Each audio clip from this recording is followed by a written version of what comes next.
Hello, how we all doing today?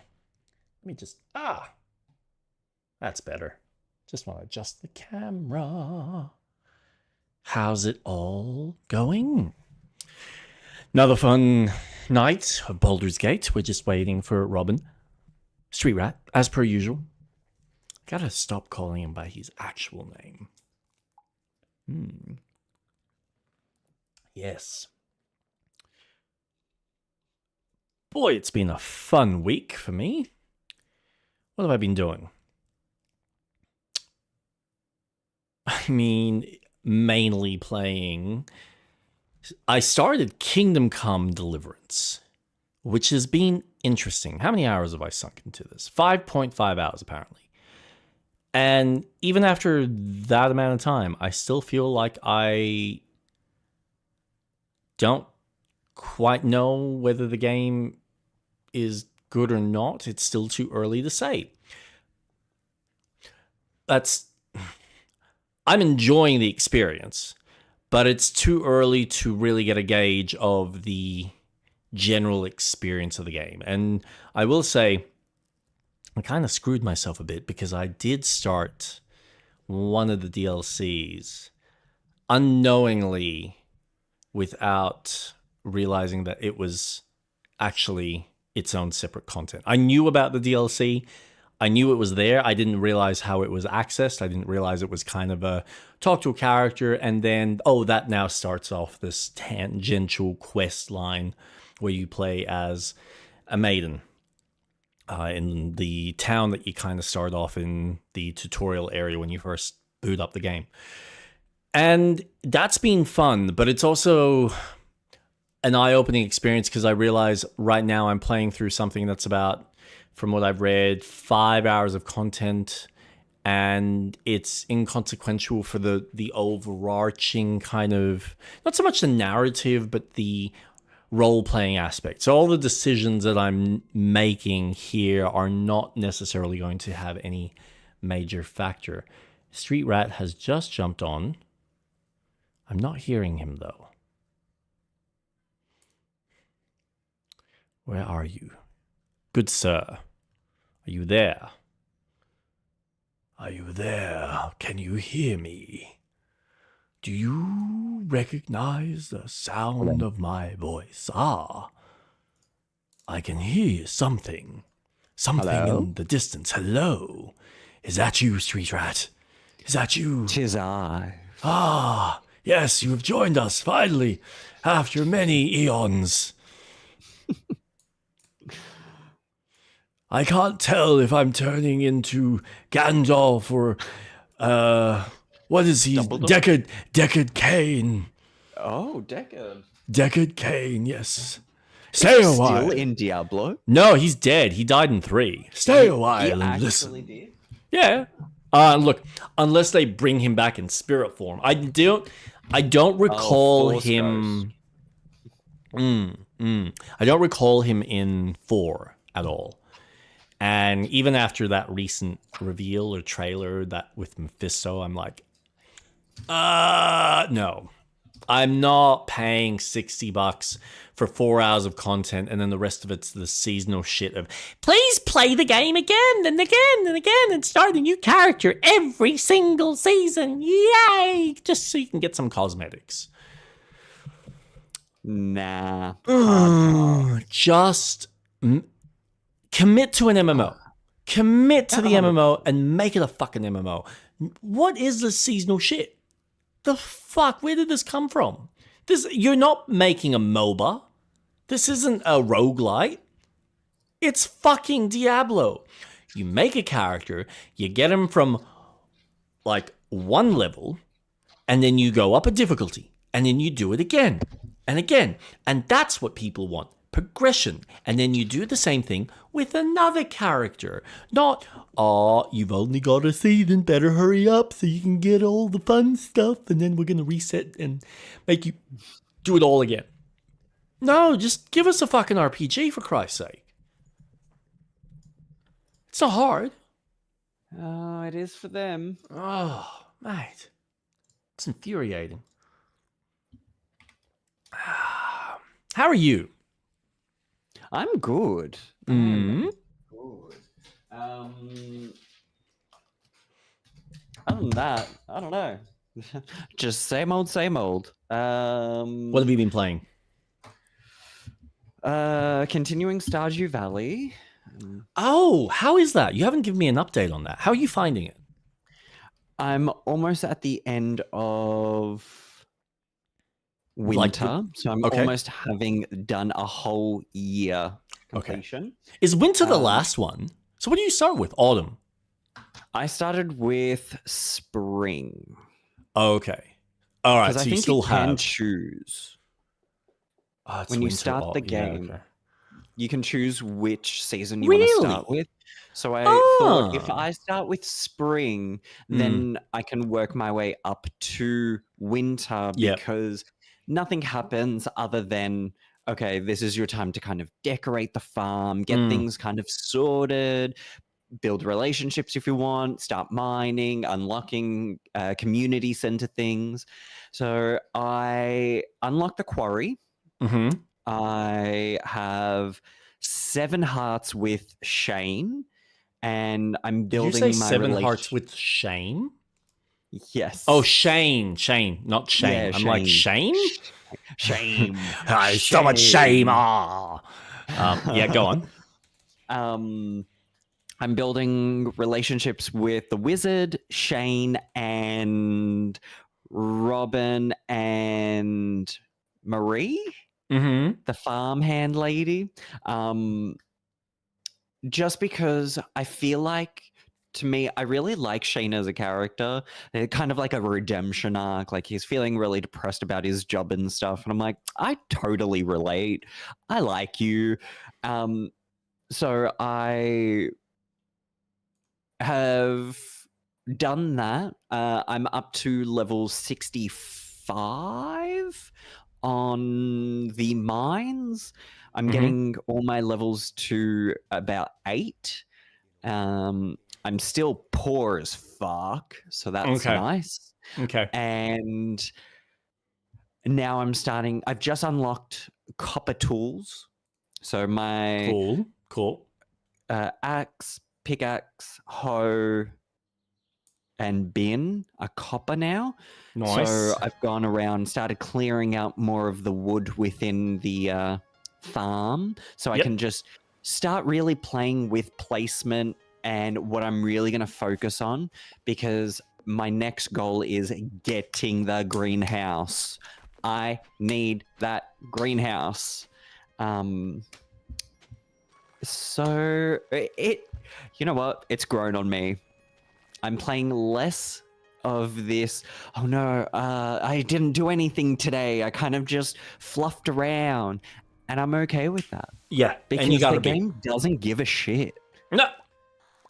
at all. So That's it's really fun. yeah. It's the one aspect. So there's a few other games that I've played after Stardew, and it was one of the things that when I realized that the mechanic of time played a bigger part in your general progress and making decisions actually mattered, I just went no, because I've just enjoyed Stardew's kind of laid back kind of approach, even though there's a time limit to your energy, which can still kind of be mitigated with food and stuff, and your fatigue, but based on the length of the day. But it's still, you take it at your own pace. Like if you don't get shit done by the end of the season, oh well, you come back next year. Like it's, and that's one of the reasons why I want to get a fucking greenhouse, because the greenhouse allows you to have any seasonal crop. yes. So then I can always have a constant stream of something growing, so I can keep getting my income. Yeah. But it's a fun. I'm starting to click that, you know what, this is the journey of the game, because as soon as I start making enough money, that journey kind of just stops. Yep. And it's like, well, whatever. Like, I can afford that. I'll buy 1,000. Yeah. But right now I'm being really careful of, okay, well, I've got 10,000. I can maybe upgrade the house, get the kitchen, maybe not. What do I want to focus on? You know what? Let's upgrade the axe. I need to get some hardwood. So it's really fun kind of going through this and getting friendships up so then I can start kind of abusing the friendship system and getting free shit. I got the magnifying glass so I can find secret notes, and there's certain things around the map that I can find. I haven't done too many friendship quests just because my focus is, okay, I just want a handful of friends to begin with before I start going into, okay, now I can focus on everyone else, because I'm not doing that yet. Yeah, and like that's why I was telling you last time. I spent more time on the farm and mining. Relationships wasn't even a mechanic that I even played with. Like, I've just got the trailer up now, and the fact that you can get married, start a family, have a kid, and I'm like, I did none of that. None of that was even a consideration, because I just went straight into the general kind of farming aspect of it, and then like the spelunking, and even the animal side. Like, I never even bothered with having cows, sheep, chickens, any of that. So there's so much under the hood for it, on top of everything that they then added after the fact when I stopped playing, where, okay, you can start a very different type of farm. So you can have it so it is focused on the mining aspect, or you can have it so it's focused on the fishing aspect or something else. Like, you just, all right, work with this type of landscape on your farm. So, yeah, it's such a rich game that's been made with so much love by one developer who's he has a team now. He does. That's awesome. I'm so proud. But that's one of the reasons why I'm pushing myself to actually play the game. Yep. Because this guy has created a game and has continuously supported. I am so excited for the next update, because it's a Switch 2 update as well, where it's going to include mouse control. Oh, cool. So excited. Yeah. Are you playing it on the Switch? I am. Yes. Oh, I do have it on PC as well. Yeah. But it's such an easy game that I can just pick up the console, sit on the couch, play, and just kind of focus on that. Yeah. So it's nice playing it on a handheld. I find it funny. Like, I'm watching this, and a part of me is kind of like, I know if I went back to this, there would be elements that are probably exactly the same and very similar. And then there'd be all these extra new additions. I'd be like, wait, you can do that? I don't remember any of this. That's like the aspect where I'm like, that would be fucking fun. But I don't want to go back to this game, because I know that it's like starting this whole... I mean, that's how I'm feeling with Enshrouded, where I'm like, I want to keep playing this, and I honestly could keep playing this almost not forever, but for a very long time, and be pretty content. But there's like all these other things that I want to explore, and I can't just sit there and play this type of nothing kind of game. And it's not that it's nothing, but it's not like there's any... You're not picking up a book. You're not reading like a story with a beginning, middle, and end. It is just an experience. It's no different than just going to the park every day and just going, I'm just going to look at the trees. Yeah. Or watch the birds. Like, it's just for yourself, for your mental well-being. And I love that about it. And I appreciate these types of games. I agree. And I think that's another reason why even Minecraft is like that. Yeah. Because Minecraft, you don't have to do the missions.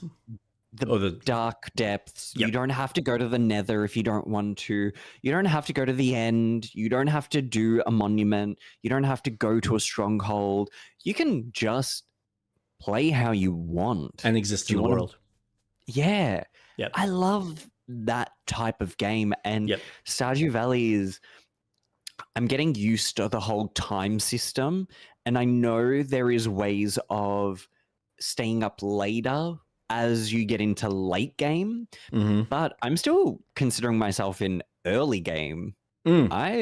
I feel like, I've done events, I've experienced them because I thought, you know what happens in these times, because everyone's involved and there's storylines happening with the characters, and I'm pretty sure there is a progression as well with each of the characters Mm-hmm. as you continue, and Mm-hmm. it's interesting to see just the community. So it's really fun. Yeah.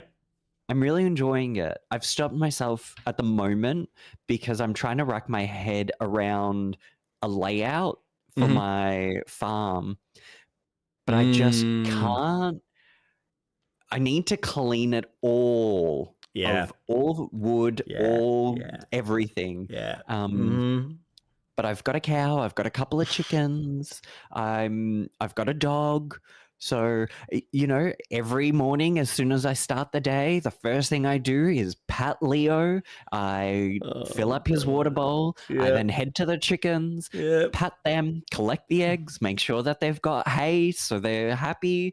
Um, and I make sure I milk the cow, pat the cow, feed the cow. And by the time I'm done with that, that was in 1 hour in game. And I was like, cool, I've got the rest of the day to go. Yeah. Yeah. And it's just so cool. It's just what I would find tedious work to actually be really enjoyable. And now I'm trying to think, okay, well, I don't want to maximize or min max. I want to just, okay, where would I have farmland? Where would I have a greenhouse? Where would I have the barns, the coop? When I eventually get the cow stable, where I'm going to put that? Um, there's just so many things that I want to start playing with, but it's still just slow and just enjoy the ride. It Yeah. happens when it happens. And yeah, it's getting there. It's slowly getting there.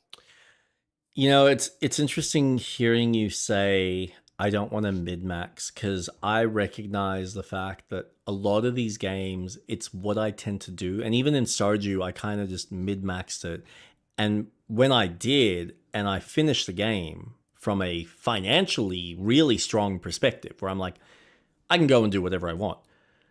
But it's almost like you lose any sense of gratification or motivation, because it's like, well, now I've got easy mode activated. Now Yep. I can just perpetually make whatever amount of money. It doesn't matter what I do.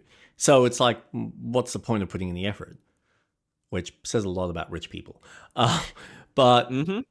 it is that kind of experience where you do just kind of, if you take your time and you just enjoy the experience and enjoy, okay, what do I need to do to get through today? So I've got some funds coming in, some level of profit, and then I'll go and explore and do this or go find that or talk to this person. And I think you end up having a far more longer, fruitful experience with it, because you're not trying to reach some arbitrary end goal that's really just going to be pretty hollow by the end. Yep. And not to say that it's not a fun journey there, but you do just kind of rush through it and you go, okay, yeah, I can, like, you can technically mid-max it within 1 year, probably less. I would say that people have probably done it quicker. But for most general people, you could probably do it in a year to 2 years worth. And you're like, yep, I know I've got where I need to be without too much fluffing about. Yep. But like, then you're ripping yourself from all the other little hidden discoveries which you're exploring, and that's really cool to hear. It's So fun. I'm enjoying the attention that he's put into this, and I can only imagine what Haunted Chocolatier is going to be like. And not Mm, to mention, he's going to drop an update for Stardew Valley 1.7 that Jesus is Christ, he's still apparently going. reworking on relationships. So it's just even Oh, more being added in. yeah, awesome. So That's yeah, good.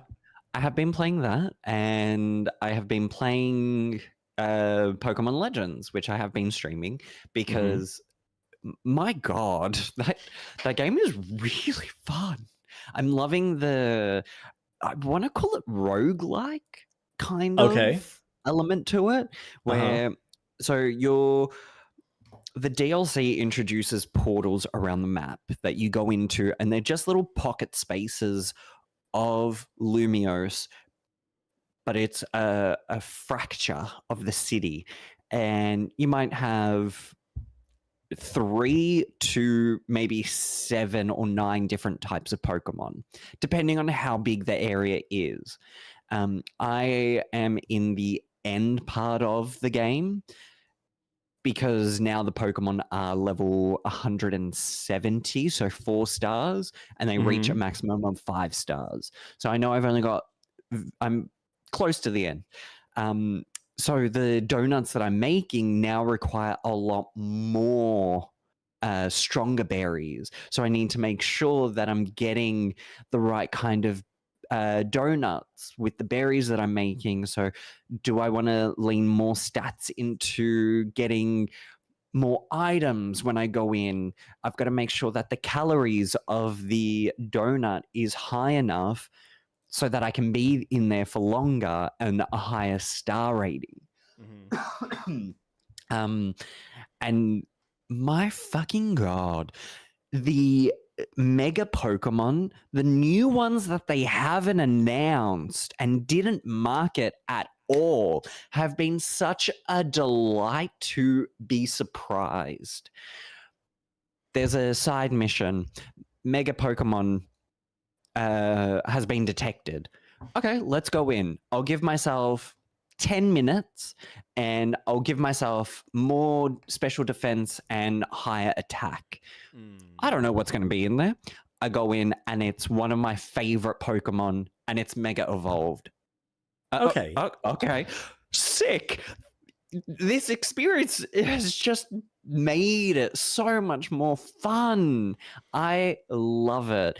Their marketing for this game, granted, it because of the Terra leaks, everything was announced. Like the future games that are coming out, I know what's coming. Yep. That's fine. But I really kept myself dark in what the dex is going to be and what the Yep. Pokemon availability was Yep. going to be, because I didn't want to know. I want to rely on Nintendo, well, Pokemon's advertising. Yeah. Granted, in the past, they revealed too much and left little to no surprises. Yeah. But Mm-hmm. now they have gone, all right, we'll give you a handful. Just so you know, here's some familiar ones. Hey, here's a new one. But the rest, completely new. Oh, love, love, love, love. I have really little negativity to say about the game. That's So I've good. been playing that.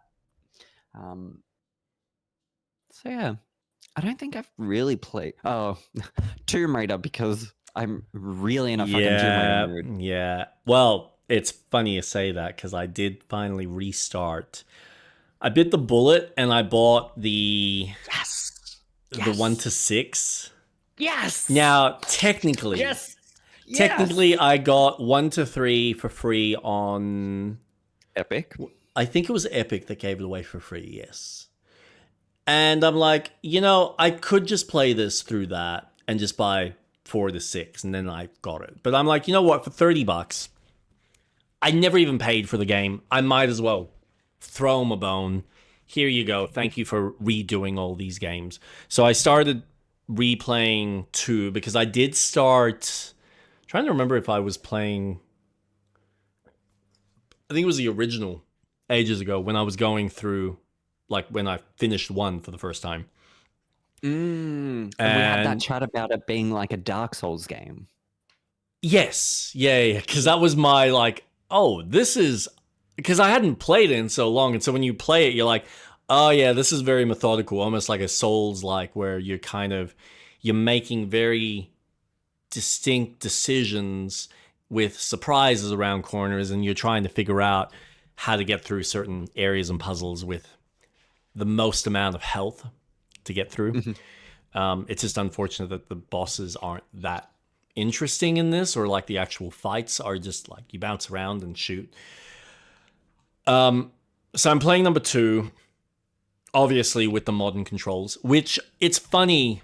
Oof. I'm realizing there are times where it works well, and then I get into combat and I go, this actually doesn't. There is something about those old classic controls that I think I recognize that they were designed for the time, and everything was designed around them, and it does, whether people like it or not, it does kind of give you a better level of control. Even though you have more control with the modern control modern control scheme to move her wherever you want, but it removes the accuracy to your dodging, because now you're just like, you have to kind of direct her very specifically, as opposed to, no, I know that I'm moving her forward, I know that I'm moving her backwards, but now I've got the jump abilities with the jump 180s in order to get the angles I need to then kind of steer her like a car, which is where the tank controls kind of come in. So there's like pros and cons, as well as how you navigate on some of the platforming, where you go, yeah, you can tell that there is very much, you're meant to kind of be on this stiff kind of plane. But nonetheless, I'm playing with the modern control scheme, and it's fine. I'm getting my head around it. I finally finished level 2, and I didn't realize that I don't know, even Of 2. Of 2, the second level. I haven't finished. Yeah. So I'm up to what's his name? Bartoli's. Yeah, Bartoli's something. Yeah. Well, like he's hidden area anyway. But it was Bartoli's hideout. Yeah, that's it. Yeah. Sorry. No, that's it. No, that's it. You know pretty well. Bartoli's hideout. Started level 3, but I didn't realize. So when I first played it, there's a boat early on, and I didn't. And it's funny because I'm like, why are there 2 boats in this level that you can access? And I realized it's like the second one is there further in the level as a precaution, because they knew that someone like myself, who's a fucking retard, would go through a decent chunk, would swim around and not get the boat at the beginning. Like, you'd get the key for that boathouse, unlock it, and then you could take the boat through the rest of the level and kind of lift it up to the rest of the level that you need to get to in order to then do the things you need, open the gates, which I did that backwards, of course, because I didn't know. But you meant to open the gates, then go back with the boat, press the switch, and then do the little like quick up through the windows, down the channel, right, and then through the gate before it closes. Yeah. But I did a decent chunk of that first intro bit, and I'm like, why am I having to swim so much? This seems like I should be able to jump on a boat. And wait a second, I've got the spare key. No. So I went all the way back, unlocked, jumped on the boat. And it was the first time I'd used the boat in the game. I'm like, oh shit. And then obviously followed the direct path that the developers had obviously intended. But of course, they put in a second boat because they knew that there would be retards like myself who would happen to maybe just swim through most of that, ignore the first boat. We're going to put another one there just in case for you. And I thought that was very clever. Like, at some point in testing, they obviously recognized that people were not gerring to this mechanic that starts you off, and you're meant to have the boat in order to get through most of that little Venice area, which is really cool. Except for all the guys that are on the side of the piers shooting at you, and it's like, can I shoot back, Please? No, I'm not allowed to. All right. I either have to like No. come up and then quickly jump out, but then you're getting shot at them anyway. So it's like, just speed past, take a few hits. If you take too many, reload. And I'm save scumming like a fucker because I don't Oh, care. of course. I don't care about I need to beat the game in under 10 saves or whatever it is. I get it. I'm sure people who've done it hundreds of times will know how to master the systems but like there's so many like weird idiosyncrasies, even like from the very beginning with the fucking tigers. I'm like, God damn it, man. And again, with the modern controls, it doesn't make it any easier. So that's been fun. I'm going through that very slowly, which is cool. I'm so happy. Of course, I'm playing on the Steam Deck because that's why I bought it. I'm like, hey, cool, I can play this when I'm away. I've also started Kingdom Come Deliverance. Oh. How are you finding it? You know, I am only according to my playtime, I'm 5.5 hours in. And even in that time, I can tell you right now, it is still way too early to tell you what my actual thoughts are. Whoa. Okay. And there's like two aspects to it. One is I've kind of screwed myself into jumping into a DLC very early on. And it's optional. You don't have to do it. But it also, the game doesn't explicitly tell you. Now, I've known about the DLC, and I know that some people have some contention with it, some people don't, because you play as a female. So it's kind of you play as a female in historical times. Here's what it's like to be a female in medieval times. Now, they take some real concessions. I'm only about, I think, maybe halfway through the DLC itself, and already I've spent 2 hours, and most of it just running around from one side of the map to the other in this just small, like, town. I dare say it's a city. It's a village with a castle or like a fortification with a lord in there. So it's like a lord's little village that he's got. Yeah. And it's essentially you're playing the tutorial part of the base game, but now you're playing it through this female protagonist and seeing her perspective of what happened with the events.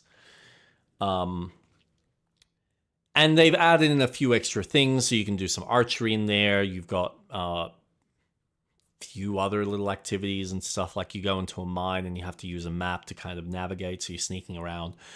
So it's stuff that I'm like, I know I'm going to be experiencing in the main game, but the problem is I'm also recognizing the fact that everything that I'm doing with this character is inconsequential, because it's not like any of the leveling up or any of the things that I collect are actually going to be passed on to me, to my knowledge. I could be wrong, but none of that's really important, and I'm technically not leveling up my character. So when she levels up, it's kind of like, okay, yeah, she got an extra skill point, which means she's slightly more improved in the conversation. Yay, wonderful. But I'm not actually leveling up my character. There's no actual skills to her because she's only a 5-hour or 10-hour playthrough, whatever. I don't even think it's 10 hours. I think it's probably only 5. So I'm like now in a sequence where I'm pulled away from the overarching part of the game, which I've just started. And this is the thing. It took me like 2.5 to 3 hours just to get out of the tutorial area, because it's a long introduction. Oh my God. Yeah, and it's long because they're introducing not obviously just the characters and kind of the political nature of what's happening, which there's a lot there, and the developers have done a great job of trying to also provide some historical context, so that like they've got glossaries and things in there that talk about what it's like for certain people in the medieval times, around, I think it's like Prague, that kind of location. So very much the Eastern Europe, which is cool. It's very different. It's not overly talked about. But it takes a while to do things, because of course you don't just have a car, you don't just have a horse you can freely, grab. So you're walking everywhere and running. And it there's a part in the game, so you go through this whole intro, you're doing like these little quests. So your father sends you on an errand, and he says, son, I need you to go get me some coal so we can finish the sword. Also, can you get me some fresh beer? And blah, blah, blah. So you go off, you need to get some coal. You need to get money off one particular guy, but he's being a bit of a douchebag. So you need to steal the money from him. And there's like having a conversation that turns into a brawl with him. And then you can steal stuff for it. But if you fuck that up, which I did because I hadn't quite figured out the lockpicking mechanic, because it's the most finicky fucking lockpicking system ever. It's literally press a button, like you put your mouse where you've got the lock, like the image of the lock, and then you move your mouse cursor, and apparently it's worse for people on the controller. But with PC and mouse, it's essentially you move your mouse to where your little pin glows gold, and then what you're doing is you're pressing a button, and the whole locking mechanism turns anti-clockwise. And what you have to do with the mouse is essentially perfectly move your mouse along to keep it in the gold. And if it shakes, you got to keep it where it needs to be. And if you don't, and it moves out of that gold and it turns into silver and it's not moving, then eventually you break the lock or the lockpick. And I did this 5 times because I didn't realize how the system worked. It's not like it gives you a tutorial. It's not like it's a slow kind of progression. It's not like you can control how quickly you move that lock, because it just goes at one speed. So then you have to make sure that you're keeping your hand smooth through that rotation. But apparently it's a lot easier with a mouse than it is with a controller, because I'm assuming you have to do that with an analog. So I would say it's the same thing. It's probably like you press right trigger to just make it move, and then you have to move your analog stick in relation to where that lock is. Something in my head feels like it should be easier, but maybe not. Maybe with how they control the dead zones or whatnot with the analog, it doesn't work as well. Yeah. So you've got that system. You then learn about the basics of combat.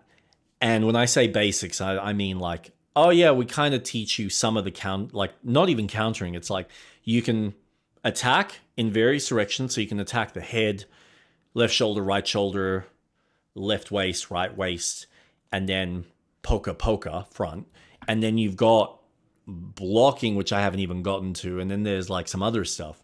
But apparently you learn that after the tutorial. And that's stuff that you're incentivized to learn, because if you don't, you get fucked over when you go into the actual game. So if you just go off and start doing your own thing, you're going to have a hard time, because it's not a hold your hand kind of experience.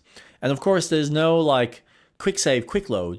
You have to use a specific item to save, or you go to sleep in order for the game to save, or it happens to be associated with a particular checkpoint. So then it saves. But the checkpoints are very limited, very story related. So if you're, and this is why I mean, it's too early for me to judge, because I haven't actually gotten to the main game. Everything I've been doing has been very story related. So if I die, it's kind of like, I don't have to repeat the whole day. I just need to repeat this sequence. So I'm not really punished the way that I think the game is intended to punish you yet. We'll get to that. But essentially, you go through this whole first day, you help your father with the sword, you have the meeting with the Lord that the sword's being delivered. Then the whole village gets attacked by this other nation, and by a specific character who's working for another lord, or like another... He's essentially the uncle to the current king, and he wants to essentially take over the throne, and he's using this particular guy to help him out. So your village happens to deal with the ramifications. Your father and mother die, which you watch. You then run away. You get like told, hey, go to one of the other fortifications, go speak to the Lord there and let him know what's coming. So that's what you do. You jump on your horse, you make your way while you're being attacked. And then you stay the night there. And then the next morning, he's now the lord of that particular manor or that fortification is talking with the guy, telling him, "Yep, no, it's all fine. I don't know what you're talking about some other." There's like all the politics and stuff. I won't get into because we could be here all fucking night, me discussing all of it because there's a lot. And eventually, your character wants to go back to his parents so he can bury them, and you have to escape because the king, unless you can convince him, which I failed the convincing check, says no, you're not allowed to. So I think you're supposed to speak to the guards, and then I was supposed to find a horse, but I didn't find the horse. I just walked off the moat, and they're like, "Oi, he's escaping! Get him!" So I'm literally being chased. Somehow, I don't know where, but I get caught by one of the guards while I'm in the river, crossing like through the village. And he's like, "Right, you come with me." "No, but I need to go see my father. I need to bury my father." "No, you're coming with me, sir." And then you do the little convincing check. It's like, "Well, what would you do?" And blah, blah, blah. "Oh, all right. Well, I'll just say that, I stubbed my foot. Go on, off with you then." "Oh, no, he's got away." And then you're running through. So at this point, I'm now having to run. And what I assume, man, I thought this game was going to be fucking hardcore because I'm looking at the map. And I kid you not, it would probably have taken me about an hour to have walked from where I was to my location. Now, fortunately, the game has got a parameter where they only make you walk a certain distance before it goes, "Okay, cutscene, we're going to kind of move you forward a bit. So you're closer. You're not quite at the village. You're not quite there, but you're close. And then you're making your way to. But I'm like, Jesus Christ, you're not going to make me walk this, are you? Oh my God, you're actually going to make me walk. Because I literally was walking for like 10, 15 minutes before the little, loading screen. And I'm like, okay. Like I'm walking through one small village and like a small little encampment, then like some mines, like walking down the very specific path. So I'm like, I'm not going through the forest because I don't know what's in the forest. I'm not going to go through some other location I haven't been to because I don't know if there's bandits. I don't know what kind of game I'm playing right now. It's like my life is on the line. Oh my God. Yeah. So it's a cool experience. I get to the village, like the cutscene plays out. I do a couple of fights, which I thought, man, I was going to have a hard time with this. But no, they're designed to be very easy. They're like very dumbass bandits where you can get, like, you hit them a couple of times and you can choose to either kill them or let them run away. It's like, drop your sword. Okay, son! So they run off. And then you have this ramification where you bury your parents. You have you needed to get a shovel. Someone else is there. He's trying to loot bodies. You take the shovel. He runs off. You take the shovel, bury your parents. He comes back with a couple of brutes. One of them beats the shit out of you. You nearly get killed and then eventually get saved by the girl that you have the whole optional DLC with. So she saves you with a couple of knights that come in and have also helped get rid of all the, hooligans. She's taken you back. I don't even know where I am on the map yet, but to a completely different village where her uncle has basically looked after you for like 2 weeks. So now I've recovered. I'm apparently expected to pay back this debt. And he wants me to do some grave digging, which of course even back then, grave digging is kind of a no-no. So it's shady work where he wants me to go dig up a grave, find some sort of jewelry, and obviously give it to him or sell it to whoever so he gets money for it. I kind of gave him the finger and said no. So he's like, "Well, you're going to be paying me back whether you like it or not, so you better figure it out." I'm like, oh, fucking hell. But then I've obviously talked to the niece, and she's, one of the questions is, "Oh, what happened? How did you get by?" It's like, "It's a long story. Are you sure you want to know?" So I'm like, "Yeah, sure. What is it?" Bang, DLC. I'm like, fuck. Oh, okay. I've just started the game. This is where like things are going to get interesting, and I'm actually going to start molding my character and fucking doing random shit. No. Wait, all right, you want to hear the story? Here we go. hit another part of the game, enjoy. So yeah, it's like 5 point something hours of playtime, and it's hard for me to say too much other than I am recognizing that it's like a hardcore version of Red Dead Redemption 2. Oh. Where it's okay. Sorry, let me rephrase this. It is Skyrim if Skyrim was the more hardcore version of Red Dead Redemption 2.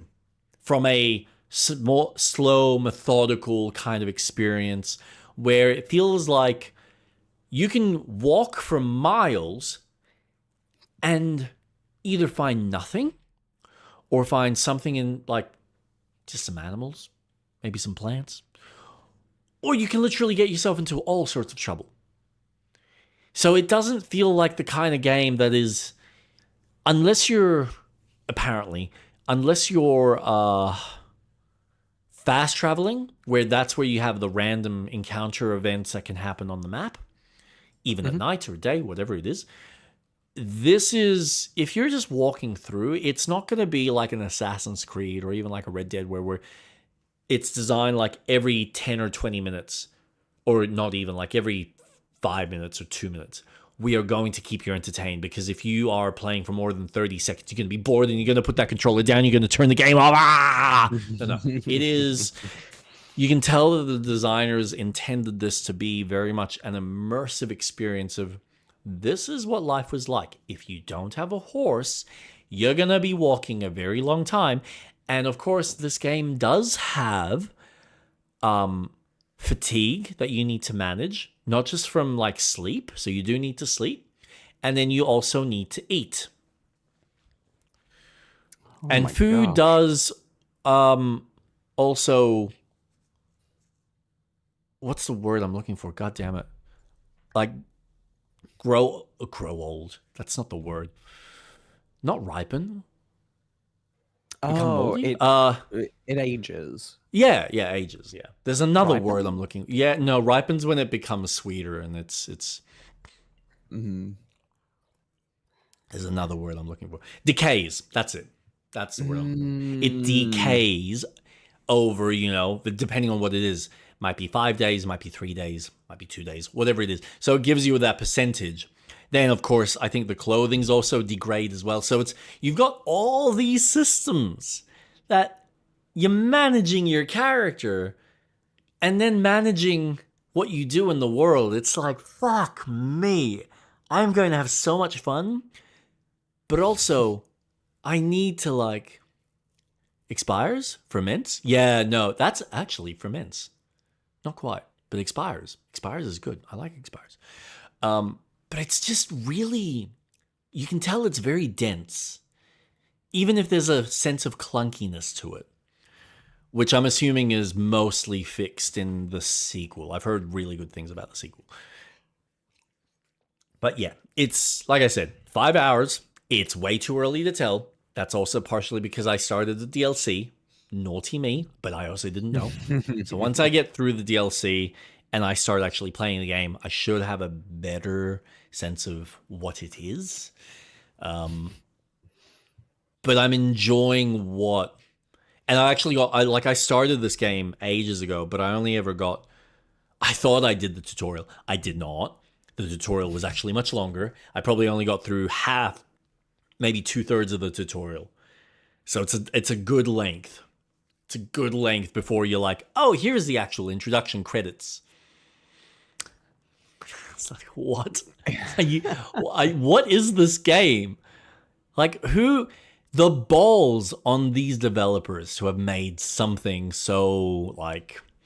Yeah, we're not here to hold your hand. Like, at least FromSoft games, in comparison, are so much kinder to you. And this game's like, hey, fuck off. Oh, you want a sword fight? More than one person?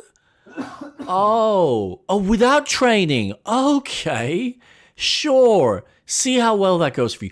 Oh, you swung your sword 3 times and you wondered why you ran out of stamina.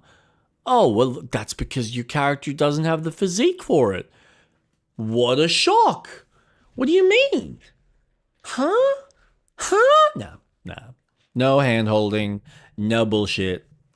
Just pure, you're going to build your character, you're going to suffer through it, and you're gonna either going to like that and be rewarded, or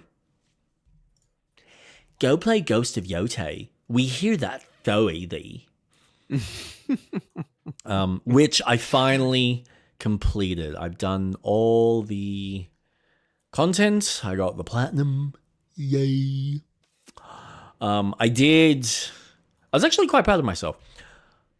Nice. I did the Takezo fight, which is like the, screw you, play the fuck out of the Soul series, and have sunk countless hours into Elden Ring PvP. Night Rain has been the gift that keeps on giving. Very nice, Crabmaster. I cannot get into Night Rain. I'm sorry. I like Souls for the kind of first time fresh experience of discovering the world, not feeling like I am under this clock to min-max my character as much as possible to then only have one or two opportunities at a boss and then have to repeat the whole process again. If I'm gonna fight a boss, let me fight that boss, not go through all the rigmarole just to do that boss again. But each to their own. I know people are enjoying it, and I think it's also the fact that it's designed as a cooperative experience, which I have not played with other people. I've only done it by myself a few times at a mate's place. Have you played Night Rain? I have Night Rain. You have Night Rain. And I was hoping we could play it. Look, if it gets cheap enough, I'm more than happy to pick it up. But at its current price, I cannot. It's no different than my feelings about picking up Arc Raiders. It is tedious on the run back, yeah. I appreciate... Go on. I was going to say, I much more appreciate the Elden Ring side of things, just because of... Sure, it's a familiar system that's kind of fatigued with the whole circle coming in, getting randomized loot depending on where it is. But the game has been updated quite a bit since its launch. The DLC has dropped as well, and I don't think they're going to do any more content for it. I think that's it. But I do appreciate the efforts they're going into, because this game feels like new ways of fighting that they may introduce in the game. Go on. Where it feels very agile. It feels a lot more almost arcadey in a way. And I think that could bring in a lot more interest in future games, because it plays closer to how Sekiro plays, where it is much more faster. Bingo. Just this Wednesday, they also dropped the enhanced version of the new DLC bosses too. Yes. Yeah, and you're hitting the nail on the head. I think you're right. They did a fantastic job of figuring out the uniqueness of the different classes, and made it's almost like they turned it into a fighting game where they kind of go, pick your character. They have very specific unique move sets. They don't play the same. And we're going to give it that we're going to give each of the character like their own Sekiro feel. Like, this is how the archer moves, and this is how you're meant to learn the archer. This is how the mage moves, or, whatever the characters are in there each, or the samurai, each individual kind of unique play styles. And you need to learn them within the world. And I admire that. I just wish it was in a very different game. Yep. Where it's, okay, I love what you're doing, and I'd love to see this almost fleshed out more, where you can actually give me that experience where it can even be 4 or 5 characters that you pick, and you have like a Sekiro style tree where it's like 3 or 5 different trees that are unique to that character class that you're leveling up and building and strengthening them with maybe some enhancements, maybe some various weapons, but that's who you're playing with friends on a journey. And it's kind of that, but not, because it's obviously a roguelike slash, I mean, yeah, battle royale, survival, whatever you want to call it.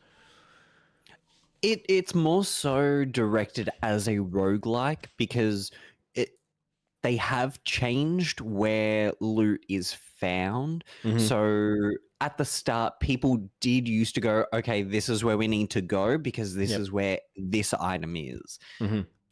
But they've changed that now. So it kind of does feel different each time you play it. And I think that's so the they've benefit. they finally randomized it as opposed to keeping it very like stationary, stagnant. Mhm. Yeah. Yeah. Awesome. Yeah, I just like $60. My value proposition in my head just goes, I could buy so many other things. I could buy the Liza P DLC, which I still need to eventually pick up, and know that I'm going to have a far more better time with that and a far more unique experience with that. Lies of P is through and through a Souls game.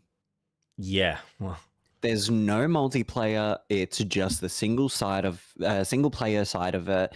It focuses purely on your journey of here's a boss. How are you going to take it down?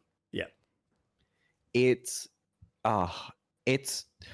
I love that you're playing Lies of P, and watching you play it has been such a delight because I don't get to see you play Dark Souls or Elden Ring. I mean, when I come over and you show me Sekiro or something, man, sure, but I'm not watching you play it from, okay, I know what's about to happen. How are you going to do this? I love it. Well, I mean, it's funny because me playing Sekiro with you, me showing, and that was such a weird experience. Probably also doesn't help that I was on stuff, but that was one of those weird experiences where I'm like, yep, I'm going to show you stuff and it's probably going to go wrong. But somehow I just kind of went, oh, yeah, finish that boss, and then went to the next boss. And then I obviously played it so many times up until that point. So when I showed you, it's just in my head that day, it felt like I was just playing through a movie and you were just experiencing the movie as I was like demonstrating. And I'm like, I went through a decent chunk of that game from what I recall. With you, which was such a weird phenomena, because I'm like, normally I would have been stuck on a boss like that multiple times, and it's like, yep, so that's, you get the gist of it, and we would have moved on to something else, but it was like, no, I'm still going. I'm still going. I defeated that one too. Oh wow. And then by the time did I get to Genichiro? I think I got to Genichiro. You did. Yeah. And then did that fight. I'm like, okay, so we're kind of done. Like and then the game veers off from here, and then we can show you other stuff. But you get the gist by this point, which was so weird, such a weird experience. But no, it's funny. Wait, let me just read this. You do have unique quest lines. Each of the characters has, if you're looking for that sort of goal-driven gameplay. I heard about that, and I recognize that. I don't know how deep they are or whether they're going to be the same level of satisfaction for my wants. Because at the end of the day, and I mean, Impulsive can probably even attest to my preferences. I like knowing that there is a story and a journey that I'm going on, beginning, middle, and an end.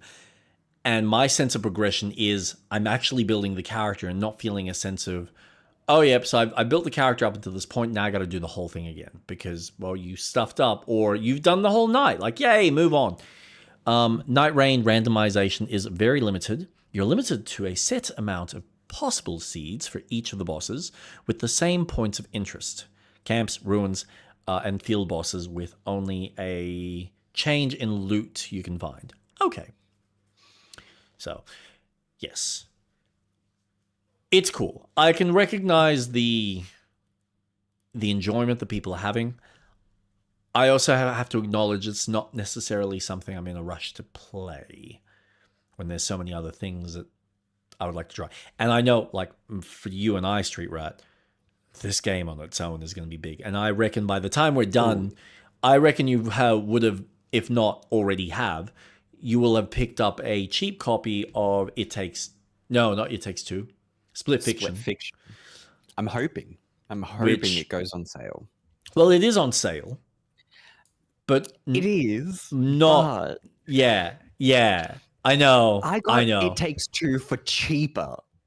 Oh, but now you justify. Oh, bullshit! You can't just price. What is it? What Split? I think it's about 50. It's $50. It is $50. I got Split Fiction for half that price. Good for you, but it's such a good game. It's worth $50. When you get these new companies that are charging you 110, yeah, like okay. Let's compare apples, right? $50 for Split Fiction, that, yes, is a co-op exclusive kind of experience, but it actually gives you a game with a really cool story that you can play with a friend. And the friend can play for free. They don't need a copy, which is really neat. As opposed to Hellblade Senua 2, which currently, I'm impressed by this. Senua's Sacrifice is currently this is how bad they must have gone, because it's $17.48. Ooh, that's a discount. And honestly, for that price, I can justify that because it's a 4-hour game. If you consider there to be a game, because it's mostly cutscenes and puzzles that, in my opinion, are a joke. Like it felt like there was more in the first game, which is just mind-baffling to me.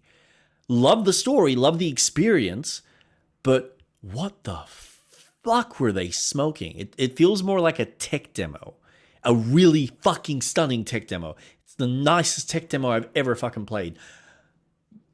But dear Lord, I'm not spending their normal price of $70 on this thing. Yeah. What? I'm sorry, no. No. Going to see Dune for 2 hours was a better experience at IMAX, and that's still cheaper. I don't think so. Hell, I'm about to go see, in like 2 weeks, the new Avatar, which I don't care what anyone says. I know there are various opinions, and some people don't give a shit about Avatar. I like the universe. I think Pocahontas in space is a cool concept. Let's keep going, James. Give me the next 2 films. I'm stingy on games, but Souls has me in a leash. Contemplating getting a Switch 2 just so I can play the Duskbloods, which is essentially just a Soulsborne Escape from Tarkov with a Bloodborne skin. That is such a good representation, Crabmaster. I don't think any... Yeah. No, I think you... I feel like it's a little bit more than that. Or I feel like it's going to be a little bit more. And this is what was interesting about Night Rain, because Night Rain felt like it was them exploring with the idea.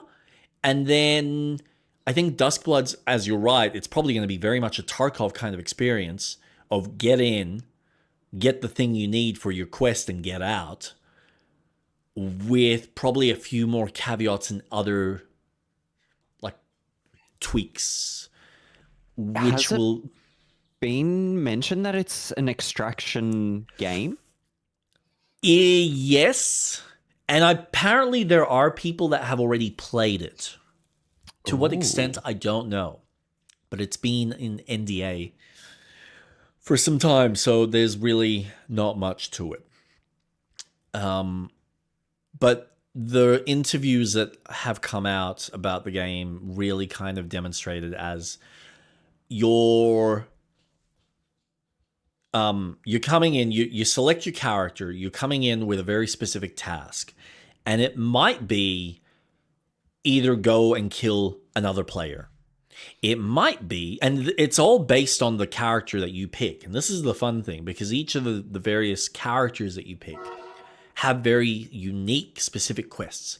And sometimes they're very much antagonistic, where they're designed as you're playing as this character, cool. Your quest is to go kill other players.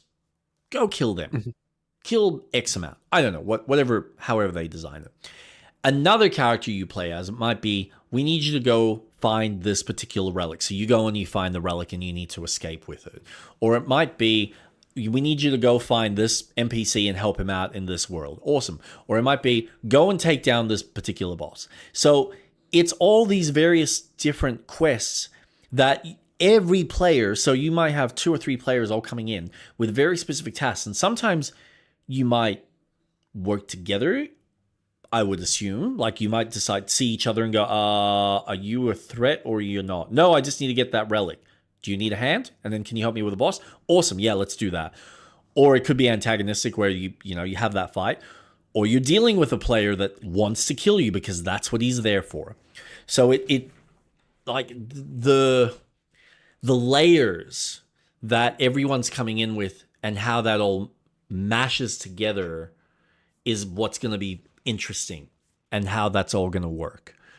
It's just unfortunate that they are probably not going to add proximity chat. It'd be cool if they did, but I don't think there's going to be anything like that.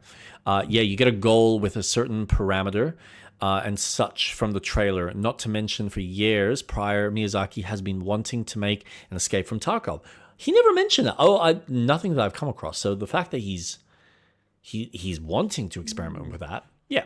So it seems to be, and it's strange that they are choosing to just release this on the Switch. So Nintendo must have paid a fuck ton for this, because it feels like this would work so much better if it was on every platform and everyone got involved, because then the chaos of people trying to complete their various quests. Plus, how many people are actually, like, aside from the Souls community, which I know all of them are going to be so batshit crazy, and they'll just be like, as Crabmaster has stated, I'm going to buy a Switch 2 just so I can play this game. That's nuts. I love FromSoft, or at least modern FromSoft. But I'm not going out and spending $600 or whatever it is on a Switch 2, not unless my wife wants it. And right now, I don't think there's any incentive for her. A, because she's not playing it that often. And B, there's no OLED version, so why would, like, in her head, she's like, why would I downgrade to a less better version of the unit? I'm like, yeah, granted.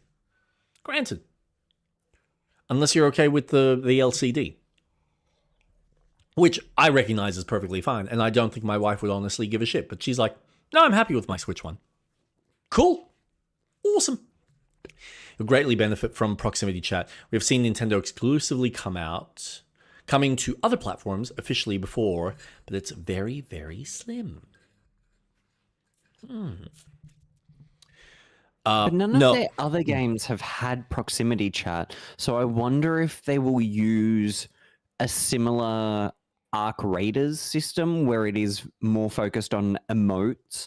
And I mean, people have communicated using emotes in other previous that's what it's going to be. Soulsborne game. That's what it's going to be, though. It's going to be, you can either write things in front of people and do it that way, like their little weird writing system where it's words that you're just projecting, or it's going to be emotes and stuff like that. So we're all communicating using body language, which is fine. It works within that ecosystem, and I think that's really cool, and it's going to be fun to see the world, because I think it is a breath of fresh air, it drawing closer to that Bloodborne aesthetic, with, I think, as well, an aspect of time travel, because you're not just playing in one time period in various locations. It's almost like you're doing what I'm assuming is the same location, but you're going back in time, you're going forward in time. So you're seeing the world, the storytelling and the world building that you're exploring is in various time periods within this locale. And I think that's what's going to be fascinating for people who are getting into the lore. It is a Souls after all. The point down emote is a staple of essentially saying, "Come at me, bro." Yeah. So yes, but no. Going back to Lies of P, I'm really impressed. For like, even thinking back to when I played the demo, and I had played a little bit further into the base game, so I knew that first intro bit, which is why it was funny watching Harmony, but Jason basically praising me. He's like, you're doing better than I thought. I'm like, well, I've played enough of these games, and it does sort of function like a Sekiro game. It's just Sekiro on hard mode, because Sekiro doesn't, if you're playing the base game, it doesn't punish you for getting the wrong timing on the block. However, if you use the bell, or if you play the game on like its harder difficulty, you now have the exact same mechanic where if you don't get the exact timing on the blocks, you take a chunk of damage. The only difference is you don't get to build that back up. So at least with Lies of P, if you take the chunk of damage, it functions like Bloodborne where you can get that back. In Sekiro, you don't. Once you lose it, you'll lose it. You got to actually heal yourself. So here it's kind of like Bloodborne, that wants to keep you engaged in combat. So, all right, you take that chunk, see if you can get 1 or 2 hits so you can get a little bit of health, and then be ready for that next block. Or just pay attention to the combos, because you might not even get a chance to get in a single hit. So I'm like, all right, cool. So I understand all the systems. That's all fine. That fight, though, with the lightning dude, that was full on. And what was fun was realizing at the end, once I did it, that I was actually doing it with the base level sword. I had a level a +1 blade that I upgraded, but at some point I changed it to the second one I bought. That was base level. I shouldn't have even bought that fucking thing. I should sell it, because it's just going to confuse the fuck out of me. So I did it with a base level weapon. So if anything, I should be even prouder with myself, because it's like I had to chunk him like a lot. It's no wonder I wasn't doing as much damage, even with some of the other rings and stuff that I had equipped. But, I got to master that first introduction bit, and then I just needed to tweak and master the second half of his fight, which was really cool. And I love the fact that I was having to manage, like, he's doing all these area of effect type stuff, and I'm like, okay, I know exactly where I need to stand. Even though it's overwhelming, I can recognize the fact that, okay, he's doing lightning, I can block that. As long as I move out of the way of this spot, I'm not going to get zapped. So I'm actually not being affected by it, which is neat. It's very fair, while still feeling like it's really intense. So far I'm loving it. And I love, man, the Pinocchio storytelling. Like, I'm playing it, and I said to Kate the next day, I'm like, this game, Rogue Tattoo, what are you making me download? What is this? Why? Just more cosmetics. Yeah, clearly. You're a sick child. Let me just read this. Lore-wise, it's similar to how Night Rain is a mashup of timelines, where Duskbloods is a mashup of eras. Yes, that is true. Timelines. Lies of P, Pinocchio, but everything wants him fucking dead. Absolutely. I watched my friend struggle for so long with the lightning dude when he went back and was doing the whole mechanic that lets you fight a boss again, but harder. Wait, you can go... I didn't even know they had that. That's actually cool. No, so... What was I saying? Fucking hell. Oh my gosh. Was it Lies of P related? Yes. You were talking about... Yeah, the Pinocchio thing. I'm just... Yeah, the fairy tale. Yeah, I just... When I got further... Because I knew that it was about Pinocchio. I knew some of the elements, but not anything deeper than that. So obviously getting further into it and realizing... oh, this is how we're kind of structuring the story, and the fact that the animals that exist in the fairy tale are the gangsters, or like the mafia, or the bot like the bodyguards, the muscle for the various, like they have their like the two factions that are working against each other but helping very different people for their own kind of personal benefit gain. I'm like, this is so rich. And then we're using these, like the fox and the, what is it, a cat? I think it's a cat. Maybe. The cat with the I don't remember what it was. Whether was it like the fox and the cat, like from the original fairy tale. The fact that I've already fought the puppet master, or the big fat dude that exists in the original story that Pinocchio has. It's mercenaries. Mercenaries. Thank you. But they're kind of like bodyguards as well. But yes, mercenaries is probably the better term. It's the depth of the world building. I'm like, oh my god, this needs to either be a movie or it needs to be a TV series. Because it's so rich with the world building and the lore already that I'm like, I can see it come to life. And I'm even more fascinated to play through the rest of this to see what else they pick at and how they infuse their own version of it. So looking forward to that. I was going to go back.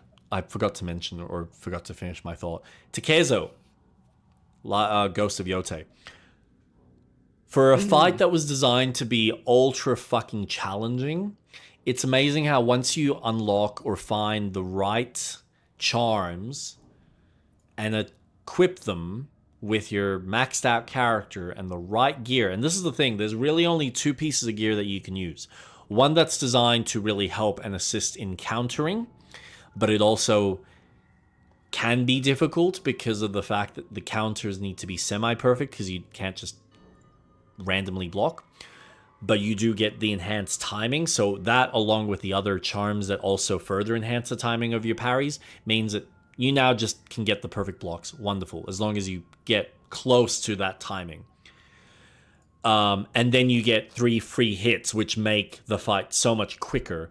But then you got to deal with the frost section of the fight, where when you get to, like, I think it's about a third of his health down, you start getting winter coming through, and then your health progressively gets smaller and smaller and smaller. So now you've got an ice block that's taking up a decent chunk of your health. So if he hits you, it's basically one hit, you're dead. And then you got to make sure that the last bit of the fight with him, you are fucking perfect. And you've got enough. If you get hit, you're now relying on your spirit gauge to resurrect you so you get another chance. Otherwise, you're screwed. And you got to replay the fight. But I use that versus the other suit, which is designed as more of your endurance, because it actually gives you... it gives you resistance towards the ice, and then it gives you a couple of other little bits and pieces. Kaizo v Ishin? Who are you betting on? Versus Ishin? Kaizo? What are you talking about, sir? I have no idea who you're talking about. But for something that started off as stupidly fucking hard when I first attempted it, it actually became so trivial. Like, it's still challenging, and you still gotta know what the fuck you're doing. But it became so trivial that when I finished it, after like 3 or 4 attempts, I was like, oh, you're dead now. Oh, I can move on with my life. Awesome. Take the disc out, put it in the box, bye-bye game, never see you again. So that was fun. Oh my gosh. So that's it? That's it. No more? No more. No more. We are done with Ghost. Wow. And I'll be honest, it's funny. I was thinking about replaying, even before I started Yotei, I was thinking about replaying Tsushima. After playing this, I have no interest in playing Ghost of Tsushima. No interest whoa. whatsoever. Yeah. It might be 10 years before I decide to come back out of curiosity to go, I feel like playing this Japanese story again. Whether I finish it, who the fuck knows? But right now I'm kind of like, I'm done. I don't want to touch that experience again. I'm satisfied. I've had my fill. Lies of P is such a better experience so far. And I know it's going to be a far more fruitful experience as well, which is exciting. Now, back to this, because I know we're getting distracted. Question. All right, so you brought up a point earlier today about having all 6 characters. Now, is that in combat as well, or is that just conversation? No, they're with you the whole time. Okay, I'm going to say no, only because it changes the dynamic and the experience of the game, and I feel like it might make it easier, unless there's something about the mod that changes the difficulty. There is okay. So I was having a read, and Okay. the main reason why I brought it up was there's a lot that we're missing out on with the communication between different characters. So having Lae'zel, Carla, Gale, Astarion, Shadowheart, if they were with us during this, they would have character-specific dialogue. Yep. So I thought, it would be cool to have them there so that we're still experiencing the dialogue that we're missing out on, because we're only limited to one person. I know. Each. Well, yeah, that's kind of the tricky part with us playing at this. Yeah, I know. Because we've got 2 original characters, and then we're limiting to just 2 specific story characters. Yeah. But as opposed to what I'm assuming would be normally 3. Correct. Yeah. But I was reading that there is another mod that you can attach to the party mod that increases the amount of enemies you have, because it does significantly decrease the difficulty. Yeah. Correct. Yeah. So there was that option of, well, if we had more party members, then we can maybe bump up the amount of enemies we have to balance out the challenge. The fighting interactions that we have. But I completely get it. I mainly wanted to think about, well, I'm really intrigued with the choices that we're making with certain characters. How would they interact, and what dialogue options that they would then bring to the table?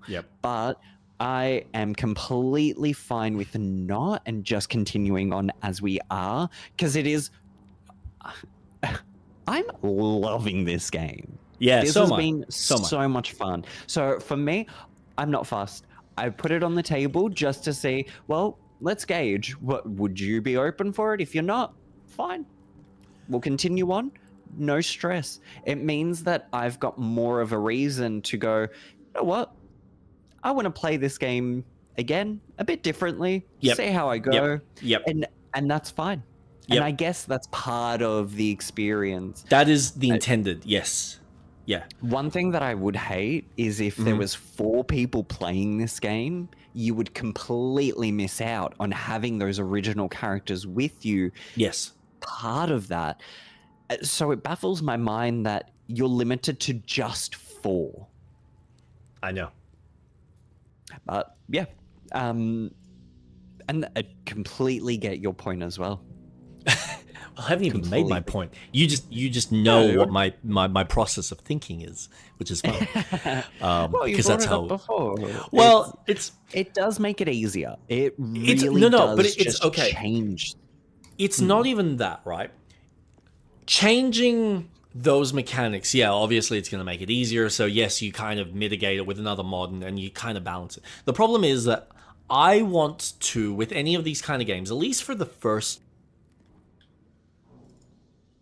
the developers had intended. And obviously everything has been balanced and tweaked, especially over now with all the patches and everything, to accommodate for that experience, whether you are playing it by yourself or whether you're playing it with another friend. And I'm okay with, we might, I acknowledge there's a couple of characters, don't even know her name because we haven't really had her in the party. But the one that had the sphere, the chick, yeah, like we haven't really had her in the party, and I'm curious about her. I want to know more about her, but it's like whatever it is, it is. I'm not going to concern myself with the fact that I'm missing out. It reminds me a lot of like the BioWare games, playing through Mass Effect, where I would love to have the whole party in the map with me, all using their various abilities, but I could only ever have two. So I was always stuck with, okay, who are my favorites? Well, it's usually Garrus, because I fucking love Garrus. And then it might be either... I don't even remember some of the fucking characters' names. But it might be the... Yeah, well, there's a couple. I was never really into Talia, I think. It. Afternoon Impulsive. If you want to add some challenge alongside it, you could also activate legendary actions for bosses and make a lot of the boss fights more complicated and puzzles almost rather than just big number. Yes. But not for this. That would probably do my head in. Although if we have 6 people or 6 characters. No, so... BG3 is built for being replayed. Way too many options and paths to everything to do it all in one run. Yeah, and I think you hit the nail on the head. This is not a game. Even just playing with you, I'm already sensing, and I'm gonna make a point. I'm gonna throw out something to you in a sec. Because I like some part of me is like I need the. It's not even that I want the perfect run, but it's like I know what we needed to do, and now I know what it is that we need to do in order to get certain aspects. Do you want me to load an older save? Well, no. So it depends on what we want to try, right? So I'm happy to continue with this, so we can see what the outcome is. But in my heart, I'm like, I want to reload the save. And I want to do the thing that I know we need to go away and do the other thing in order to potentially have a better outcome with Lae'zel. Because there is something else that we need to do with her in order to convince her, so that when we do the convincing check later with her, she's now on our side. She's not fighting against us. She's fighting with us. Because she too will recognize, oh yeah, no, this isn't just an easy fix, so we can just do what my people are saying. I am down for that. I do have a save before the whole interaction. Which you mentioned last week, yes. So I'm happy to see how this goes. Awesome. Just because it's a side of the game of, oh no, we're really testing the relationships and the politics of the world now. Yep. We're really delving into the Githyanki. Yep. So I'm happy doing that. Absolutely. Because it just means that I'm playing more of the game. So I'm fine with that. Yeah, and okay, so I acknowledge there's like 2 aspects to this. I acknowledge I'm probably not going to play this game for a very long time again. It's kind of like Dragon Age Origins.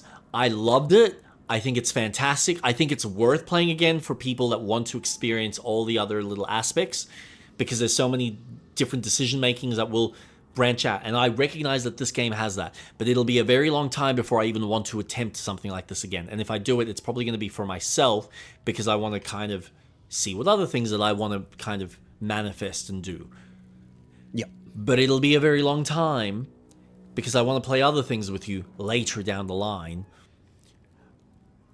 But while we're here and we're kind of in between the decision, yeah, I'm fucking interested to see how it plays out and how the developers have kind of structured things to then go back to an older save and go, okay, let's do it the way we kind of intended or want to and play the game how we want to play.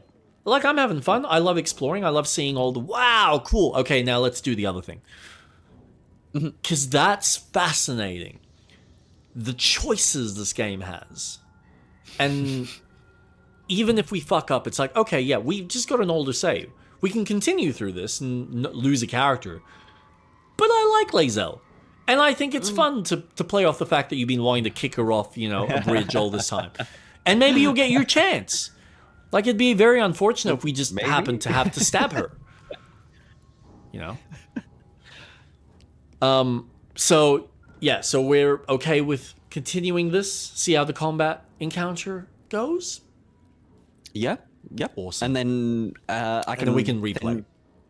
Reload that save and then fuck off and do the other quests. And Oh, tip for Act 2, bring in Shadowheart. It helps smooth over lots of aspects of it, especially for a huge plot point of it. And if you don't bring her for it, she will permanently leave or turn on you. Oh. Really? Well, if we do that, where I'm going to have to... Because I don't even think I've leveled her up. So we're going to have a look at her gear. But thank you for the point. Are we technically in Act 2? I'm assuming we're in Act 2. I thought we were in 1.5. I don't like even a bridge know. between. Yeah, it's but just... yeah, you might be this game is right. So weirdly structured. Anyway, all right, let's do this combat. Let's see how we go. Would you like me to do a Song of Rest and heal up? Can you? I mean, sure. There we go. Hey, nice. That hit the spot. Hey, I wonder, Hmm? can we go to camp? No. We cannot travel. Oh, I just want to see. Oh. But you can apparently do a long rest. I don't know how that works. 1.5 Act 2 is the Shadow Curse Lands. Okay, so that's what we were doing before. So this is like a weird interstitial thing that's... So now I'm really curious what happens when you follow the band of characters. Like, do you just end up in Act 2 instantly? Or like pass Act 2 and get into Act 3 when you go with the group from the Glade? I don't know what happens there. Okay, here we go. I thought we were friends with the dogs. Whoa. What are you doing? Mate. What is that? Level 5, level 6. Oh my god, they're all high levels. Why are they so high levels? We're high leveled. Right? Yeah, we're level 7.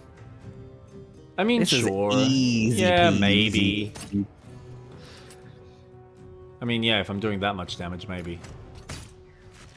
Oh, are you gonna kill the dogs? You know what? I probably shouldn't have, shouldn't I?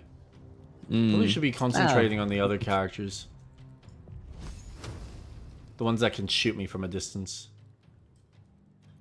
You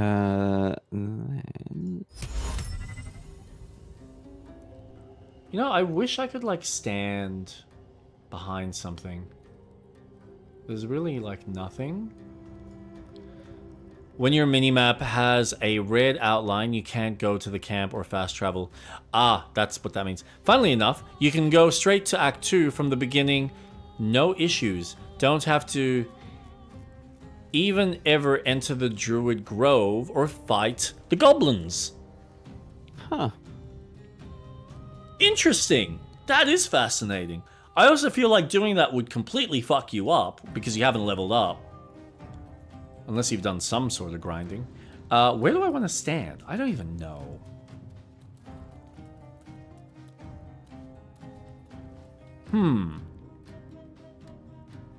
Patient defense? Ooh. How do I want to do this? So if I stand... no. I want to draw them to me.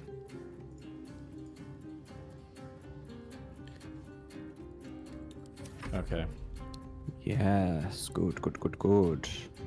Bring them closer. Ooh. Charm! Oh, it didn't work. Didn't work. No. Actually. Turn on the lights. Apparently my Lae'zel or Karlach portrait is just very black at the moment. I don't know why. Yeah. Mine too. I don't know if that's a bad thing. Is that referring to something that's not a good I think thing? it's in relation to a mod that I've got. Oh, is that it? Okay. You're breaking my portraits, man. What's wrong with you? Wait, why is my character moving away? She is fearful. Control? Oh. Affected entity has disadvantage on ability checks and attack rolls. It must run from the source of its fear and can't take any additional actions. Come on, man. Uh, Why you gotta be like that?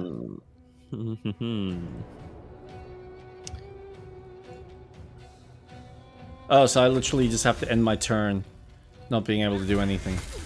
That's great. Thanks, guys. And then, because she's casting fear, yep. Yeah, and then 2 turns. I'm going. Well, to this sucks. Here, I can close that. and then, oof.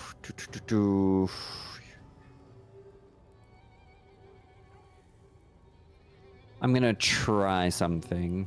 Hey, you try. Well, even though it hasn't been that long, I'm gonna have to call it quits for the night. Look forward to the video. See ya. Have a good one, Crabmaster. Thanks for the support. Hi, Crabmaster. Look after yourself. And then bonus action. Should really give it to you. Bam. And I'm gonna run. Yeah, you move back. away. I'm just hoping. God. Lucian, you are kicking butt right now. Do not go for Uruth because I've charmed it, so it's on our side. Oh, okay. Oof. That was a good hit. Oof. So technically, I now go up. Is that ice? Yeah. Oh. Hopefully I don't slip. Oh no! You're not charmed. Liar.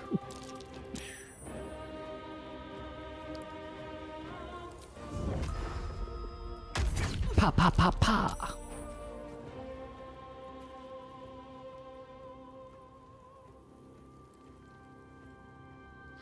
Oh, okay. So I can use that, but let's not. At the moment.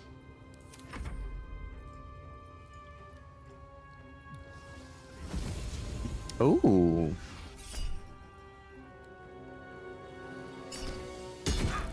Ow! Deflect. Redirect. Yeah! Ooh, nice. That was awesome.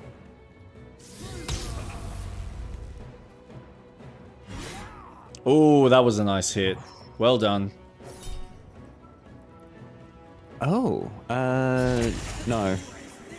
Oh, thank you. I was Goddamn under the impression fearful. that I would One be more able turn. to not. I am going to use.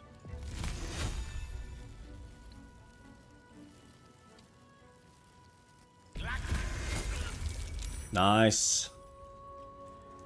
And then I'm gonna probably just stay here. They're focused on you. Yep. I'd like to get Lae'zel in there, but she's a little bit focused on her own little weird mental problem. I can't do it. It's so terrifying. Sweetheart, you're a demon. What's wrong with you? Get back in there, woman. And then I'm going to cast. Ugh. Yeah, you listen here. Boom. Damn Oh, it, man. I'm trying to break her concentration. Oh, because she... Yeah, that makes sense. Yeah, so then she can stop Using fear. Cool. fear. Yes. That's all right. One more turn, unfortunately. Just gonna move a little bit closer. Just be careful. Because him. Ow. Yep. Okay, so Alright. I thought what I did was going to help, need but to- it didn't. That's okay. Don't stress. Ugh.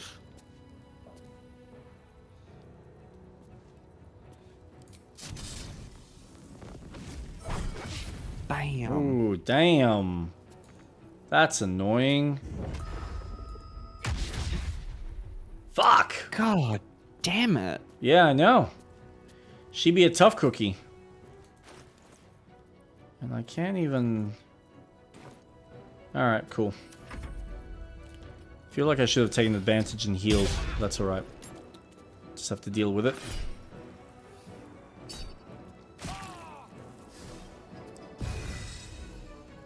Rallied! Blast. You've dropped Nope. your weapon. Did I? Yeah. Oh no. I guess I'll just have to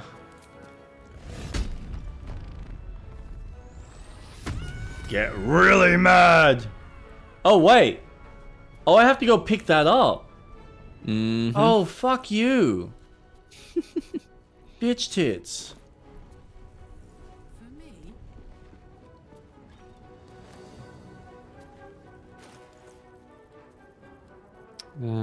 Where are you?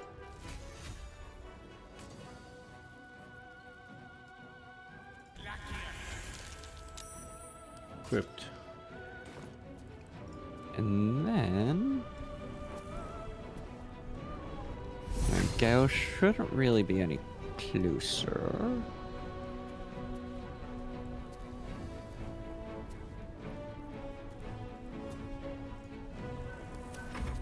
And then... Cast...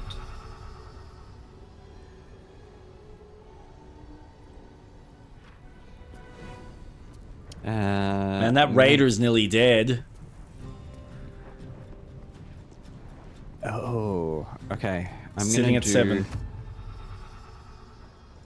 Bane. Nope. I don't know if this is stupid or not, but Look, most of the things you do are, so just try it anyway. What does it matter? Oh, that was perfect. There we go. Well done. Beautiful. And then everyone is pretty healed. Yeah. Saved. Nice. Yeah, weapon dropped. That's fine.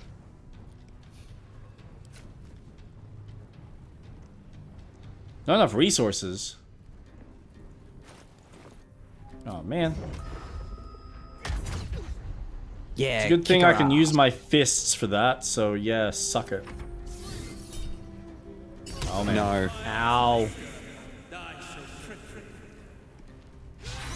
Haha. Hey, bitch tits. I'm sorry, what? That's more like it. God damn it. That's okay. I got that.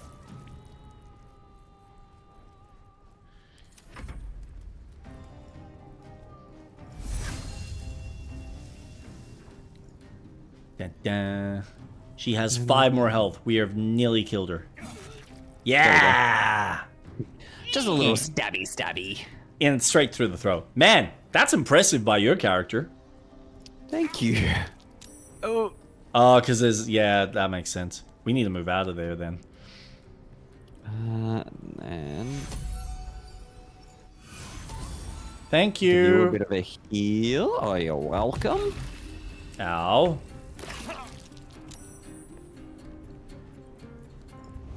I would like to pick up that. And then I'm not gonna waste a turn when I can just attack him. A la carte. while I'm at it, beat my fists. Yay. Now, I need to re-equip this.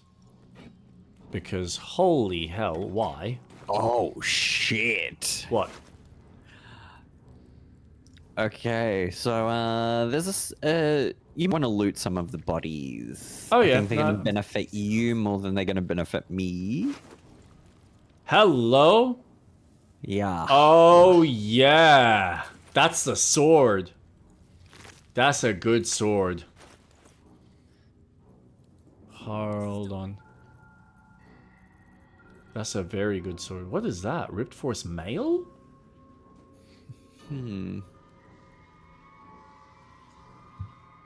Oh, it's heavy armor. God damn it. What are your proficiencies? Armor. Yeah, medium. God damn it. That'd be good. Not for her. Lucian.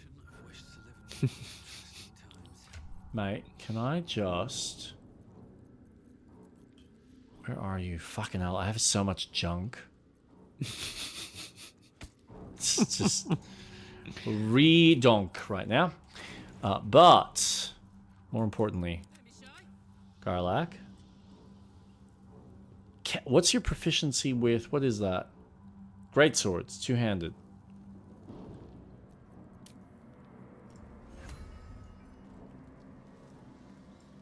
Oh, gosh. No. Martial weapons? Great swords. Yeah, proficient. So if I give you... Oh, yeah. Come on. Yeah. Yeah. Oh my god, yeah. Yeah. Ooh. No. What's that crossbow? Let me give that to you.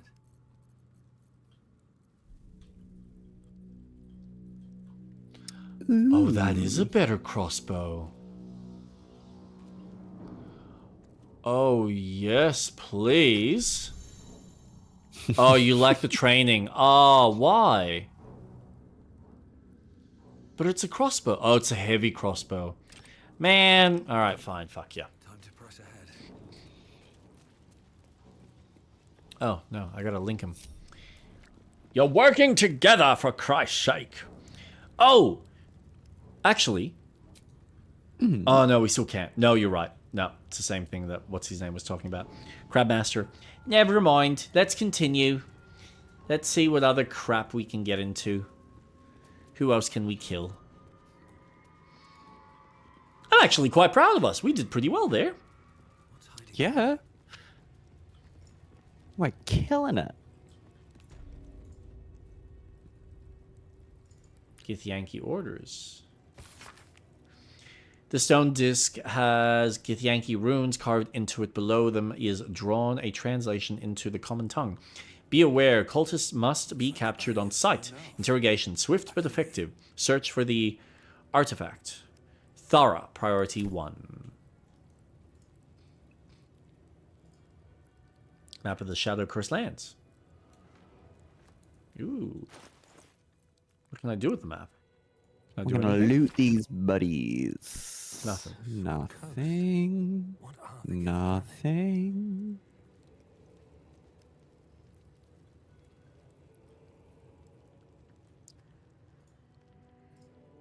A mug of beer? Inquisitive prerogative. A reminder. Oh.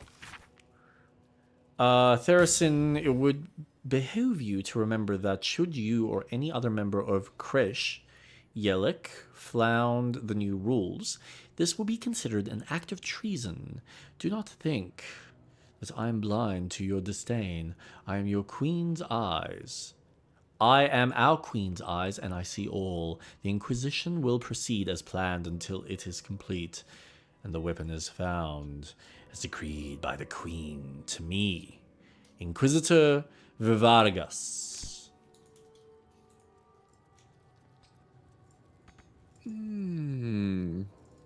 Everyone's crazy. Wow, they're all a bit loopy, aren't they? This is what happens Oh, when you got gold!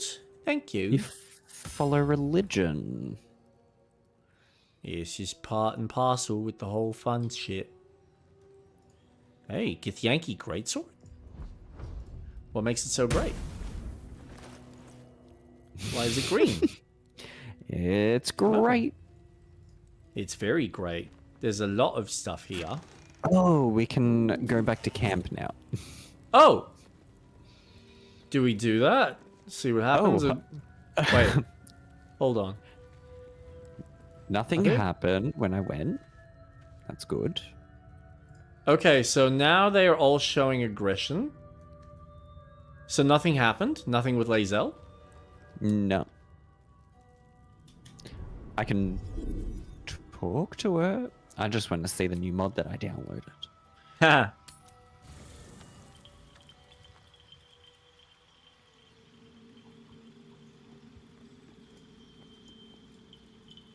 We must scout the crash. The purifier, the safest, will be in the infirmary. Tell Lae'zel about what happened inside the artifact. Oh, here we go.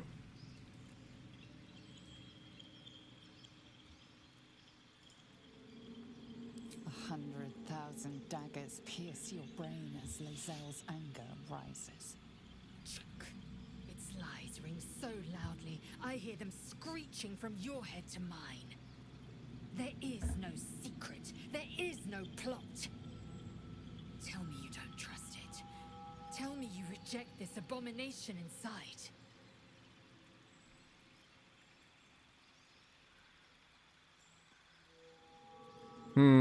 How to choose between an evil queen and a strange entity in a box. Oof. The figure was right. The Githyanki went hostile, just as it said.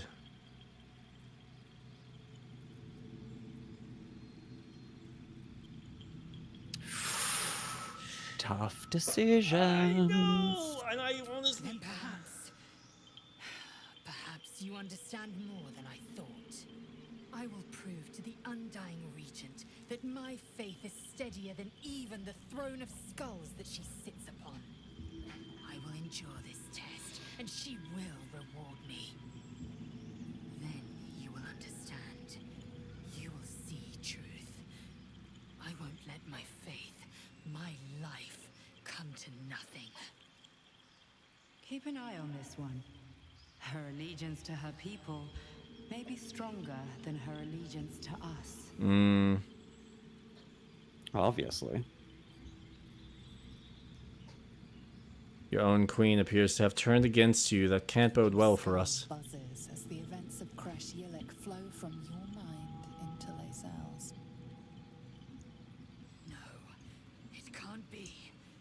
All I have given you, my might, my trust, and you left me here to idle, for you to deny my venerated queen. I have wielded Vlakith's fury as a blade, roared her wrath as a dragon, and you have rendered it all for naught. Now I will be branded as Sharlak, traitor, because you failed Vlakith. My own people will hunt me. Okay. The queen would have known my faith.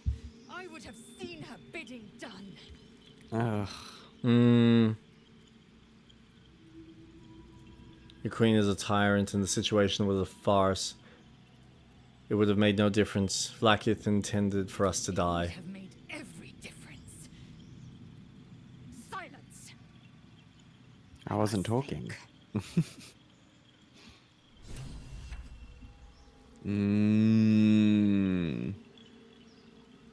Crazy that she's I am naked. Vlakith's most loyal servant. She will not abandon me.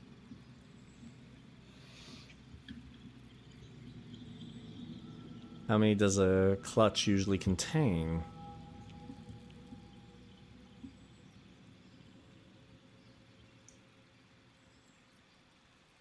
Your full up. Dismiss someone first. Oh. Ready for battle.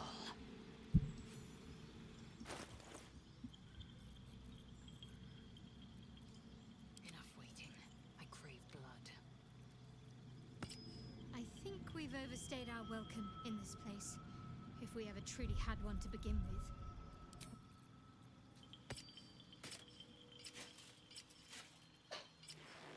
Hmm.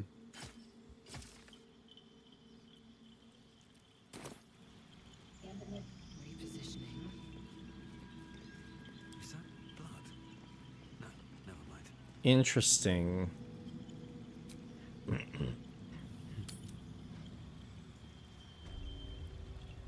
Well, now I don't know what to think, because I know we've, like, completely pissed everyone off without doing the other thing that probably would have convinced her.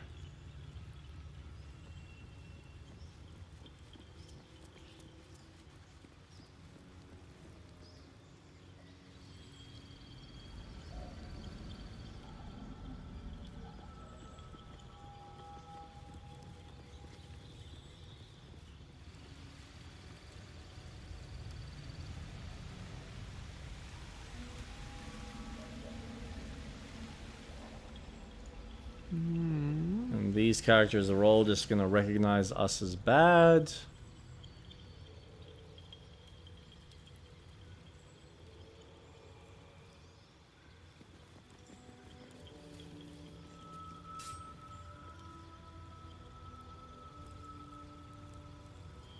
Holy shit.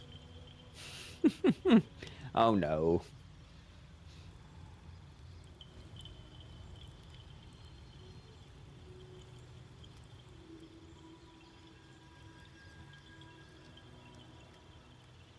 Oh, you're over here. Me? Yeah. Yeah, I'm just kind of exploring. I'm not walking into any combat scenarios, but I'm just like, alright, what's gonna activate and what's not? Because it's just like everything right now is basically no-go zone. Everyone's so angry. I know. Why? Well, just because we couldn't get along? Classroom. Unbelievable. Man!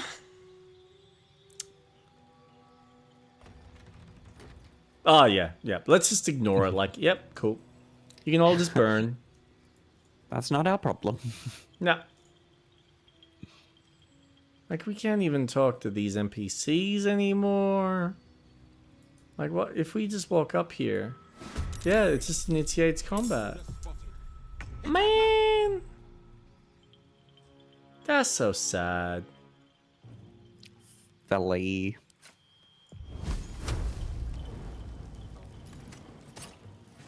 Oh, that's such a better bow. Look at that. Oh, no, that's the same bow. What am I talking about? Ignore me. I'm being silly. In turn. Meanwhile, Lae'zel is just like, yeah, no, I'm just gonna let this happen. I'm gonna let my people kill me. Nope. Backlash. I'm going to ignore your... Wow! Holy Christmas. Ooh, nice. Got one. Rally! You know, if you can shoot from there, why would you move?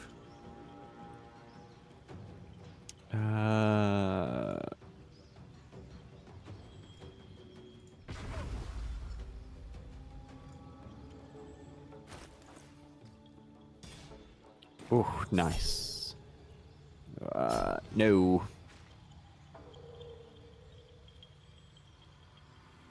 Wait, did that hit me?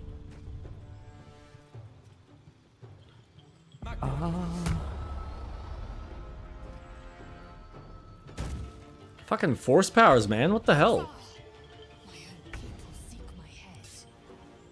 To the safest. To the cure.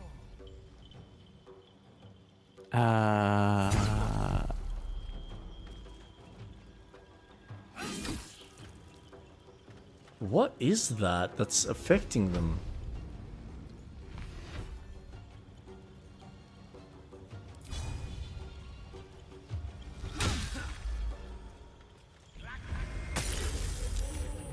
Oh, that was a good shot. Thank you. Gale doesn't fuck around. Nope. He can't do anything. Ow! Oh, they're gonna try and take her out. Stab. Let's start with you. Goodbye.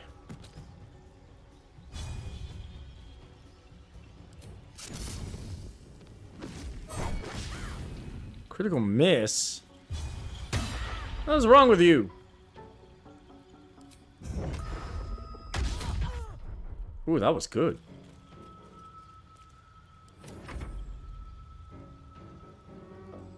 And then I'm going to go I here. was gonna say, you might want to move. It's not looking good for you. Oh, what? Come on, Lae'zel, you got better armor than that. Stop attacking me. Ow!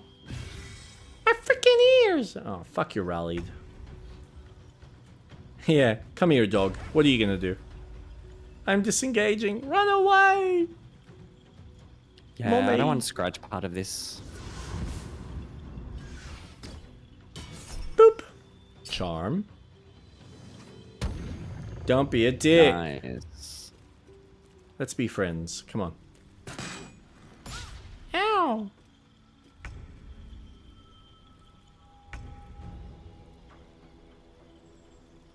And then if I cast...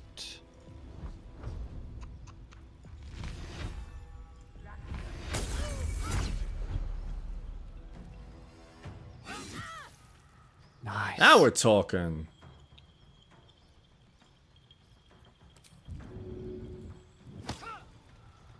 That did nothing. Thank you for attempting something.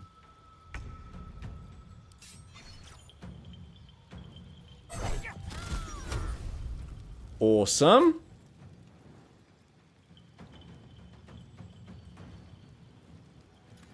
Oh yeah.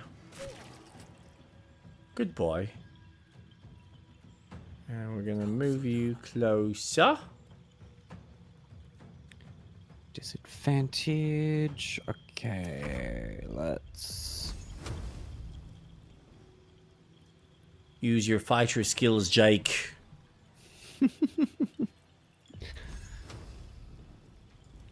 One-two punch. Critical miss? You what? I say, you what? That's good. They're That's getting that really one. good. Jake treating those skills like real money. Yeah. I don't know when we're gonna get another small rest or a long rest. Might be a while. It might affect Lae'zel. Actually, I do wonder whether she'll leave after we like do a long rest, where she'll just be like, "Fuck you." Maybe. Oh, Lae'zel's in the way. Sorry, do you want me to move? Yes. Actually, what I should do, Misty Step. Oh. I keep forgetting I've got that ability. How do you like them apples, girl? Oh, what? You didn't expect me to pop up here? Of course you didn't. Dumb bitch. That's why I gave Lae'zel the shoes.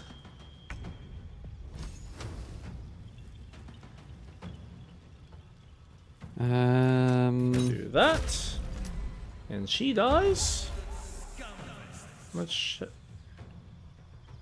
And if I stand about here. Man. My character is pretty good with a fucking bow.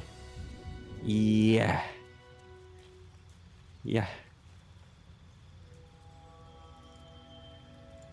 Holy crap, we took him out. Yep. There's another Githyanki. Like a boss. Great sword. I've got a key. Open up. Not that any of this is going to matter in the long run. No. No. But it's great to sell. We'd make a lot of money. Oh, wow. Ooh. That's a nice mace. Yeah.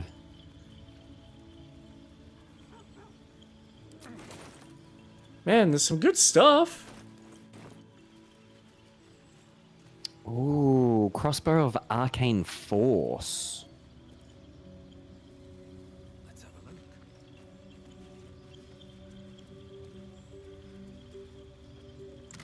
Arcane ammunition. Infuse your nice. crossbow bolts with arcane energy. Your ranged weapon Yeah. attacks deal an additional 1 to 4 force damage. Not a bad crossbow. Alright, so apart from that, Grace bottle. Nah. nope.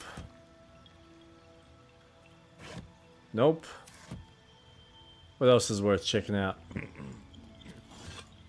Nope. This is the best part. Loot. Loot. Yeah. and loot. Oh. I found like all this food. Okay. Who the Really fuck am I shitty fighting? banana. Someone really should throw out expired fruit. Oh yeah, no, I've done that. Vase. Nope. Hell yeah. Yeah. Yeah. What are they gonna do? Give me a sword. Give me that. Yay! Alright. What I should be doing is going you. Oh my god. So many things to sell. Love this game. Oh my.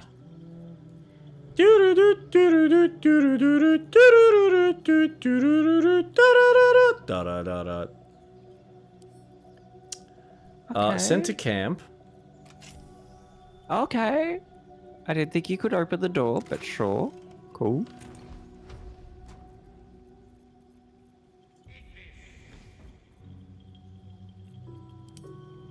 Latest.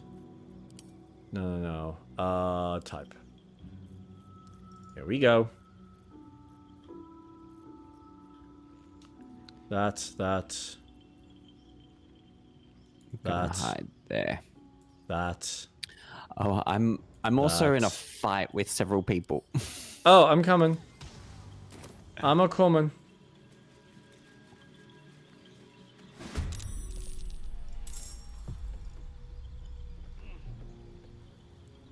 Oh, because we're dealing with the guys at the front door. Okay.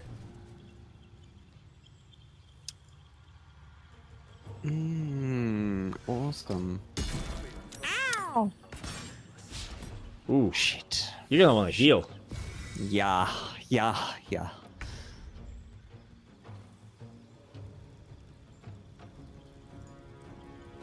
Oh, there is one downstairs. Awesome. Alright, so I know what I gotta do. Okay. We're royally fucked.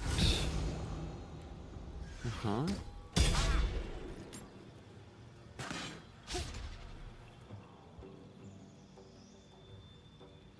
Whose turn is it next? Oh yeah, that's right, they have force powers. They can jump wherever they want. Dude. Oh wow. Yeah, you're really fucked. This will be fun.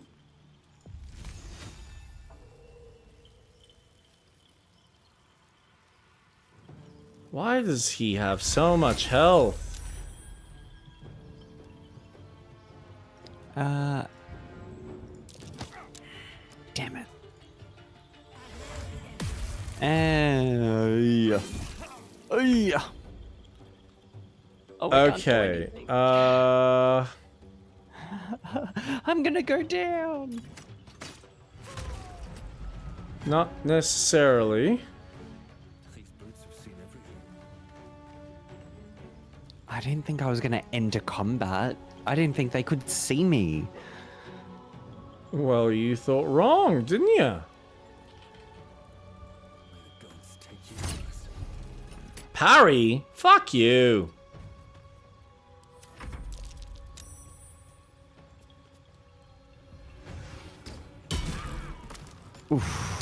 Ow.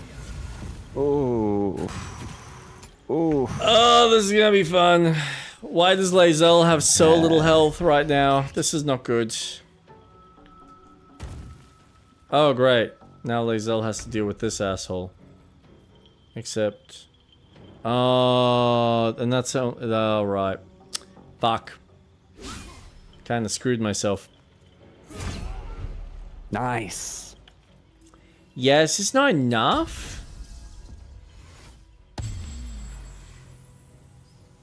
Unfortunately.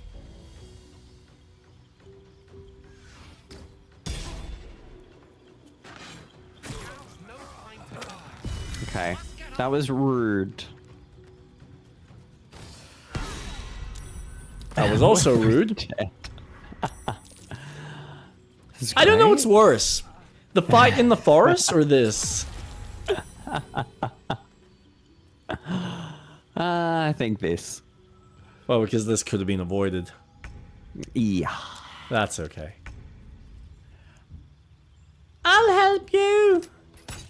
From a distance. Charge! Yeah! And take some fisties. Okay. Now run away! You missed me! Sucks to be you! Help out! I don't have enough resources! But I can stare at you and go, ah, look at you! I'm here. Follow! Can you follow? Charm! To be sure, to be sure. Ah, that just hurt my head. Ah! Yeah, come on. Schmack, you missed. Got you back. Gotcha. Oh, you missed again. Oh, that's not fair. You've got the same skill? Yeah, Come they both on. Get Yankee. No! Nah, you failed your parry, mate. Go fuck a duck. Oh, well, now I gotta use this. Nice. Alright. Now. On we go. Wait a second. Oh, why? Never mind.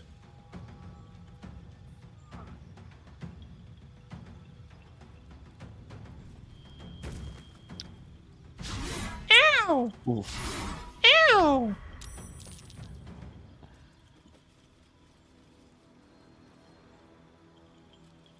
Okay. Ow! Ow! Okay. This is good. Get up! Now, I don't have enough. However, you get back down there. Bitch. That's what happens when you stand on the edge. Yeah. Wait, did I break the ladder? Wasn't there a ladder there? You did break it. That's a good thing. That's a good thing. I mean, not entirely? Damn it. And then... Oh, I could have used Misty Step. God damn it. That's alright. Because now I can't get up.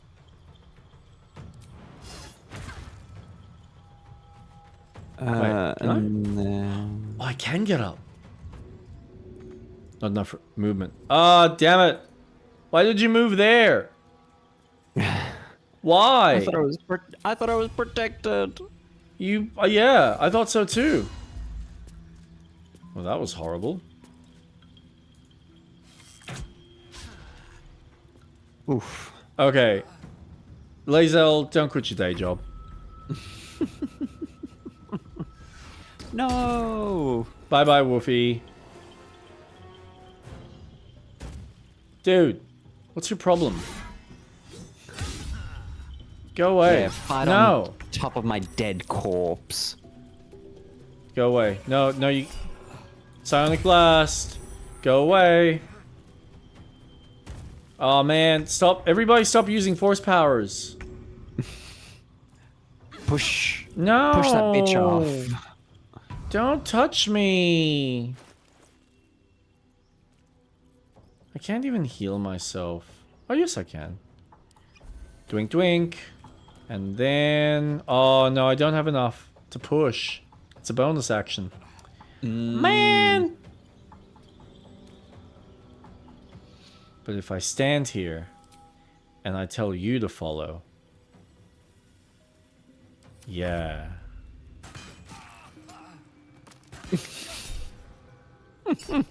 How about go away? All of you. I'm trying to keep my friends alive. You're being a bitch.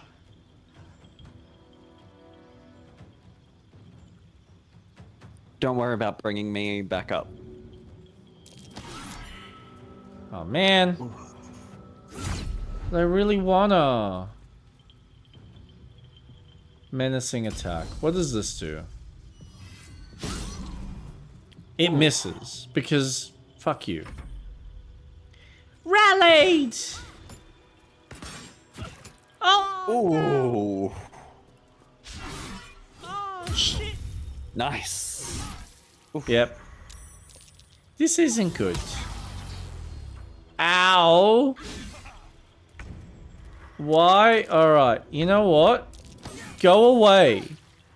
Just die. Piss off. Get fucked! Take a hike, Buzzer! You know what? I'm gonna hit you really fucking hard. What? What are you parrying? You can't parry both of us. You're a twat. Ow. Deflect. Force powers. Yeah. And if I push you, that also works. Yeah. Now go eat a dick. Ooh. Wait a second. Hmm. Oh, I can't do it. Dagnammit. What were you thinking? Nothing kind. Nice.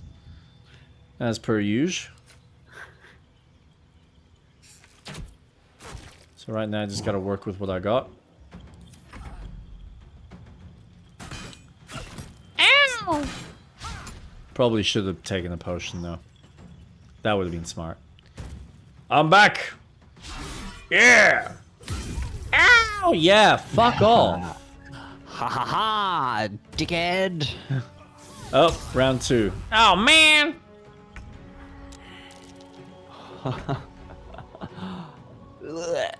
Listen, cunt. I said piss off. And then there was 2. Yep, really fucking annoying characters. And I'm going to drink that. Can I do anything else? I don't think so. I just gotta end my turn and deal with the consequences. Charm?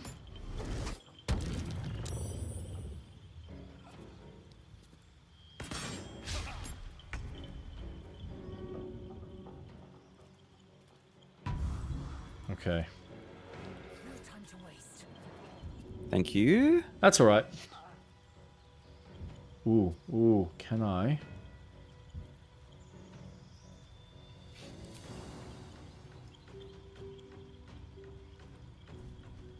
Go to you.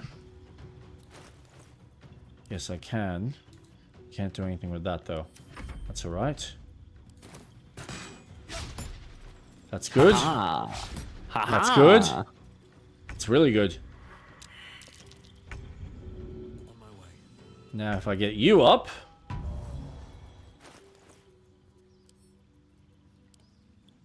I'm Wait, gonna why'd I do go. that? Where'd it go?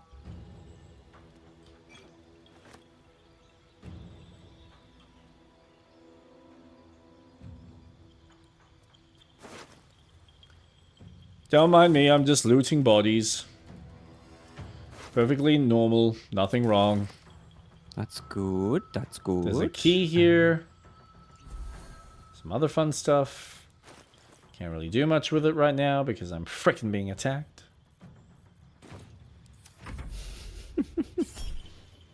Deflect! Haha! Yep. Oh, Oh, one. Yes. mate. Give me some of that, please. Yeah, boy.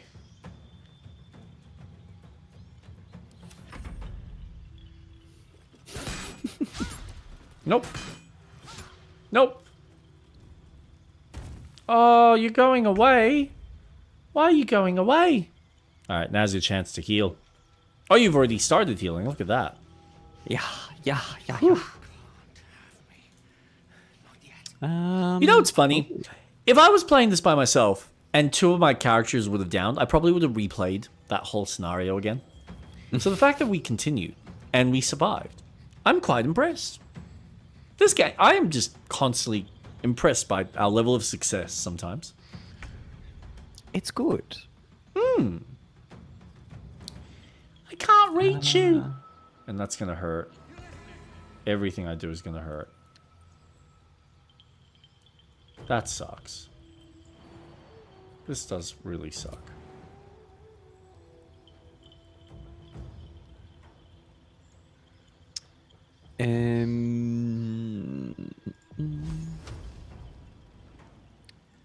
Too far away. Yeah, it's a bit annoying, isn't it? No.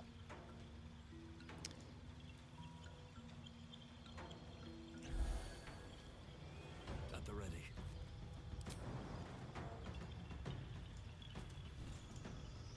And I'm That just is- gonna have a seat.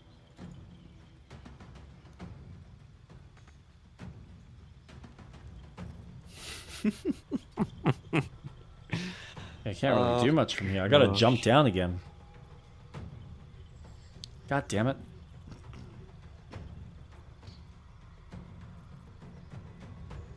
Are we gonna do a long rest after this? Or do you have another short rest?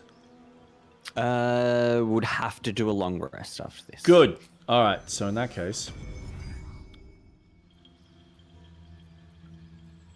That work? Haha. Oh, but that's all it gives me? Well, that's a bit of a fuck you.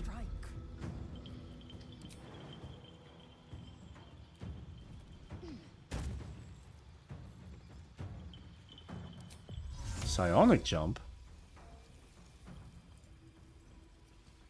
No target.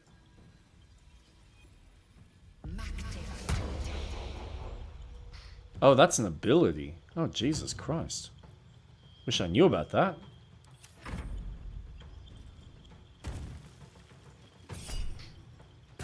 Deflect. Redirect.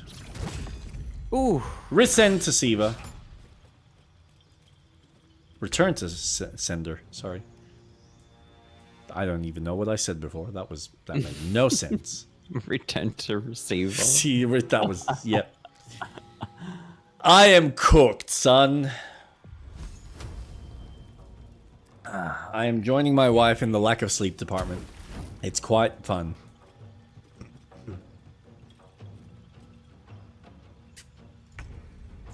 Alright. You wanna play hardball? I'm pretty good with my archery skills. How's your dodging ability? Cause mine's pretty perfect, if I say so myself. Yeah, we did it! Momentum. I can jump wherever I want. Force powers. All good, all Now, good. did we want to reload a save. Man. Yeah, I mean, I feel like if we don't, we're gonna keep going and something... You know what? Okay, let's just do this long rest. Because I do want to see if Lae'zel does anything. If she doesn't, then we'll reload the save. Okay. Because something tells me it's important for her kind of arc. Why are they all heavy? Stop being heavy. Give me a standard crossbow. You guys have some of the best crossbows. And I can't use them. And I want to use them. Because my character is actually good with them. Go to camp. God damn it. Long rest. Of course we have enough supplies. Don't be stupid. Silly. Wait, is that it? Did we just do the long rest? No. Now. Oh. Wait.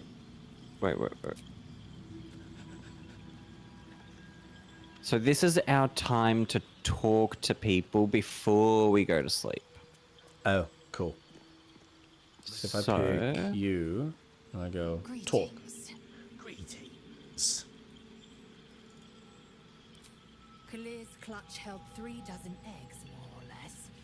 Though I've learned of creches that harbored 100. Humanoid. How do they evolve? Humanoid. How I despise the term. Githyanki are quite superior to humans. Oof. Our biology slates state that Githyanki came to lay eggs after we escaped illicit enslavement and took to the astral plane. It's an asexual process. A favorable change by any estimation. Hideous to imagine a life where I couldn't partake in the pleasures of sex without the looming threat of bearing children. Oh. I mean, she's not wrong. Shukiani. Githyanki chosen by Vlakith herself to bear young. The queen assigns when and where they must lay, and how many eggs they must bear. Jesus Christ. Pass their eggs in the material plane. In the astral, time barely passes. It is a meticulous process, carefully timed so that the eggs hatch at once. That's crazy. Go on then.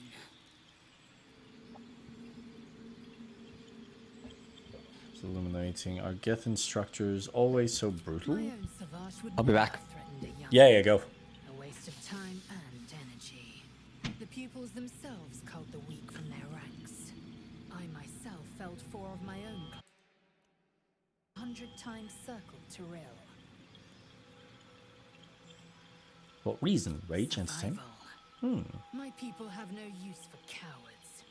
Every trainee that I slayed was either too weak to withstand the lessons, or was cocky enough to pick a fight they could never win.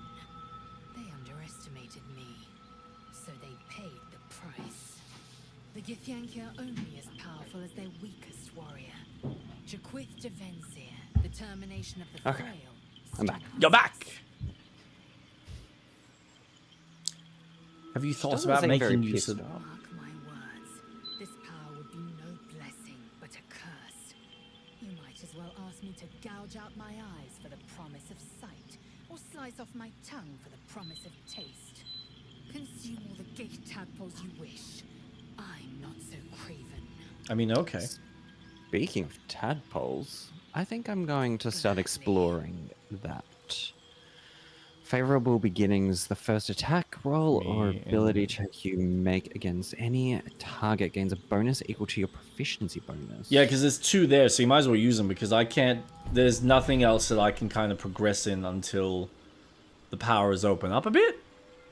I mean, there's ones I can add, but there's ones in a different tree that are not going to be beneficial for me at all. And I probably have more downsides to them than it's worth. Light on my feet. Let's see. So yeah, if you want to use them, use them. No. Give me 2 seconds. No, we're sleeping. Come on.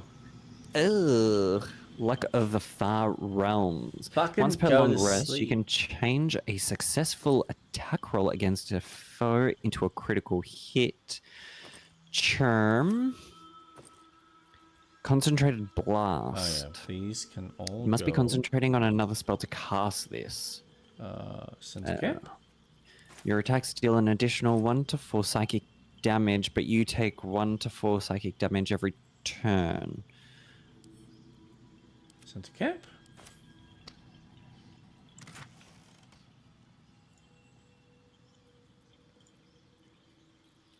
Oh god. Sure. Wait, that... Yeah, no, I'm taking that.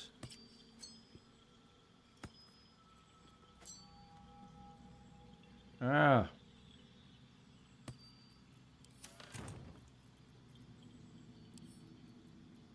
Drop.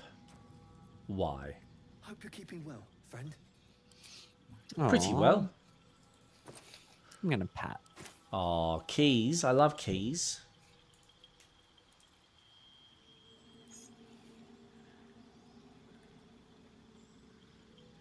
Into the keys you go. There you go. Into the chains. Alchemy potion, backpack. What's in the backpack? Random books. Okay. Yearning for the moon. Drop.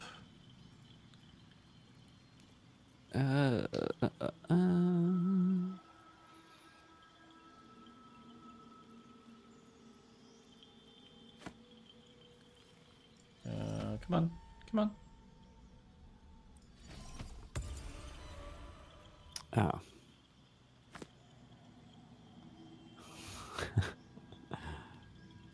Into you.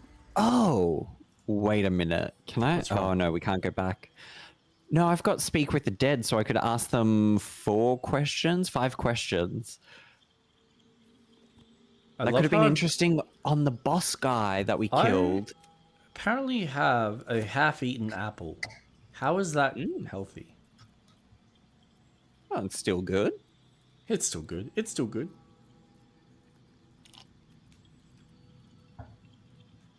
Okay. That can all be sent to camp. That can also be sent to camp. Stop interrupting me! Me? Yeah, sorry. no, it's fine. It's just every time you do that, it forces me to watch you getting redecorated. It's like, why? That's silly. Right? I don't need to see you get naked again. I've seen enough of that. Still breathing, despite everything. Despite everything. Shut up. Mate, there's going to be so much for me to sell.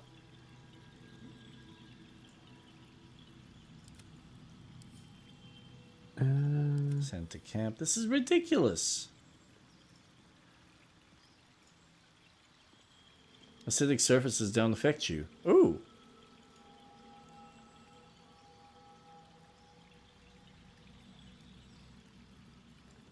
I think this looks good.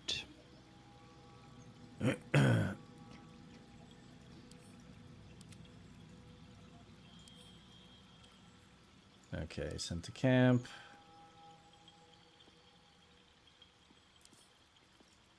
Sent to camp.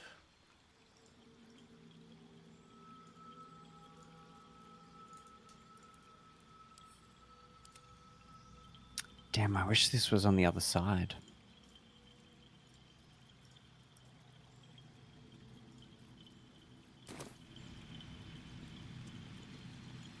You should mind my step.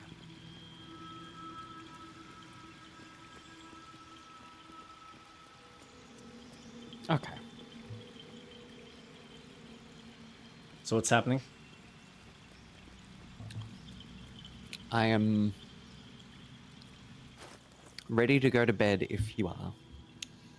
I just want to check one little thing.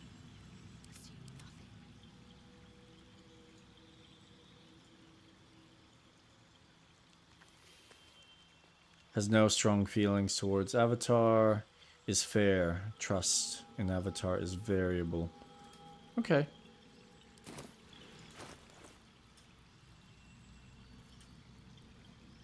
Can I have a look at the other characters? Not really. Objective noted. Alright, let's go to bed.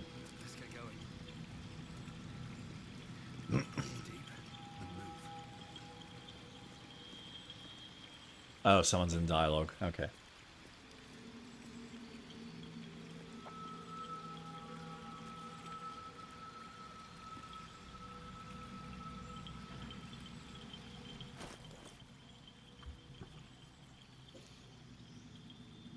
Oh!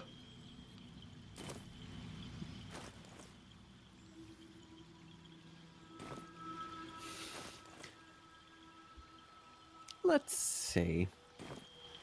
Oh no, what am I doing? Something the matter? How the fuck do you carry? It seems to just come to I me. know. I don't understand how exactly, but I felt it go to you. It's important. Keep it close. Keep it close.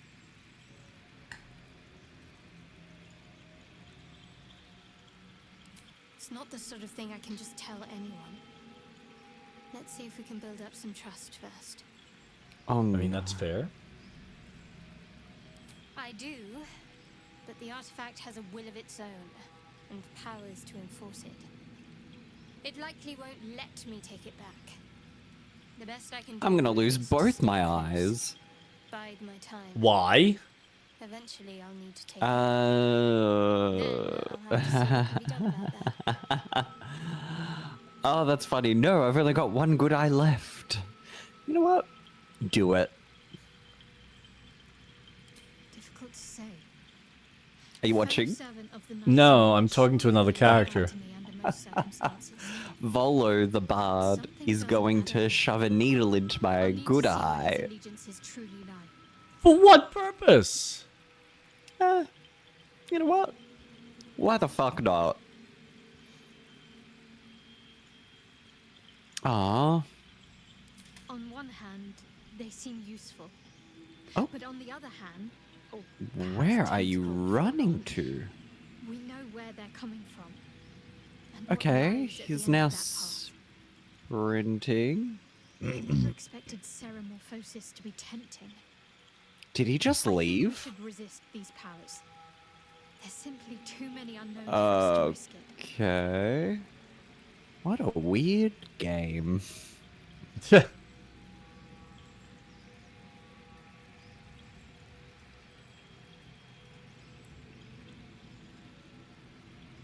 Ooh. And some might say eels and turnips boiled in milk is a delicacy, but some are fools. I'll make my own mind up. That's fair. I don't know what you mean. It's nothing, really.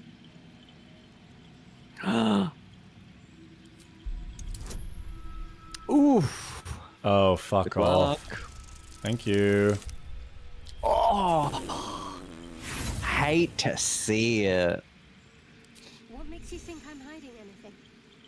If I have something to share, I'll let you know.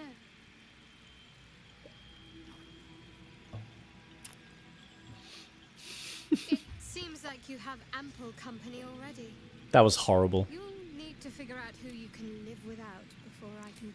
Wonderful. Wonderful. Something the matter? No, nothing's the matter. Oh, wait, what am I doing? Leave. Because what I want to do... Because Shadowheart, you're still level 4. We haven't played with you in a little while. My dear cleric. Bestow curse. Beacon of hope. Revive a companion. They return to life with 1 hit point. Remove curse. Speak with the dead. Spirit guardian. Mass healing.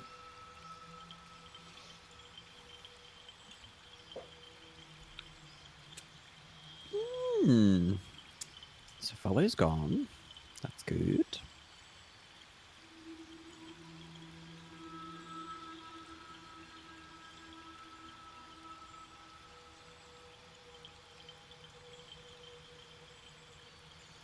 Well, I'm just gonna do what I do best. And what do you do best? You already know this spell. A version of the one you already know. You will only have access to this one.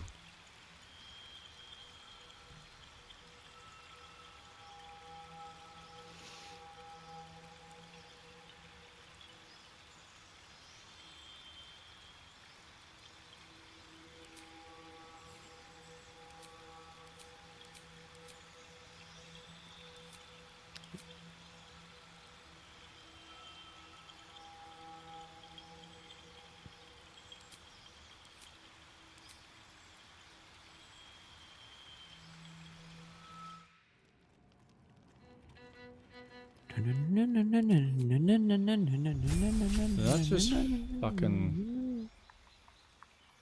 Okay. Bum, ba-dum, ba-dum, ba-dum, bum, bum, bum, bum, bum. Bum, ba-dum, ba-dum, ba-dum, bum, bum, bum, dum. Paired skills. Known spells.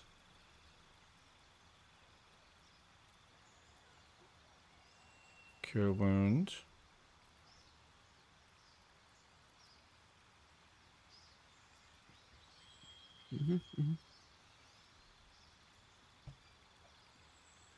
Only cast from a limited selection of spells at a time. Select what spells you have prepared from the total list of spells. You know, spells must be prepared outside of combat. Oh, right, okay. So now I choose what I want.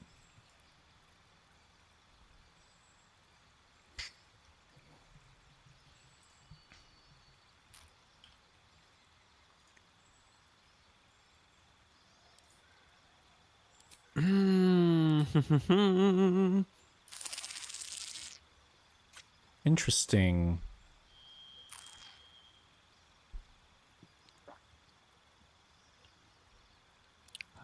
Wait, what? Okay. What can I do? Invisibility? Yes.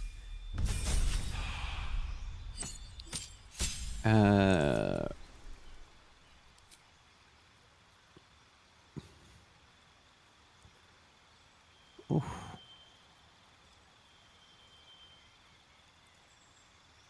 Blindness, silence. Bolt.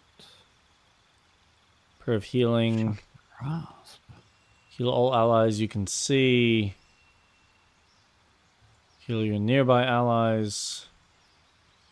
Oh. Lesser restoration. Cure a creature from disease, poison, paralysis, or blindness. I think.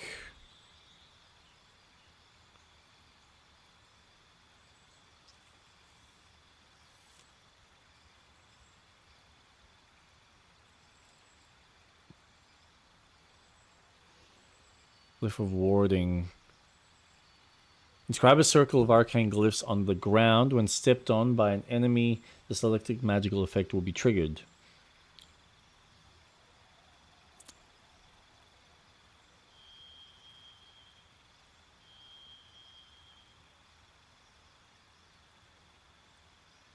And advantages on wisdom saving throws. That's pretty good.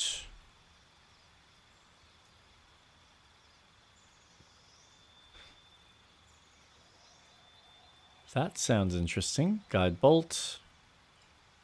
Inflict wound. I want to try that.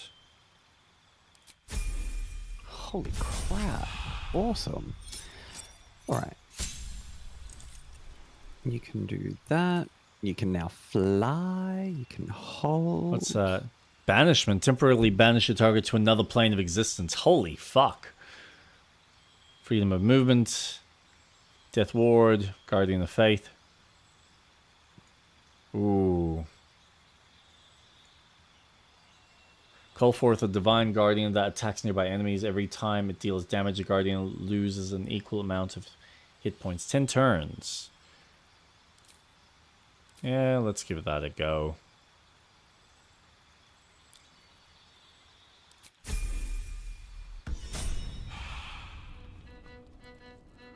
Oh, I see. You see? I can see clearly now. The rain is gone. Take which bow? Add invisibility. I can see all obstacles in my way. Alright, so what are you proficient with? Armor, light, medium, shields, crossbows, maces, daggers, martial weapons, flails, glaives, halberds, morning stars, pikes. Doesn't know how to play music. Shocker. It's alright, we've already got one muso. Yeah, me. Yeah, and you fucking suck. No, I'm kidding. I'm Kidding, man. It's a joke. God. Dare you? I'm insulted. Good. Great. I hope you are. Oh. Ooh. Running jump. Warding hands. Ooh, what's that one? Conductive strikes. No. Okay, well. We're going to take the flail, because I feel like the flail is a good idea. Lightning aura? That's not a dumb idea. She's good with shields. She probably needs a good shield. Wear light armor. Gain 1 bonus to stealth checks. Are you speccing Shadowheart? I am.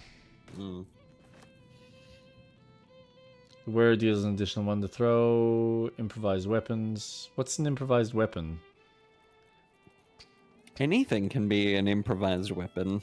Your face can be an improvised. No, okay.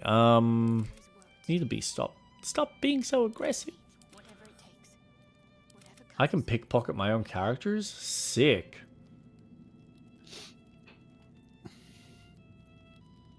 Helm's protection. When you heal another creature, it gains resistance against bludgeoning, piercing. Actually, that might be useful. Wait, what kind of armor is that? Oh, that's not. Okay. Don't need to worry about that. Next.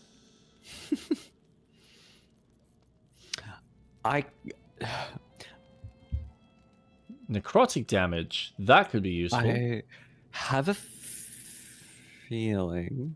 Yep. I'm wasting my time? Yes. Probably. Only because if we're going to go back to an older save, you're going to have to do this again. You're right. You're absolutely right. Hands down, without a shadow of a doubt. You're absolutely right. Medium armor. And let's give you that helmet. I think that... Okay. Well, look, I just want to see what she can equip. Now, what did we say she's good at? Simple armors. You can do medium. And then simple weapons, short bows, light crossbows. Nothing heavier than that. So I can't give her any heavy crossbows. Hand crossbow. Yeah, we can give you that. Give you that. Give you this. Give you this. Very pretty. Oh, look at you. AC bonus. You'll be sexy with that. You'll be pretty useful with this. What is that? That's junk. Do we have shoes for you? Feel like you need some shoes.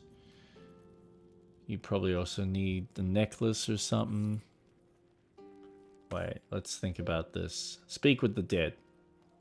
Or fog cloud. You know what? Let's do fog cloud. And then, well, yeah, might as well give her some psionic powers. Not that she's ever going to use them, but they're there for her if she chooses to play with them. Ooh, we can do dancing lights. Lightning blast? Ooh. Oh. No, maybe we'll do lightning blast instead. What's that ring do? Stealth, sleight of hand, shit at charisma. You know what? That's fine. She doesn't need charisma. She can be stupid at talking. Duh. Hi. Honor. Honor what, Ryan? What am I honoring? Heavy crossbow. No, I've already given her a crossbow. She's fine. All right.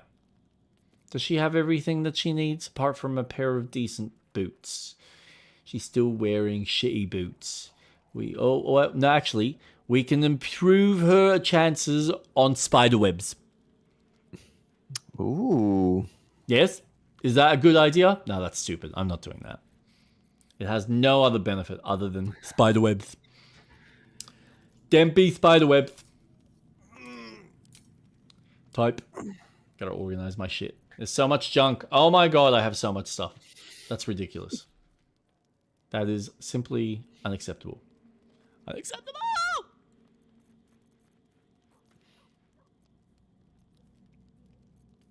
Lae'zel, mace. Nah, bro. Think that's alright. Think she's done. She be good. Lots of magic. Fucking hell, she's got so much magic. Holy Christmas! I didn't think I had all of it. Oh, sick! Bro. Kick ass. Alright, let's go to bed. Yes. Sleepy, sleepy. Auto select from our 50,000 supplies. That never runs out because we just keep stealing stuff. Oh. Oh, there's a wolf. Wait, no? What is that? Oh! Yay! Okay. I have food. Would you like it? You were... Yes! Hit it! Yes! Want bite?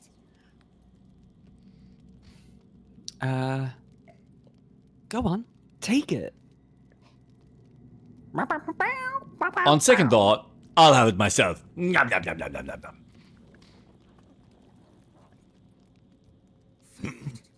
Eat more. The hand that feeds is the hand that's loved. It'll never leave your side now. No. Run. Oh. Until next time. I stand corrected. New character potential? Yeah. He will come back. Oh, good. Oh. So that's that.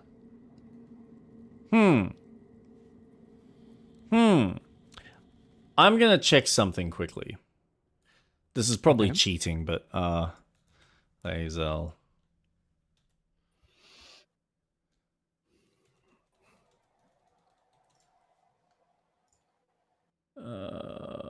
If you progress too far into Act 2 without completing the Githyanki Kresh storyline in Act 1, as she'll pursue her quest independently, or if you severely betray her beliefs, especially regarding tadpole powers, or her faith in Valkith, leading to major disapproval or conflict during the Kresh sequence. To keep her, finish the Kresh area Act 1, avoid confronting the Inquisitor negatively, and be mindful of dialogue choices that go against her strong Githyanki convictions. Yeah, okay.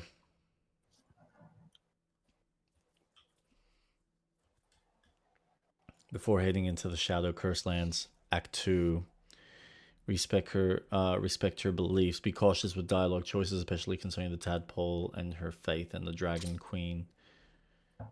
Avoid negative choices. Don't attack her or refuse to help her during critical moments in the Kresh.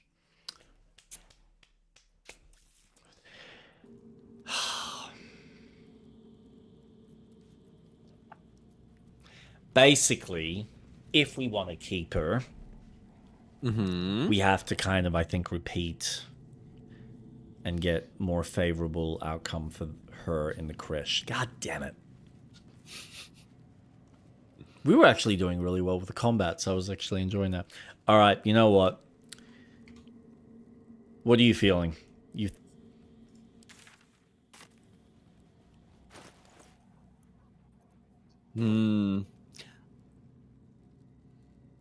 I'm feeling we load.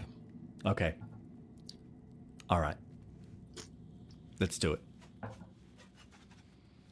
I do have an autosave for this particular moment as well. Can you make separate saves? Yes. Okay.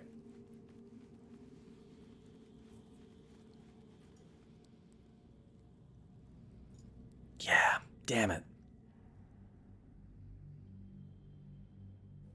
So, It's such a good knowing game. what we Fucking know, hell. It's do like, we want her in the party for this, or are we going to piss off from here and no, do the other missions?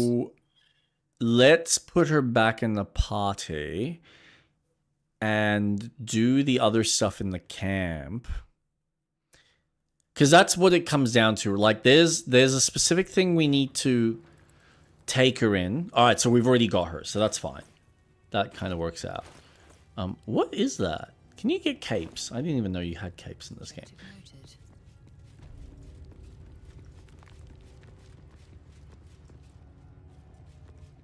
So I'm All right. hoping, provided there's no issue. Yeah, awesome. All right, cool.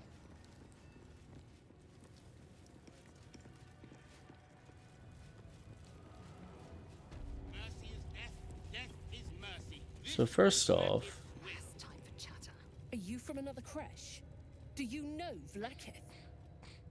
If you see her, tell her I'm training twice as hard. No, 3 times as hard. Sprint. Quicker! The gate man to across the floor by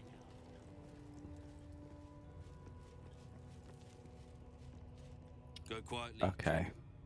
The Savage here does not like to be interrupted. nope, okay. Flesh, flesh! So there's just the different rooms. So what we need, speak to the doctor of the creche. Mercy is death, death is mercy. This is Blackie's will.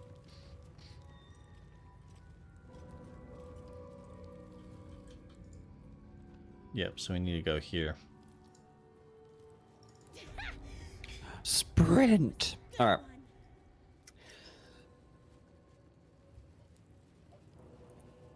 Run. There's a parrot vertical incision from Oh. pinnae to end of notochord.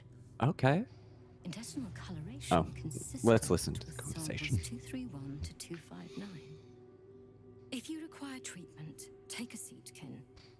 Or do you have a question?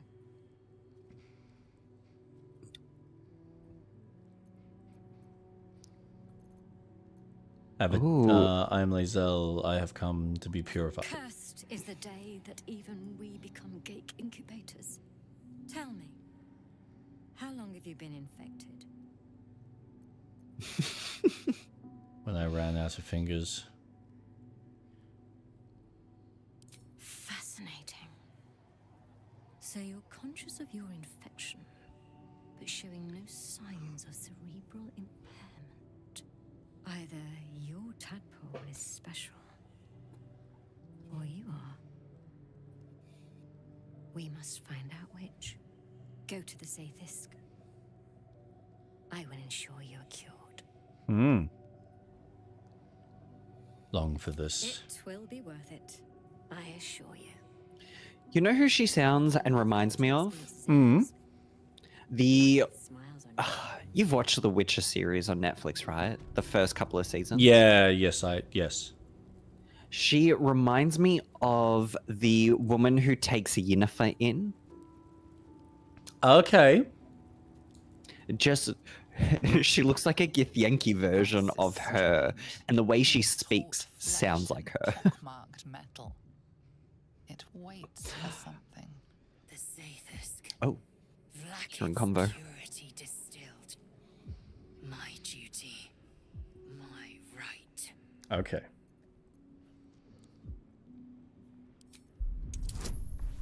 Oh, Yeah, sure. sure. You've got a -1. Oh, need to get a 16 or higher. Come on. Well done. Yeah, I'm a smart man. I know what the thing is. The device is an ingenious synthesis of illithid anatomy and metal alloys. It hums with psionic energy, hinting at paths into unknown minds and unseen. It's an organic methane. Aside. My time has come. Okay. Oh my god, I wish she died. I'm going Step first. back, Go ahead. I'm going. Let it be done. Yep, you go ahead Chad, and realize that it ain't gonna work. suffering. Does she get a buff from this? Or No, like it's supposed it's technically a debuff. So I've been doing some unfortunate reading because of this. It's okay. Essentially, every choice to do with trying to remove the tadpole Focus on the parasite doesn't work. at all times. because it's Correct. obviously the main plot point leading to whatever the main arc of the story is, which is that that's the only time the tadpole is removed. But everything else. It's the whole push of us going to the third act. Yep. But to be fair, The Zaith's psionic forces batter Lae'zel's thoughts. There is no chance she will survive this unscathed. oh well.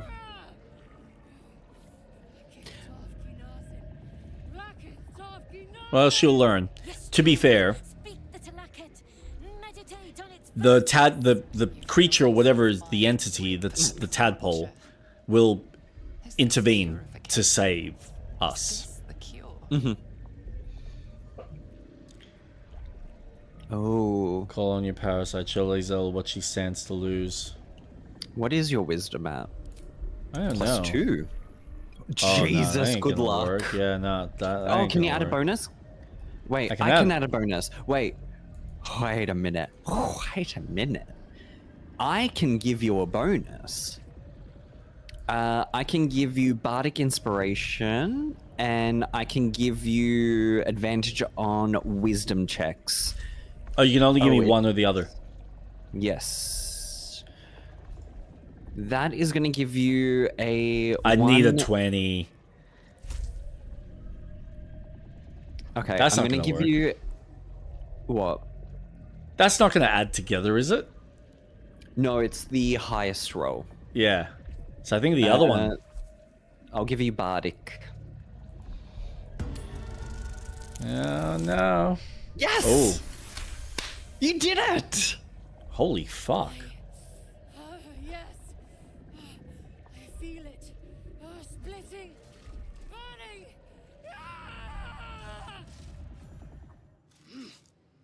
Oh.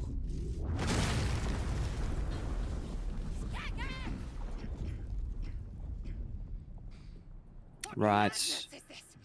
The Zaithis nearly destroyed me. Right, so she has to experience this. Yes. Right.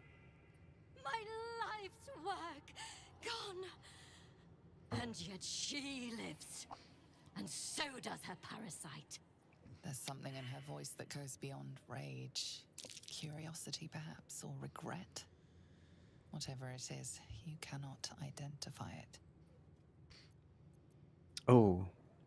Can't you see in her eyes the parasite's dead? You do have +3 for deception. You've got favorable beginning.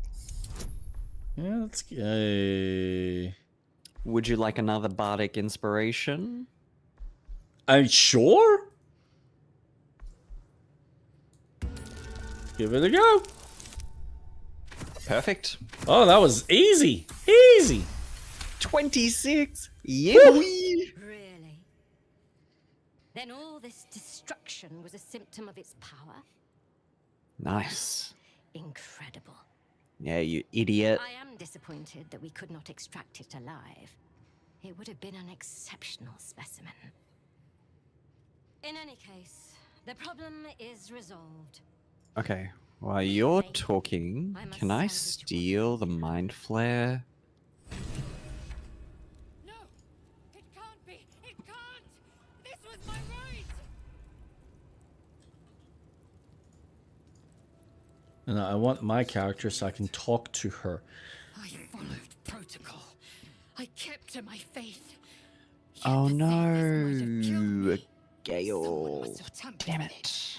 An aberrance I can't begin to comprehend.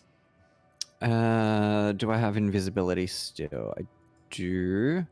So, I learned something. There must be a Sharlak in this crash. Gale can Traitor. learn The Secret is scrolls. hunted, slaughtered, and erased from our histories. So any scrolls we pick up, I can teach it to him and he can learn them Yes. indefinitely. Yes. Now hurry. I didn't realize We must that. go to the Chirai and inform him of the So Savior's now- tampering.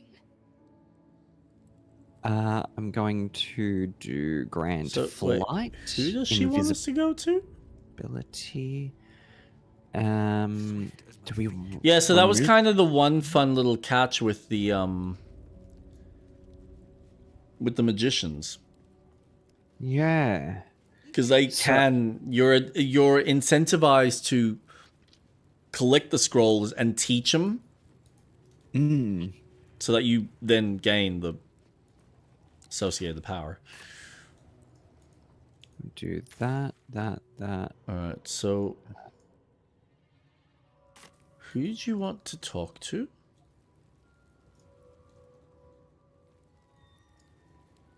Oh, I don't have money. Okay. Are you poor? Why are you I only so have poor? 317. little demonstration?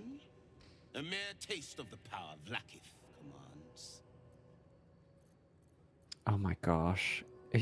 Looking at your inventory gives me My Ajna? so, the most silver so swords of much. any crest I know. Vlaakith's command. It's ridiculous. Potential may not And I want to organize it, but this game honestly does a bad job of, like, efforts never fail organization. to disrupt it. It is up to them to deliver on this. And it's you not can like I can... They know the What I punishment can't... they fail. You can sort it. Yeah, I sort, but it doesn't... This is the problem. Every time I get something new, it doesn't sort it automatically. I have to resort it every single time. That is true. It's bullshit. If you're giving me a sort option, why aren't you auto-sorting every time I'm going? And it seems like it's a simple coding thing. It's like, all right, this is the sorting option. Every time he opens up the pack, sort it automatically. Nah. Nah. It's only during action. Fuck you. And it's not like I can buy extra, like, little bags so I can sort it myself. And go, Oh, do "Here you are my want some?" potions? No, it's all right. Like, it's fine. It's more the general principle. Like in other games, you have your potions in a separate menu, your general items in a separate menu. Like books, like The Witcher is a great example of like your books and keys and shit don't weigh a fucking thing. It's just like, nope, they're just things that you collect for information. It's not an item.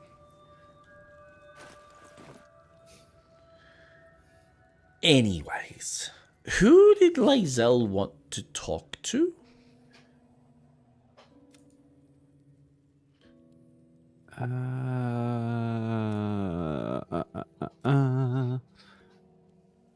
Do want that. Carissa belonged to a high priest of Lathander. Perhaps it can help us find the blood of Lathander. Holy relic, blood of the Lathander, blood hidden, blah blah blah. Shadow of the Cursed Land. Lae'zel believes Zayth was tampered with and is eager to inform the Inquisitor at the creche. We should escort her to him. Take Lae'zel to the Inquisitor. Alright, so I think now is just the part that we continue onwards.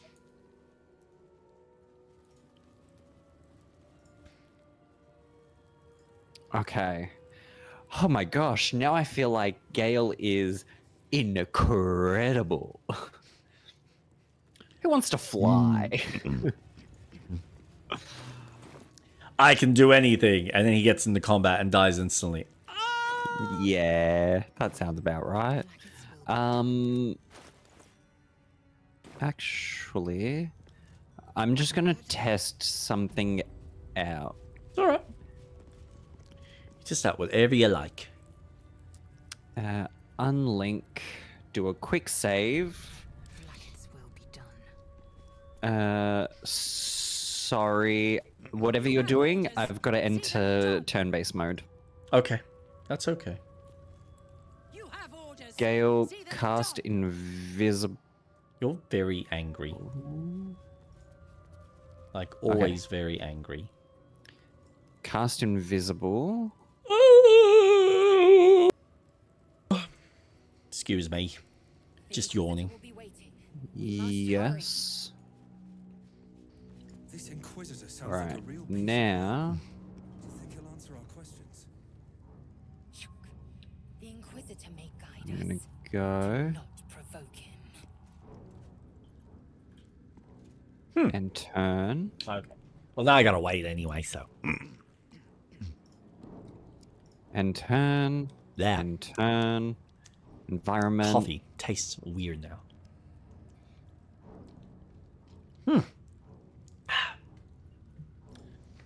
Alright, I'm gonna take this. Actually, while you're doing that, Stealing. Shit! Resolving this peacefully will require more why? than you displayed in Why do you wanted- take stuff? Why, Mr. Street Rat? Because I want another worm so that we can unlock more ability. You don't need another word. Just be grateful with what you've got. No. Hey, I got away with it. You fucker. You always get away with it. You sly little bastard with your clever hands. So now we have. Unos, dos, tres. Wait, where is it? I'm just going to go to the restroom. I'll be right back. Okie dokie.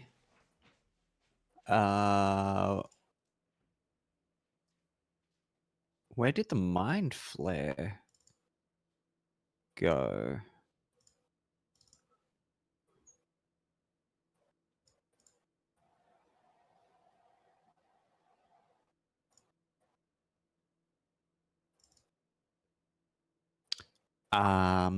Did I just steal something but didn't actually steal it?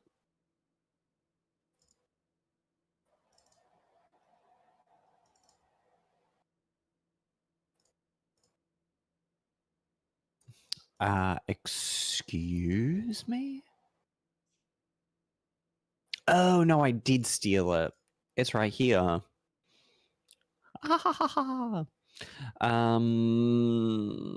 Force tunnel. Concentrated blast. You must be concentrating on another spell to cast this. If the target was concentrating, you heal as much as the damage that was dealt to it. Sacrifice half your remaining hit points to heal a target for the same amount. Psionic Overload. Nah, I don't want to get hit. Once per turn, when you make an attack roll, the attack reduces the target's corresponding ability by 1. The reduced ability score cannot be decreased lower than 1. The ability is reduced, blah, blah, blah. Stage Fright. Perilous Stakes. Shield of Thralls. Psionic Backlash. When an enemy within 9 meters casts a spell, you can use your reaction to inflict 1d4 psychic damage to the caster per the spell's level. Cull the Weak. When you bring a creature down to fewer hit points than your numbered of evolved illithid powers, it dies and all nearby creatures take 1 to 4 psychic damage. Oh my gosh. Repulsor. Push anything and anyone back 6 meters. On save, targets still take half damage. Displace. Creatures suffering falling damage because of your actions take an additional 1 to 8 psychic damage. And that is locked. Okay. Maybe I do want Force Tunnel. Quick question. Yes, shoot. How many illithid powers do you have? Oh, 2 or quite a 3? I've got. No, mine's only showing 1. Or how many have I used? Yeah, how many have you unlocked? Oh, me? All right, so 1, 2, 3, 4, 5, 6. Jesus. Mhm. Okay. Cute. Yeah. So you go nuts. So you can like just use it. Because again, there's like what I've got now that I can unlock. Like there's a few. Actually, there's a few that have opened up for me, but that's okay. I can worry about that later. But like the two that I'm not going to worry about is your attack. What is that one called? Psionic Overload. Where your attack deals an additional 1 to 4 psychic damage, but you take 1 to 4 psychic damage every turn. I'm like, no, thank you. And then transfuse health, which is kind of like dividing your health. Take it. It might be useful. Okay. There's 2 more parasites that I can get. Oh, I wish you... Can I? Oh, God. I'm just going to do another quick save. Sure. Because I'm going to steal another 2. Ooh, good. Or attempt to. Good. There's one. Okay. Okay. And then... She's none the wiser. I do want Repulsor. I think Repulsor would be a good one to have. Push anything and anyone back 6 meters. Yep. And displace. Creatures suffering falling damage because of your actions take an additional 1 to 8 psychic damage. Fuck it. Man, I'm doing it all in my brain. It's the characters are just gonna have it all, or at least my main. As many as we can. Yep. I'm gonna let that bug just seep in and eat every part of me, frontal lobe and frontal cortex. So far, my right brain is the right side is getting all the abilities. Massaging, yeah, I know. It's pretty good. I don't think there's any more to steal from her. That's all right. So how many has Atlas now got? Atlas now has 1, 2, 3, 4, 5, 6. Yeah, pretty much the same as me. Yep. So now I need to get Displace and Repulsor. Oh, I haven't got that yet. Yeah. Yeah. That's the next one that I need to get. Those ones I thought would be really fucking useful. Uh-huh. Creatures suffer falling damage. But yeah, and then there's like things on the edges which haven't unlocked yet, so I'm wondering when that opens up. So that's going to be fun. I wonder if we start becoming more illithid. Hello, Davy Jones. Oh, what is... I'm just trying to think of a quote. Jack Sparrow. Oh Davy my God. Jones. Quotes. I mean, it's so much easier. Number 2 is Do really you fear iconic. death? Do you fear the dark abyss? And life is cruel. You should. Well, why should the afterlife be any different? He's such a good actor. In ghost stories, Miss Turner. That's the other Start one. Believing because you're in one. You're in one. I like all 3. I'm not including the 4th one. It's good. I like the 4th one, but the trilogy just is so well tight. Yeah, go love- on. No, I gotta stop interrupting you. No, oh my gosh, please. Bad. How dare you? Get how the fuck out. sorry, man. I'm No, gonna so kick you out. Oh, could you please? Don't have to Okay. deal with all these choices. I can't. There's too many decisions. No, I've learned to appreciate 2 and 3. There is one little fact that I think helped enhance it, and I'm annoyed that it doesn't exist in the writing itself, because I think it's fucking brilliant, and it really shows the unfortunate reality that Disney puts into their work. That it's like they have to PG everything, and by doing that, even if you're leaving something in there from a subtle perspective, you don't have to necessarily be direct about it, but from a subtle perspective, they removed something that I think is such an integral character moment, and I think really enriches the world and enriches Jack further. I love 4 for its own, like, it for me, I've always looked at the series as more of an Indiana Jones storytelling. And so when I look at 1, I look at 2 and 3 as like this compendium that add on to 1, but like work as their own little story and continue the arc. And then I look at 4 as like, here's another story. It is unfortunately weaker in general compared to 1 and 2, 3 as a combined. But it's still, I think it's still a good story. It's a lot better than what they then attempted with 5. There's a 5th one? Yeah. No, there's not. Yeah, there's a 5th movie. No, there's a 5th movie. Did you not watch the 5th one? There's only 4. There's 5. What? Yeah, because we see what's his name die? Jeffrey Rush's character, Barbosa.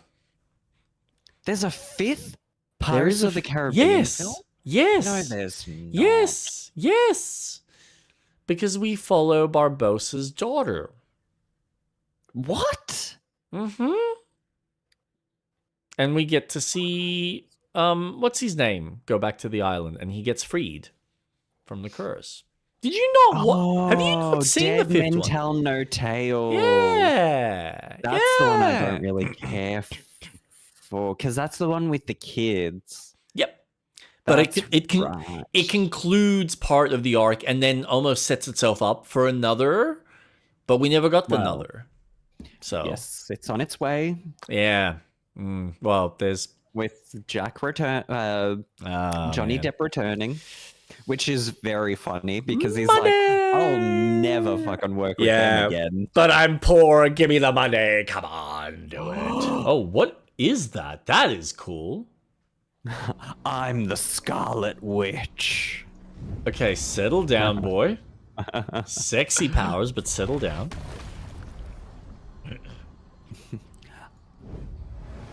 Thanks for the lesson, but I don't need you to tell me who I am.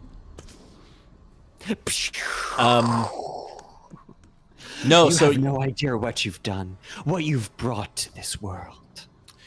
You know if about. I need to find you, I know. If I need you, I know where to find you. Wanda, just know that I know what you've sacrificed. Sorry. Continue. No, that's all right. No, I'm just gonna take a step back because I'm not familiar with that universe as much as you are, because you're obsessed with that character. Dear Lord, it's not like I have a tattoo of her. If they made a video game about her, you'd be like, take my money, please take my money. And it didn't matter who it was made by. It could be made by the one studio that you fucking hate the most, and you'd be eating that shit up with a massive grin on your face, saying, more please, I want the expansion. Like, show me the trailer for your sequel to this game now. I'll give you money now and then. The closest I had to playing as the Scarlet Witch in a video game, excluding Marvel Ultimate Alliance 3, because I think they did her dirty, is Claire Obscure. That's why Lune is my main party member. I get it. And she definitely plays like that. She definitely plays like that. She 100%. 100%. But I interrupted you. No, I was just going to say, with Pirates, you know about Jack's the kind of tie with Jack and why he's like linked in with Davy Jones. And this is why I think it's funny that they never mention it. It's not even part of the script. I mean, it was part of the script, but it's not in the main film, and it's edited out because of how like dark it is. And I go, but that's the motivation for Davy Jones even being involved in the first place. This needs to be in there because this ties it all back. It makes no fucking sense from an editing standpoint. I get why Disney did it, but then it's like, but this is the story. This is why he's here in the fucking first place. This is why it's the Black Pearl. There's like this emotional connection, and then the fact that the ship itself is black because of the choice he made, because of him turning to, was it Crockett? I forgot the character's name. How we doing, Doco? We're Raiden, and Naz is here. Pearl black? Hey, Why don't is my pearl discriminate black? pearls. Everyone has their own individual. Is Pirates of the Caribbean 2? Because the fourth one is with Penelope Cruz. Yeah, which, I mean, And the for the Fountain most of part. Youth. What is the character's name? That Jake needs to maintain his pearls better. Don't let them tarnish. Cutler. Beckett. Oh. Yeah, like the association between Beckett and Jack is so closely tied because Jack was the one that was essentially transporting slaves. Do you know about this? Because of the deal he made. Yeah. Well, that's his whole thing is he keeps making deals with these people so that he can keep going. No, but so do you know about this specific story thread? Have you seen that extended cut?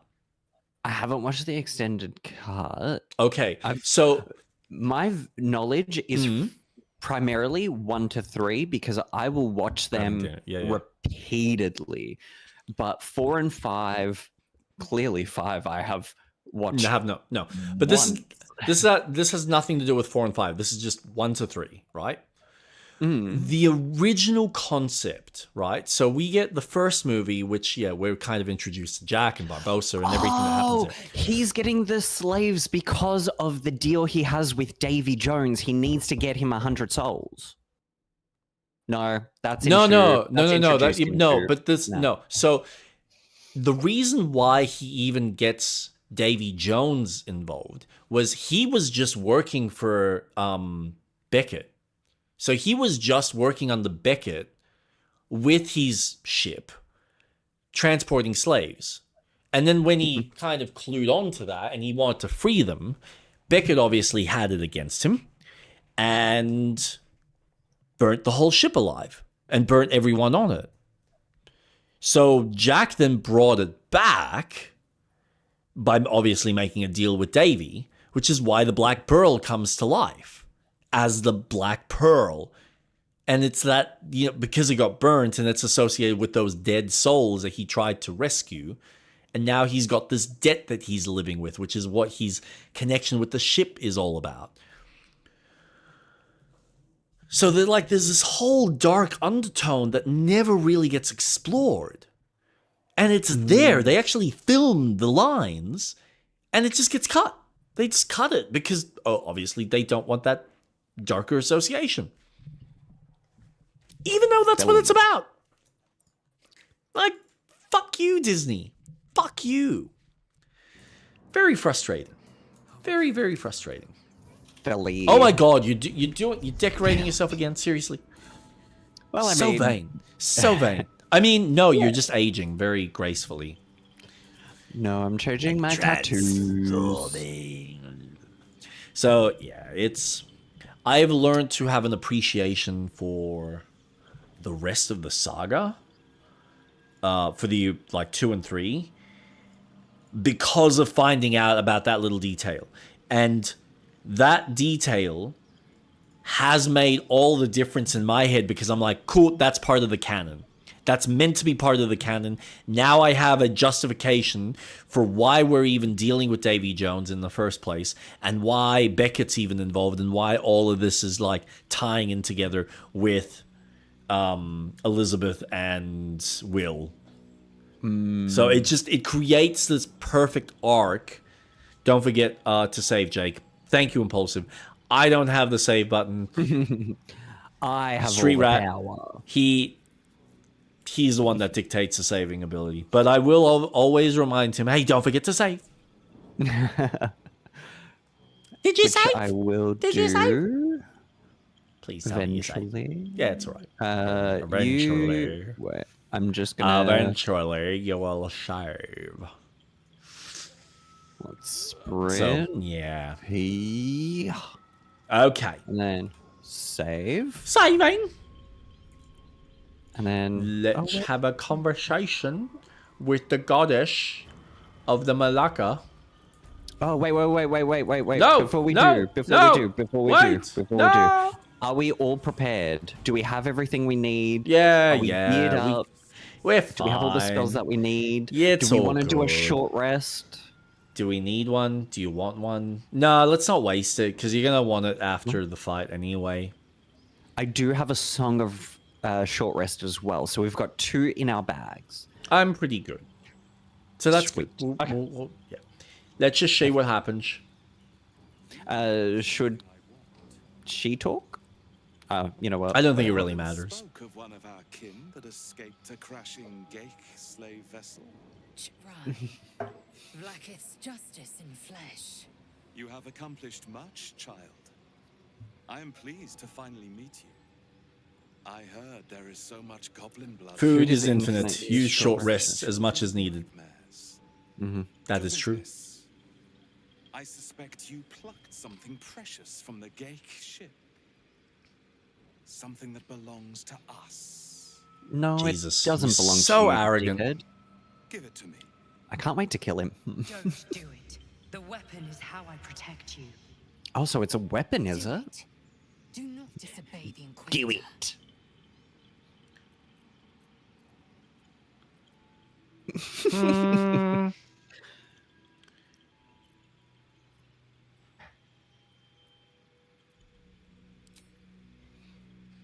No.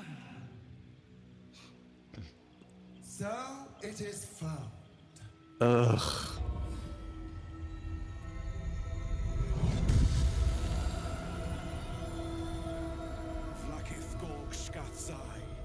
My queen. Yes. The deathless queen has spoken. We've done all this. Stay standing exactly as you are. Who exactly are you? Your choice of allies is I love that you're just skipping through all of this. Because we've seen all of it. No, this is my first time. No, it's not. Shut up. You've done it all. I didn't take the weapon from you, but I am returning it. extend your fealty one step further. Mortal Reckoning. I will cleanse it for you, my queen. The mind is warped, broken. The blights, they are agents of chaos. They want to destroy you. Everything is bad. Destroy. Everything is awesome. Dis- Everything's cool when you're You're so Everything is intense. awesome. You must accept. Refuse. I can't do that. Fury. Do Gale disapproves? Mm-hmm. As you say, my queen. Shma Zal Vlaakith has spoken. Do not leave this room. Okay, let's go inside. Oh, wait. No. Hold on. Place the weapon in the plane caster. Be quiet, Gale. No. Wait. Place the weapon in the. Oh. Can I get... Okay, so that's exactly the same. Be quiet, Gale. Place the weapon in the. Nope, so you literally have nothing to add. Awesome. So let's go in. Yes, we are sure.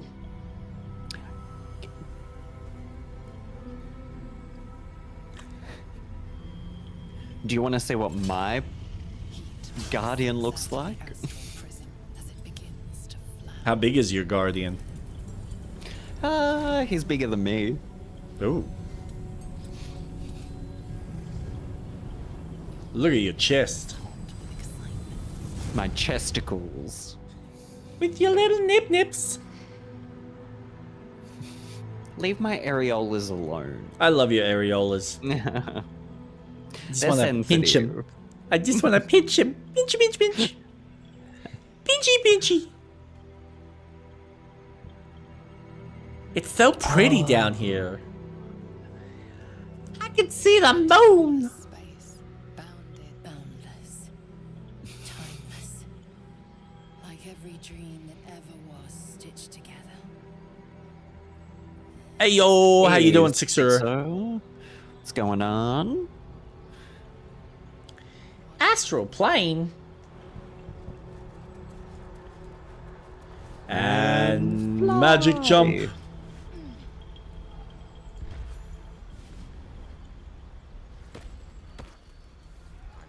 Perfectly delightful. I can't talk right now. Deadgith Yankee. Longsword. Divine Bone. Take that. I'll take this. What's up, fellas? Are the gates bouldering? Ugh, always. Ever vigilant we shall be. Lae'zel can't say shit with that helmet. Good, that means I can push her without Shut her up! seeing me. Oh, she seems awfully close to the edge. Don't you fucking dare. Slate faded symbols are hard to distinguish, let alone decipher. The drawings etched underneath them, however, are plain to see. They depict a dragon soaring above two individuals, one standing tall, the other kneeling. A circle is drawn around them, a fuzzy tail trailing behind. They are riding a comet. Get away from me, you crazy sod. Fine, I won't. Your dusty hands to yourself.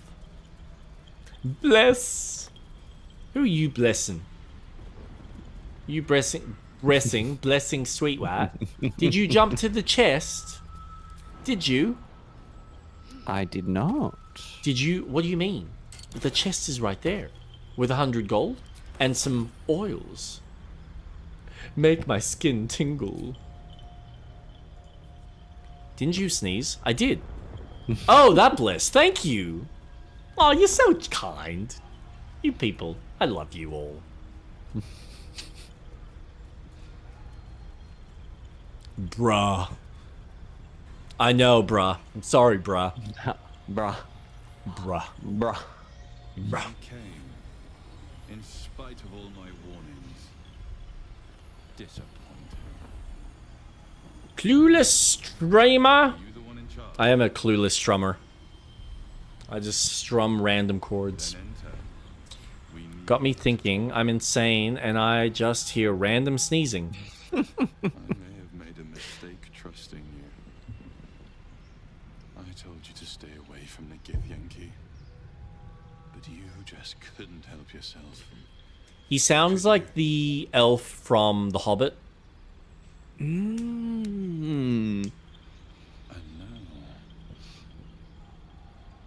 I know what it's like to be burned by dragon flames. I haven't come to murder you. I just want to talk. Yeah, that... Let's make out! Come on! I just want to see you in person again. I love you. What do you want to know? Why does Vlakith want you dead? Vlakith wants me dead because I know her secret. It is a secret so great that if her people ever found out... I wish I can do my makeup like that, but I know I'll fuck it up.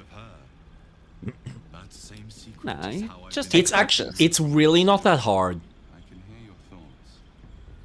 You think I'm lying. Vlakith warned you that I would tried to deceive you, but consider this. What reason have I... You can either start by doing the red first and then do the black, because obviously the blacks are the darker shade, and that's a lot easier to do just around the eyes. Whereas, yeah, if you do the black and then the red, you might find it'll kind of transition poorly. I'm still learning and trying to get my hand steady. That's my issue. I mean, unless you're like sitting there going, yeah. Look, just do it slow. What you can do is, I mean, you can always use your arm and kind of put it against the table and just stretch out the skin just to kind of guide it. Because, yeah, if you're trying to do it suspended, it might be a bit harder that way.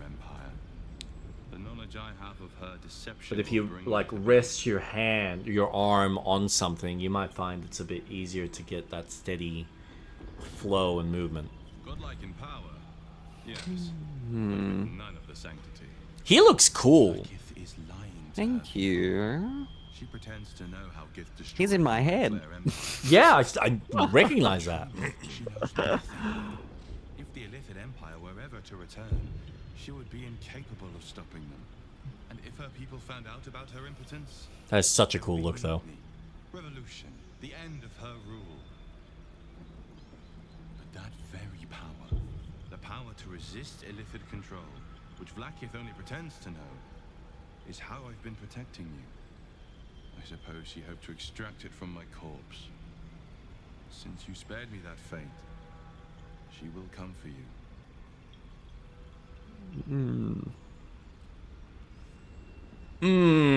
I protect my allies. As do I. I have delayed long enough. The next attack is overdue, and I can't risk you being caught in the middle of it. I need you out there, searching for the Absolute. You are on the right path, to Moonrise Towers. Return to it. Be warned. The Inquisitor awaits your return from this place with orders to kill you. No doubt the rest of the Crush will join him. Good luck. Speak. Have you killed my queen's enemy? Oh. What should I say to her? I'm afraid there was no one there. Your queen is lying to you. Vlaakith does not lie to her faithful. Open your mind. Show me. Your mind tingles. Lae'zel seeks entrance. Let her. Inquisitor is going to kill you, Lae'zel. I'm gonna let her say my memories. Yeah. Your thoughts become one. She sees the truth of your confrontation in an instant. Vlaakith Tafkinazin. Honestly, it's probably good that you're having this conversation because you're the one with the high charisma, so you're going to be able to make her persuade her later. Are you still here? We're redoing it, Ahab. We must go to the Chirai. He will summon Vlaakith. She must know of this apostate. Okay. Alright.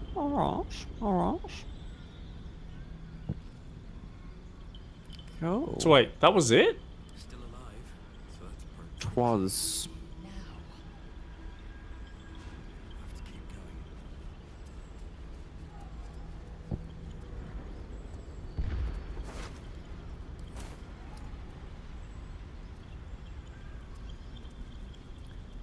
going. Alright. Let's You ready? Get ready. See how we to go. fight.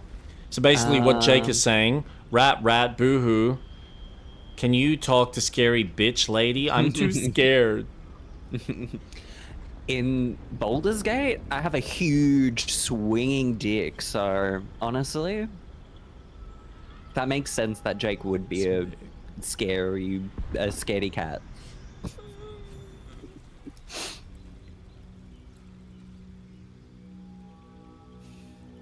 Lae'zel, I've been waiting. You Ooh. are named Hasharak. Bend your head, for my blade is ready. Chirai, please. Summon Vlaakith. There's much... Irrelevant, Gake wretch. Okay. The queen Cool. has spoken. Your death. What the fuck, Jake? Showing comparisons. We don't need to know what you two do off stream, okay? Outcome of your visit to the astral prison. Vlaakith had no intention of letting either of you live. Oh, wow. Right, so we're always gonna be in a fight. With him? Yes. But at least Lae'zel's not being a complete bitch whore. No, which is good because then she sees Yeah, what is the really truth. happening. I'll kill you. Hey, good on you, but don't need to know. What the fuck, Jake? Showing comparisons? We don't need to know what you two do off stream. Don't you? I thought this was what Twitch was all about. Parry? Parry? Oh, come on.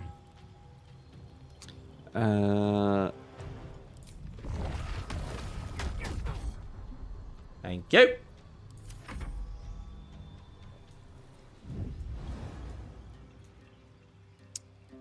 Uh,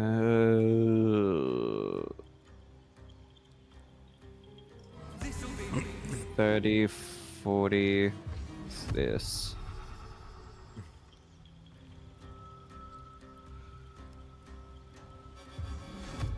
You. To your right hand, there is a secret door for the puzzle you did before.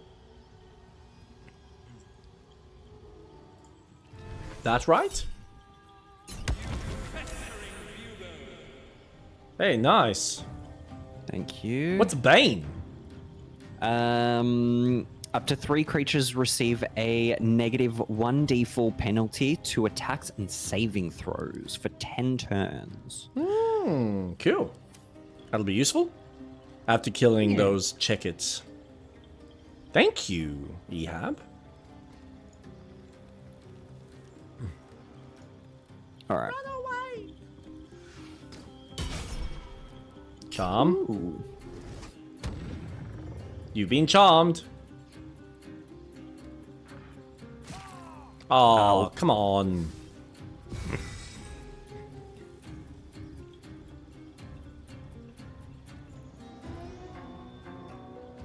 What are you gonna do, idiot? Mind steal. Yeah, alright. Go on, puppy. Bark at them really loudly. Oh, wow. What was Never that? mind. 'Twas what I thought. There's one powerful dog.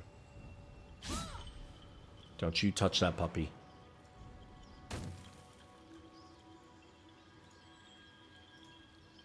Beautiful. Oh. Psychic region turn to the paces and inflict disadvantage on intelligence and wisdom checks and saving throws. You know what? No. Piss off.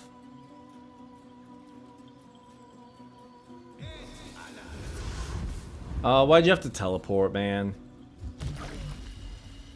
Ugh. Dude, you suck. What? You two fighting each other? But I mean, we're not trying to. I hope Rat wins. Thank you. Damn you, Doko.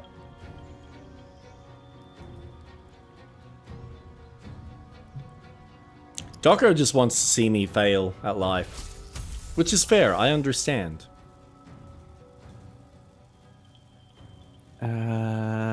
This will not really work. Damn me, damn you, terrible streamer. Rat's always been the better streamer. Okay. Oh, okay. When you're right, you're right. Who am I to argue with you? There we go. All right. I've held them in place. And I need you. Oh, to wow. also make You your have. way. It's like Master and Apprentice, except this time Anakin failed Kenobi, not the other way around. I need you up there. Jump!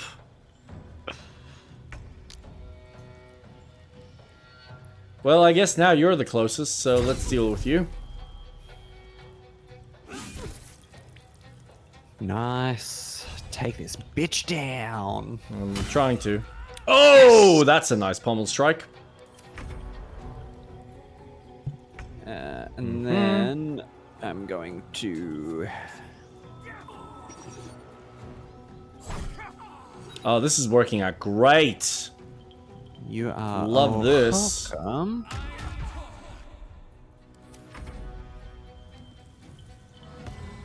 I'm gonna attack you. Jeepers. Not gonna attack. I'm gonna throw you off balance. God fucking damn it. Amazing, they're held. Good job.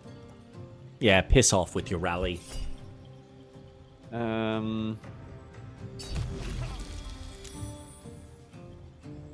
You're gonna want to heal. I will.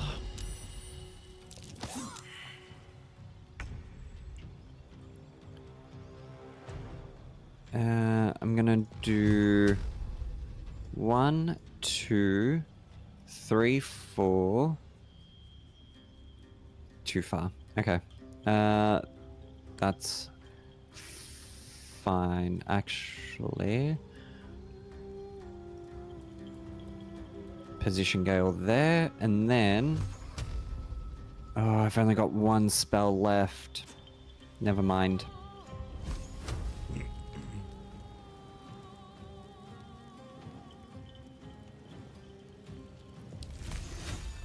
We're having so much fun. There we go.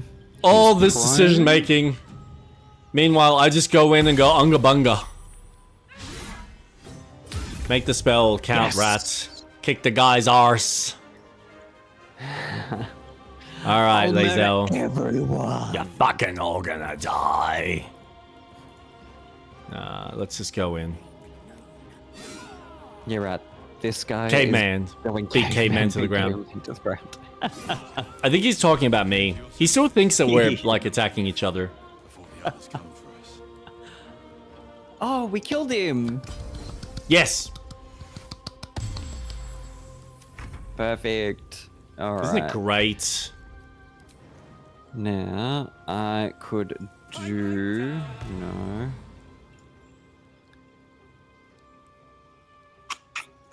Alright. No. Not gonna work. Can I still attack? I can still attack.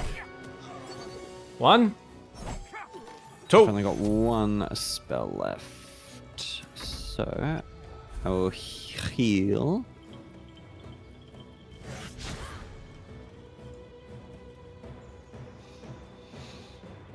Oh, there's 2 guys left. I thought there was only 1. Nah.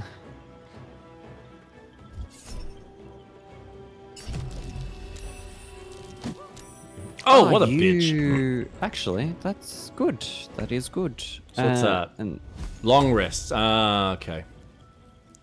So maybe what I actually want... I'm actually gonna want this. No time to waste. Get across the room. Alright. In turn, how's my archery? Pretty good. Beautiful. I do say so myself. Oh! Oh! I was getting in position and everything. Amazing. Winning! Now. I have wielded your fury as a blade, roared your wrath as a dragon. Oh, Jake's having a little moment of death. Yet I crawl among my own people, low as an asp's belly. What's inside? I followed your path. And now... Good. This heart of stone. Alright. For it to be Because I didn't do this last time. I'm gonna have a conversation. a trial of Yep. Kalir prepared me. Send to Only the camp. heaviest I'll souls take soar to that. I don't want that. How can she speak? That helm looks Jesus. form-fitted. Her jaw shouldn't be able to move. Oh, she found a way. Yeah. I wish she wouldn't talk. An impressive show of faith. Will it be enough for your queen? You're an enemy of your people. Now, you need to accept that.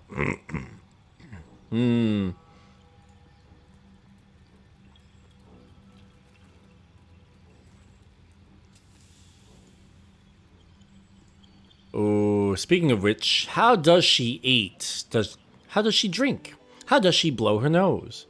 Oh god, I can't imagine what would happen if she threw up. silence. I must think. Okay. I'm just gonna quickly loot, and then I'm gonna talk to the dead body. You said inside the artifact. 100,000 daggers pierce your brain as Lae'zel's anger rises. Its lies ring so loudly, I hear them screeching from your head to mine. Pick all that up. There is no Pick secret. this. There is no plot. Send to camp. Send to Right, camp. Jake's dying again. Tell me you reject this I can't help it. inside. I tried everything. He won't shut up about it either. Just hurry up. Sorry. The kid won't let me. Get it Neither out. will the wife. I've seen enough to know Lae'zel can't be trusted.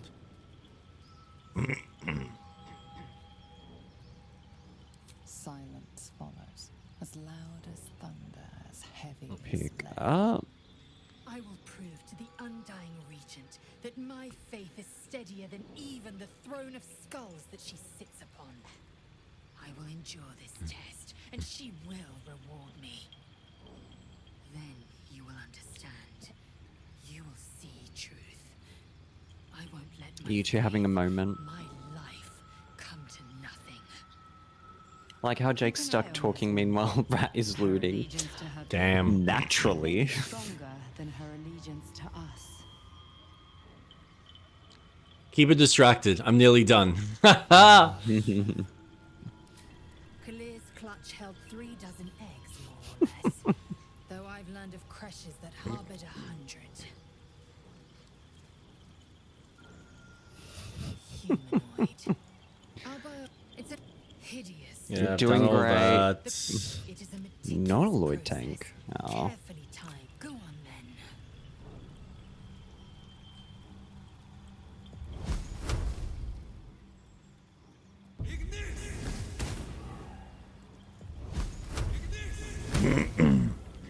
Gotta make sure this Alright. place is lit up. Okay. So have you wait. taken? Oh, you haven't taken everything. I thought you have taken everything. I thought I'd be Oh, left no, with there's nothing. just shit that I can't use. But I am going to talk to the Inquisitor. If you'd like to. Seems willing to speak, Oh, but not to its killer. Ah.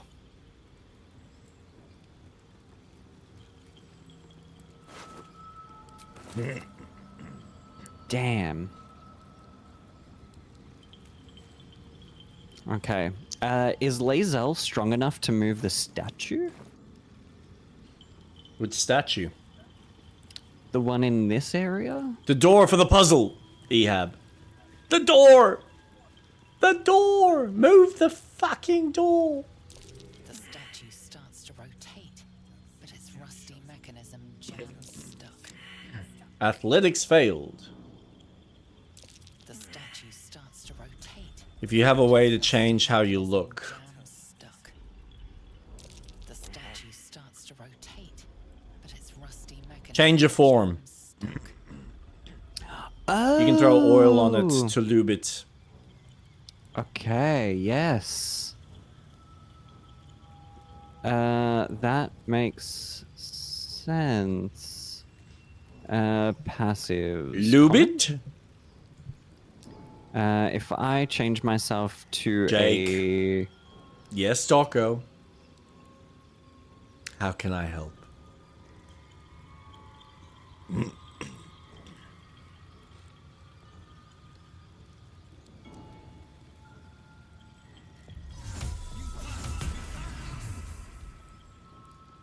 Oh.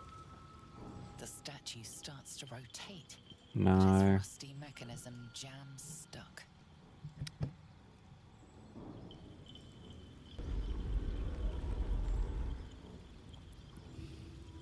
I'm gonna call 000 and tell them to bring the defibrillator. Okay, Google, buy me a defibrillator.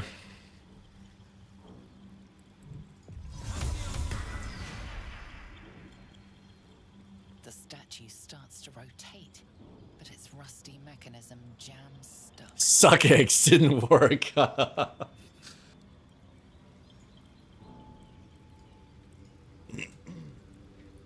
So aggressive, young man. So, did we lube it? The statue starts to rotate, but its rusty mechanism jams stuck. Do we have oil? We got water, we can rust it. Grease bottle. Alright, so if we throw at this... Not quite... Starts to rotate, but its rusty mechanism jams stuck. Wait. Oh! Because there's fire around it. Duh! Dickhead. Candle. Dickhead. What did you throw at it again? Let's try it again. Wait, no, back. Wait, what? The candle is still lit. What candle? There's a candle right next to it. There's Where? a candle next to it. But I turned it off. It keeps turning on. It's because there's fire, isn't it? Yep. Fucking hell. I just wasted... Impulsive's like, dear lord, what the fuck? Alright, do you have oil? Because I've used up all of mine. Like a retard. Oh. It's alright, I got a bottle. Let's do it again. Yeah. Once again, Jake, if you... Jake fucked up.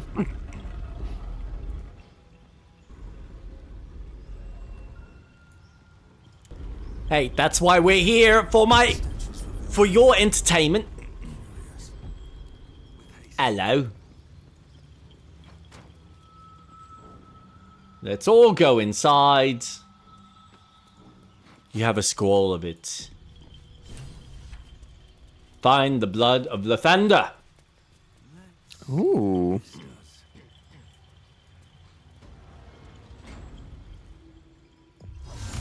Secret stairway. What the Wait fuck? for me. Never. Oh, actually, this is gonna annoy me. He was about to say he's entertainment. Guys, Jake and Rat aren't here to entertain us. We're here to entertain. I forget to say. I'm saving Impulsive. I'm saving. Yes, you're all here for my entertainment. For my pleasure. Now show me your chips. Turn back, lest your life be forfeit. Nah, we're not turning back, right? Okay. So now what?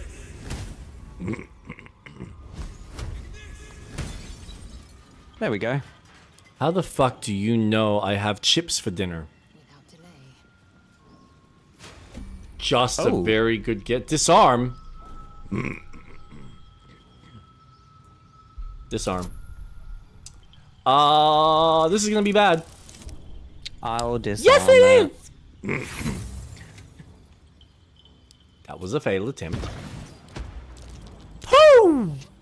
Hold on. Did we save? We saved, right? Yes. We might want to load. No, I think we're good. So, Lae'zel's just gonna die, is that it? Someone should have let the person who can disarm do the work. But I think this is best case scenario. I got what I wanted. Oh my god, that was amazing! She got flung off the cliff. I didn't even realize there was an edge there. Oh my god. All my hard work, all that replaying, and you got what you wanted. Alright, I guess we'll just continue. No. Oh, I can't even... She's gone. She's in that chasm. Yep. Yeah, they ain't bringing her back. Alright. That was Do not hilarious. disarm. I'm just As gonna much as I enjoyed that she wasn't going to be in the team anymore, and you did the work for me. It was great, wasn't it? Don't have to disarm if you destroy the crystals.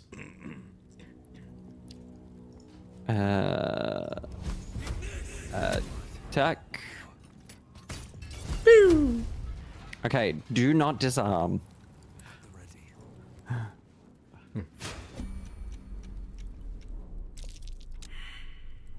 What crystals? Shit. What happened? What's wrong?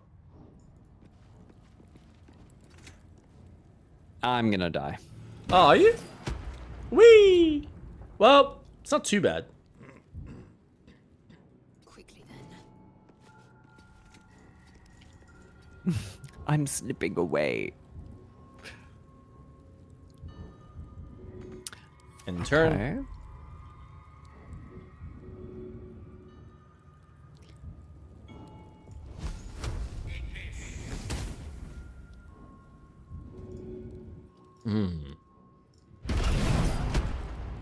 Oh wow, that's just gonna push us all off. Oh yay, look. Now both Lae'zel and Atlas died. Wasn't that fun? Okay, you know right, what? where's my phone? I'm not gonna disarm. I was one off. Come on, just do One. it. It was perfect. You can do it. Use your eyes, fool. No.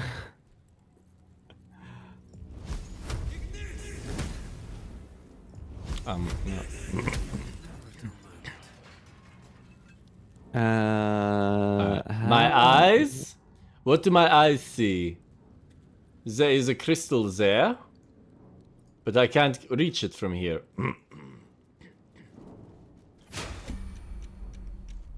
Did you have to walk up to it? Yeah. Alright, there is a crystal here as well.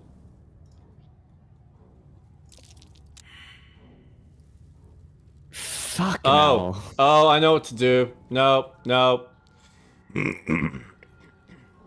You want to go up, and everyone's in my way. God damn it, you're all in my way. Did the dog die? Go left. It did. Go left. Go left. Cool. Go up. Turn right. No, no, keep going. Go straight. Go straight. Awesome. I don't know why we're in turn-based mode. You took them from Minitharu.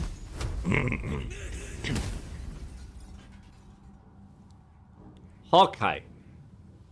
So how do we get the one that's off the cliff? Yeah, Oh, you just go clever down. girl. Yeah. But I'm assuming we still have to avoid... Oh, you can just go around. Oh, awesome. Don't waste a step. You can just go through the door. Is that off? But isn't that like armed? Uh-oh. Yeah, because it's so scanning.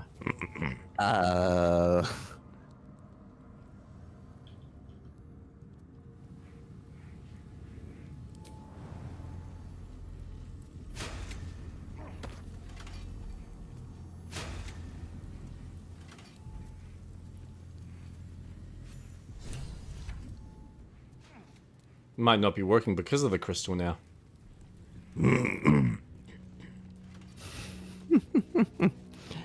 Cool. Yay. As I barely live and hardly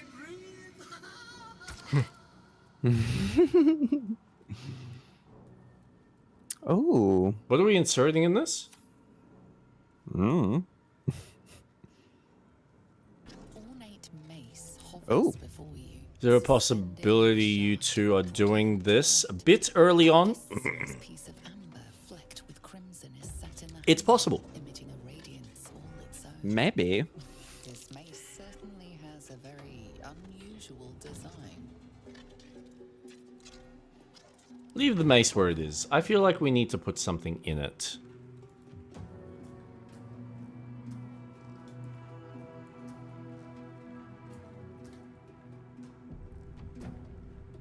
Oh, this is gonna be epic. What did you do the puzzle for again? Take it. Mace hovers before you, suspended in a shaft of Cowards! I'm gonna be the worthy one. with crimson is set in the handle. Have fun! It's all its own. This mace must be the legendary blood of Lathander. The amber is said to I mean, clearly you can recognize it, so it's meant to be for you. You recall all the measures meant to keep you Uh-oh. from reaching this place. Taking this mace would surely lead to something quite disastrous. Oh no. I'm gonna take it. What's the worst that can happen? Oh no, everyone disapproved. Running to the next cliff and watching.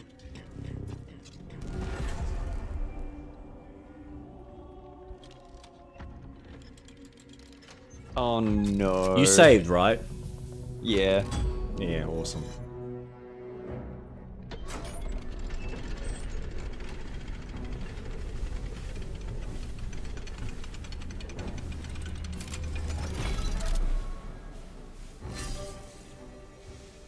See, it wouldn't have been an issue if we just cooked, if we had something to put in.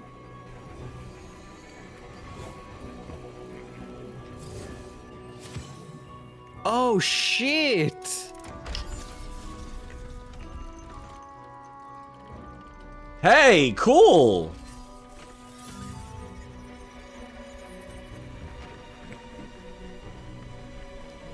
Everyone's in motion. All within these walls are doomed to destruction unless you act. What? Oh, sick. 4 turns remaining. Okay, so I can't leave. Yeah, do something. The fuck you want me to do? Actually, try dancing rat. That's a good trick. You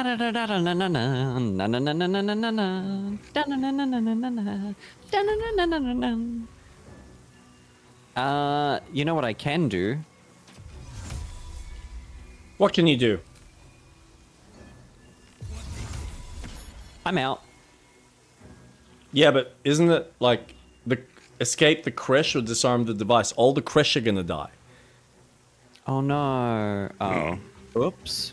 Should I have stayed in there?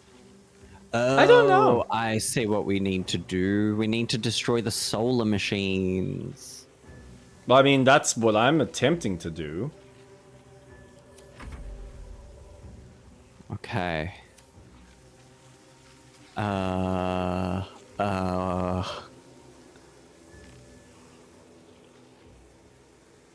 There is a gate right there.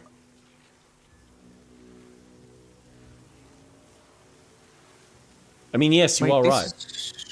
This is good if the Kresh all die, though. They're all gonna fight us anyway. Do or do not, there is no try, and attempting is just a fancy word for try.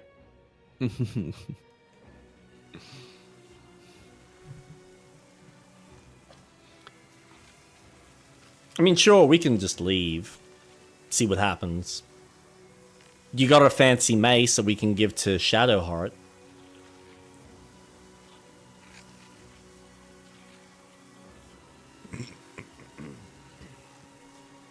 Okay, so what should we do?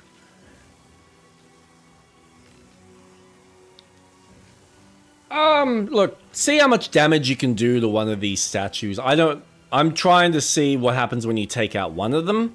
I don't know whether it needs all 4. I would like to request said mace be a nice back scratcher. Extra blood on the mace. Alright. Hey, that was a good amount of damage. 12. That was a really good amount of damage. Thank you. Well, fuck. I wish I could do that much. 3 turns remaining.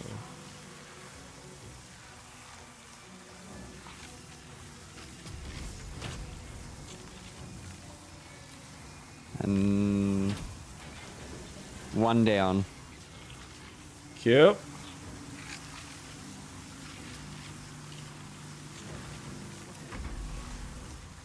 I'm moving Lae'zel into a better position to attack. Oh, god damn it. You're doing great. 2 down.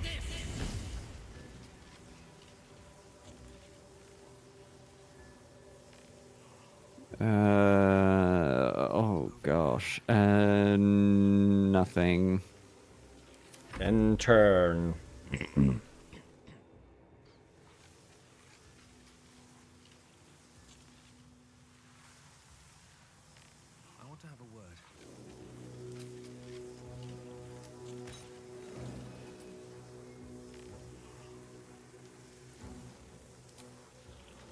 Fuck, it's too far.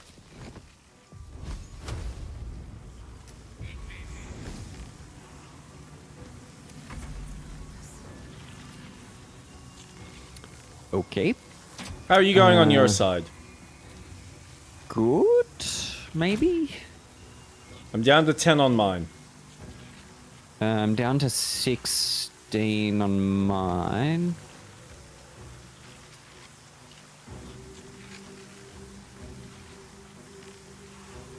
Available only in combat. I am in combat! Come on, guys. Don't be Muppets. Destroy the towers. The 2 towers?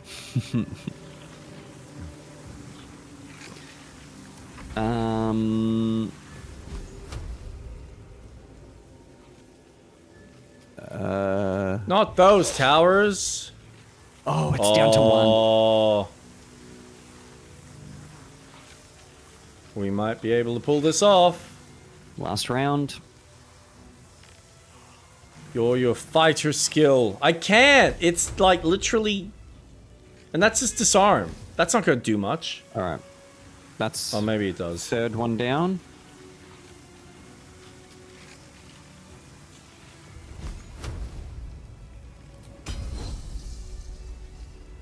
Nah. Doesn't work with that. Done. Hey! It does more damage, mate. Yeah, but it doesn't actually work on it. Apparently, I love how you... still Yeah, in there. still back in there.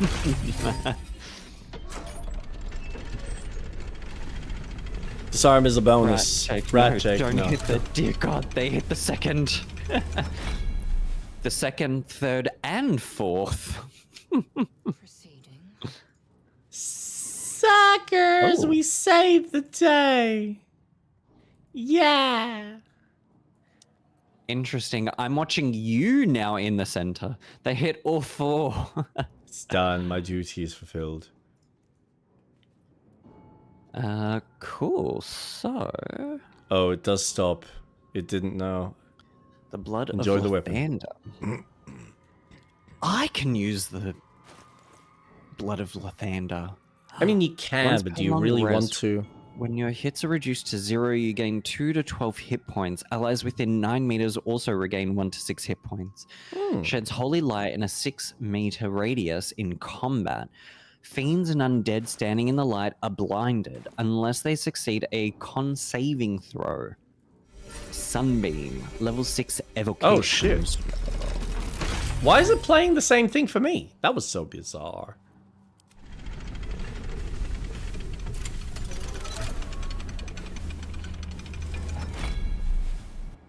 We did enjoy the Yes, we weapon did. special attack so good.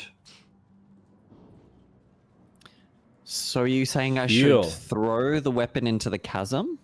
No. After all that. All that work for nothing. We got to see Lae'zel fall in. We got to see Lae'zel and Atlas fall in. Now you're gonna throw the weapon in. Absolutely.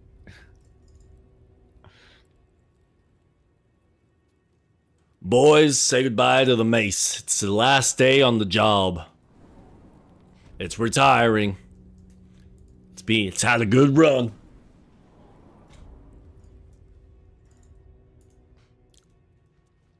By the way, are we now expected to do the rest of this combat sequence? Mm-hmm. But it's not our fault. I swear. Just be careful, the special attack does friendly damage. You need proper placing. Ooh. I'm gonna stop following. Wait a second. So, I'm gonna put that.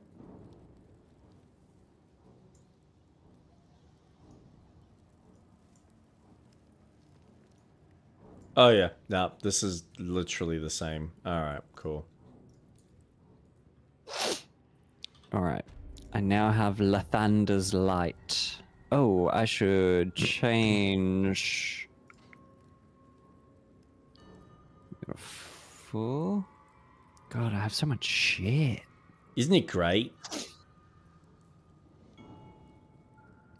The good thing about that sunbeam, you keep using the spell over and over as long as you maintain the concentration. Yes.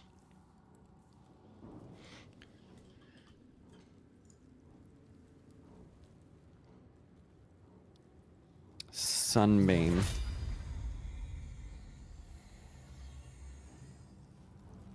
Right, a beam of brilliant light sears and blinds all creatures in its path.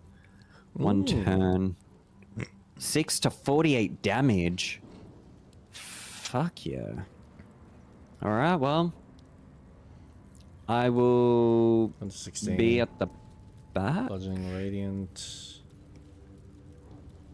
Possible stun Unlink. target. Ooh. That uses key points. Okay.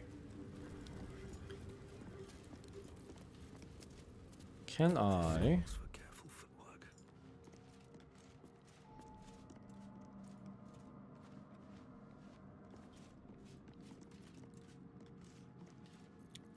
Okay. God, I just think I look so cool. I mean, wish you this are was my pretty look cool. all the time.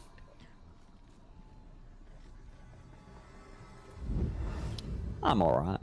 Just be careful. Okay. You want to salve? Yes. So... So if Aw, I don't have cast it. Sunbeam while That's you're harsh. in the line of fire, that's going to affect you too. Okay, good to know. Good to know, good to know.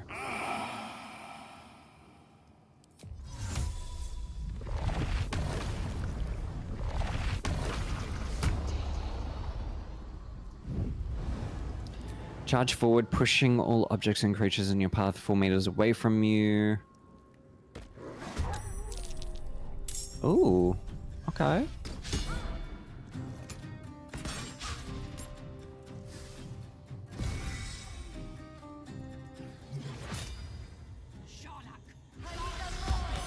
I don't know if that was a good idea. Yeah, I was concerned about that. Oh, that's fine. I don't need the bow.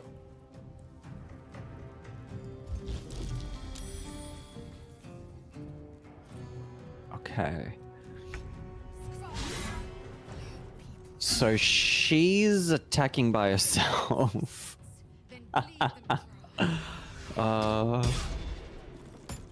Good job. Good job. Me? Thank you.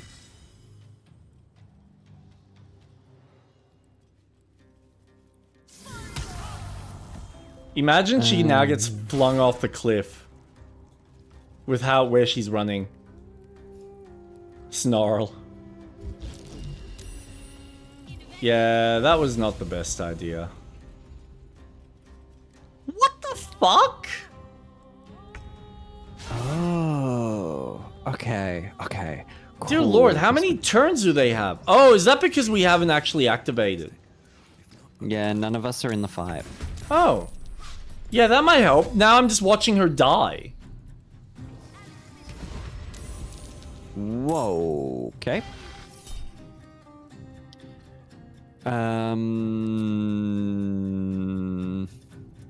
Okay.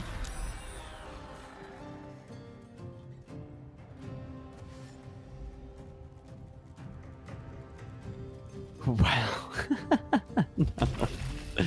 None of us were in the fight. I can't believe we... Oh, wow. Yeah, just... We're a bunch of morons. That was great. Okay.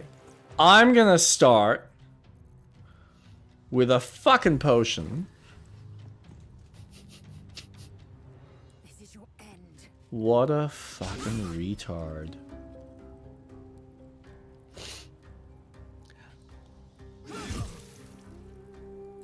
Oh, well. Let's activate that. One down. Working on the next. Gotta do a lot of catching up now. Boom. Boom. What? Oh! Jesus. Did you feel the shockwave from that? Woohoo! If I go position myself here, I really want to test this out now.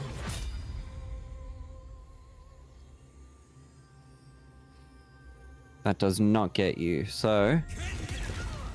Hey, nice. Jesus. That's decent. And I will cast a Bardic Inspiration on you. Thank you, thank you. And I'm gonna just go here. I'm not gonna react. Ooh, ow. That's fine. I'll be able to heal you. Oh, oh, yummy. Charm. It's nice, isn't it? I love it. I feel so evil. And then I will use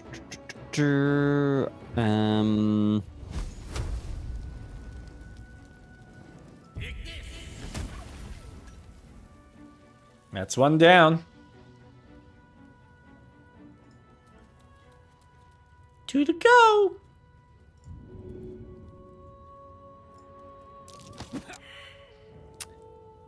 Okay. Ow.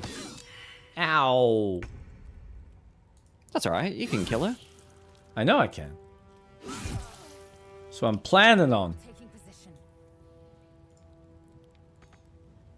Wow. I love how different this fight has turned. Yep. Very different.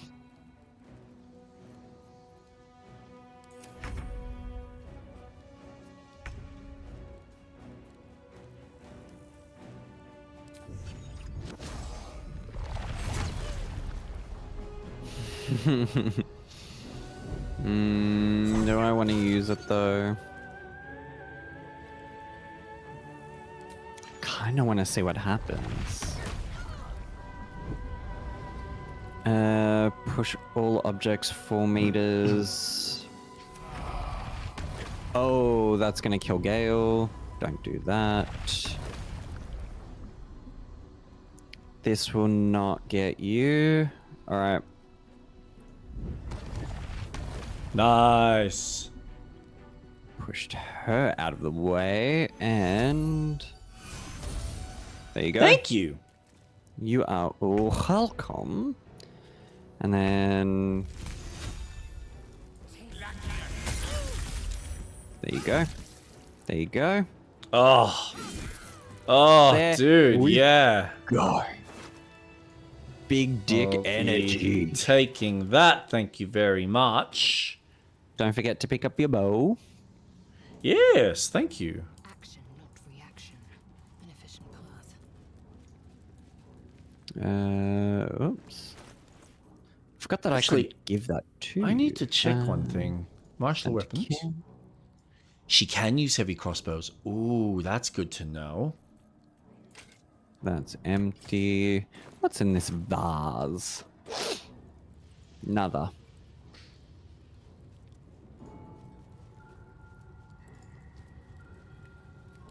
Oh. Nope. Nope. Nope, nope, nope. Nope, nope. Nope, nope. Nope, nope.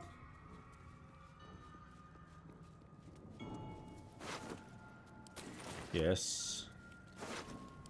Yes. Oh, you did the chest. Oh, thank you. That's Short rest? alright. Or is that the Yes. other? Yeah, cool, cool. That's a short rest, so we've got one more with the Song of Rest. Cool, cool. Perfect.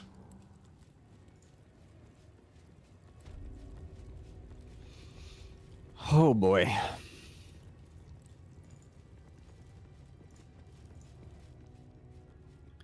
Oh, yay! I can collect all the fun stuff again. Elegant chest. Get Yankee swords. Decorated barrel. Give me stuff. Lots of stuff. Steal everything. I will take that's what I was about. everything that belongs to us. Oh, you're going in there. Well, alright. It's 12. Do we want to call it there? Because now this is going to be basically cleanup. And I'm reckon, considering how many combat scenarios we've got in here, this is probably going to take us a little while. Okay, let's If we head choose back to do it all. camp. Okay. I think we should do at least a long rest. Just to get it clean. Yep, so then when we go back, we're ready to demolish. Okay.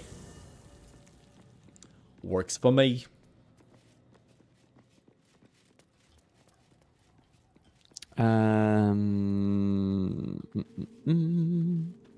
What I will do as well. Oh, level up. Yeah. The shadow. Yeah. Mm-hmm. Join me. Seems like you have ample company already. One. Lae'zel will leave. Alright, so let's do this. Yes, accept. Level up. Very good. Level up.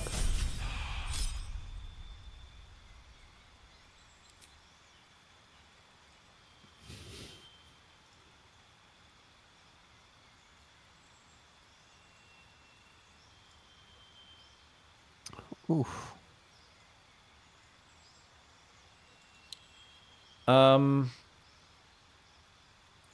See, I don't know how important this is.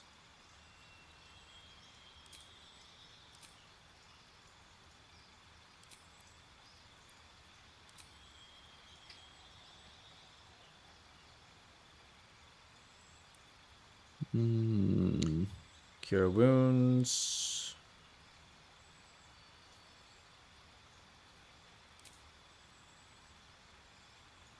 Heal all allies you can see. 5 to 8. 6 to, yeah, see, that's almost more useful. Lesser restoration. That's useful.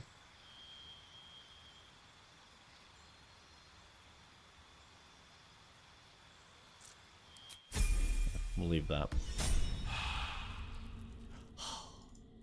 Wonder if the gods are watching me. This way. Okay, yeah. Yeah? Yeah?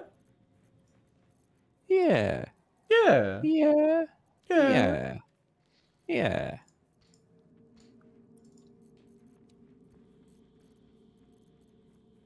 Alright, so...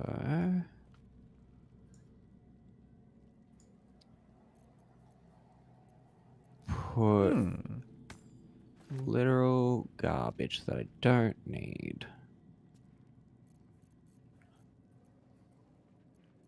When healing What's another, wear this? gains. Ooh, that might actually prove useful for her. Obscured by shadow, the wearer deals 1 to 4 necrotic damage to attackers that hit them with a melee.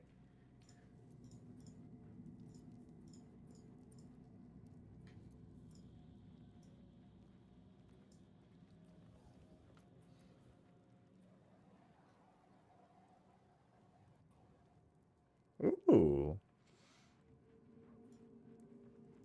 While in shadow, like actually in shadow? That's pretty neat.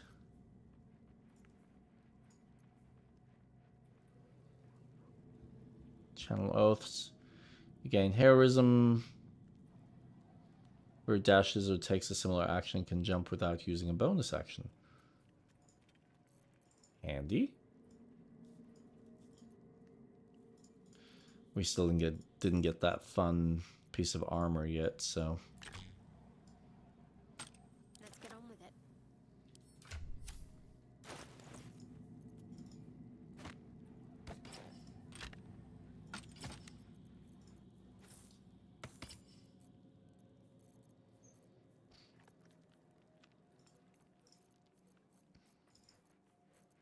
Camp supplies.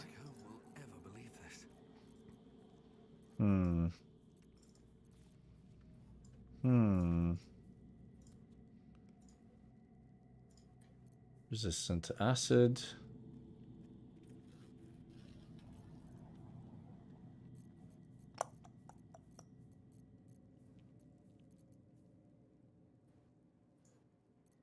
What am I to do? Nothing, sweetheart. You suck right now. Not as bad as it could have. Alright. There's no time to waste. There's always time to waste. Lightning aura. Aura? Aura. Give up now. Aura, aura, aura. Advantage in melee rolls while surrounded by 2 or more enemies.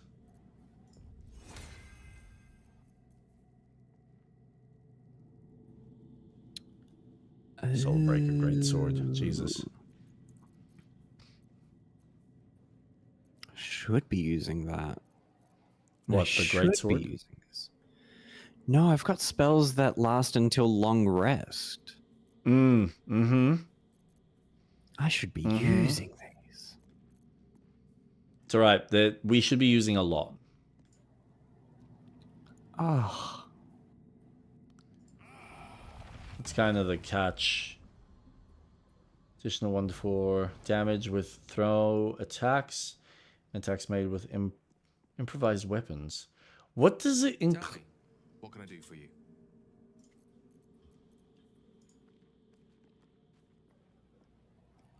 What was your question? What's an improvised weapon? I think Like what you throw? Improvised weapon is, I think, anything. So you can use a chair as a weapon, a vase as a weapon. Yeah, okay. A So shovel. it's anything other than just a generic weapon.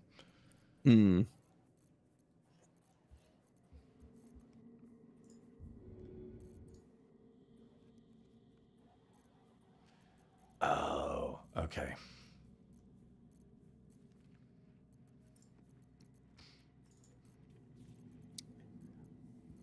You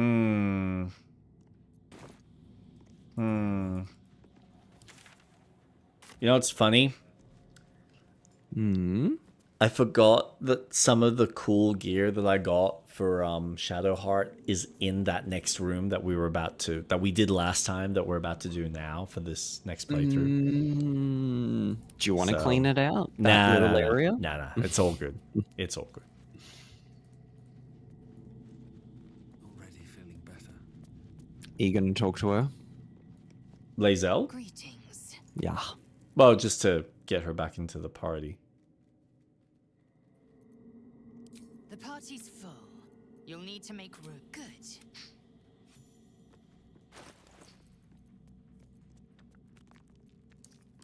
Lae'zel. Yeah, she's not carrying anything else that's special. So that's fine. Cool. I'd say now's a good place to end it. Yes. Let us go. Num num num num num num. Num num num num num num. All right. We don't want to talk to Does anyone. anyone We've want done to what we needed talk? to do. I don't think anyone's got any questions. Always a delight to speak with you. Well, thank you. No. Shut up. Nobody wants to listen to you, Gale. Something the matter?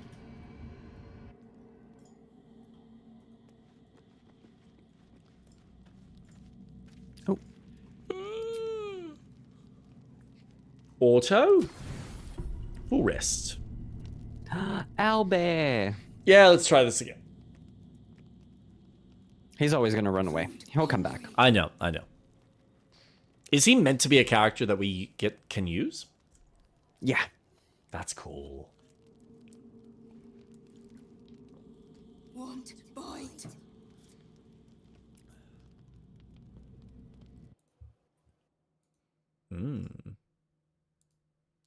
Pretty chill night. That's all right. Aww.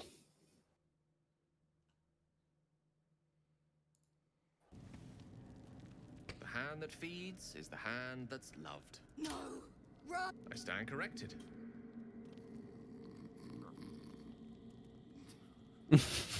We all have a pretty chill night.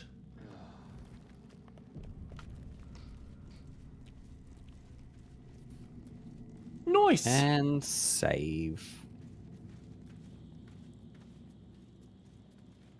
You can, but that happened very far away.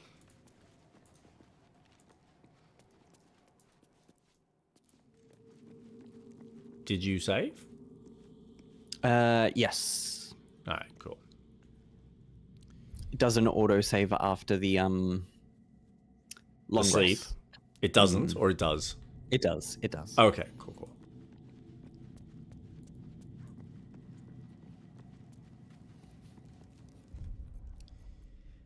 I think I like this route better. Maybe because we had the heads up of what to do. You know, it's funny because there is an extra piece of data. It's interesting. We got a different outcome from what I was reading about. And I don't know if it's because something that happened, we didn't engage with Lae'zel correctly in order to get, because there's supposed to be this conversation that you can have with her that she acknowledges that what she experienced in the machine is why things are not working out here. Unless, there was like an early decision even then that would have enforced her choices now. So I feel like regardless, right now, I think we're probably not going to convince her. Maybe we will, but it just seems... I think we will. We'll see. From what she's been saying when we went into the artifact, her experience, it does seem like even when she was talking to the Inquisitor, she came across as if she's aware that things are going wrong from the Githyanki side of things. Yeah, we did. Did you make her use the thing? We made her use the thing. So, we'll see. It either works out or it doesn't. Either way.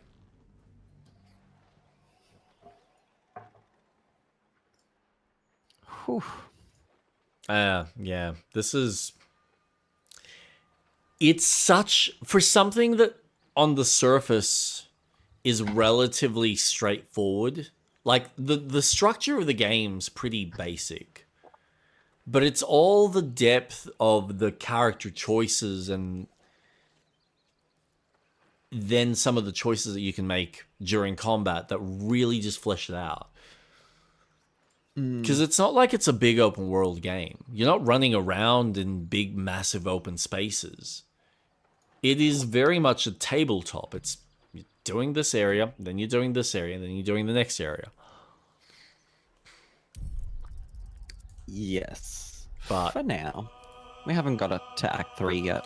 I mean, that's true. But I still, even based on some of their previous games, I don't see it being overly big. It just, yeah. We'll see. We'll see what happens. When we get to it, I think we're going to be in for a shock. Yeah, probably. I mean, I'm still shocked that we're still technically doing Act 1. Yeah. That's the part that I'm like, wait a second, what? So we could have completely skipped this and just gone straight into Act 2 and then, like, yeah, it's just fucking full on.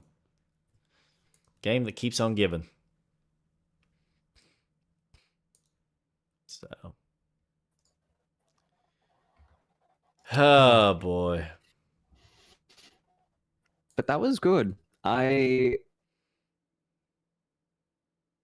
think now I've played it to retirement. I mean, at this rate, the way we're going, yeah. Wouldn't surprise me. Events. Yeah, no, this is good. This is this game has been such a delight. Such a delight. Yeah. Even here, you can jump from Act 1 to the Gith place, then Act 2, and travel between them. Yeah, it's... So this is a bridge between Act 1 and 2, so this is how we get there? You know what else is a delight? Turkish? Your inhibition.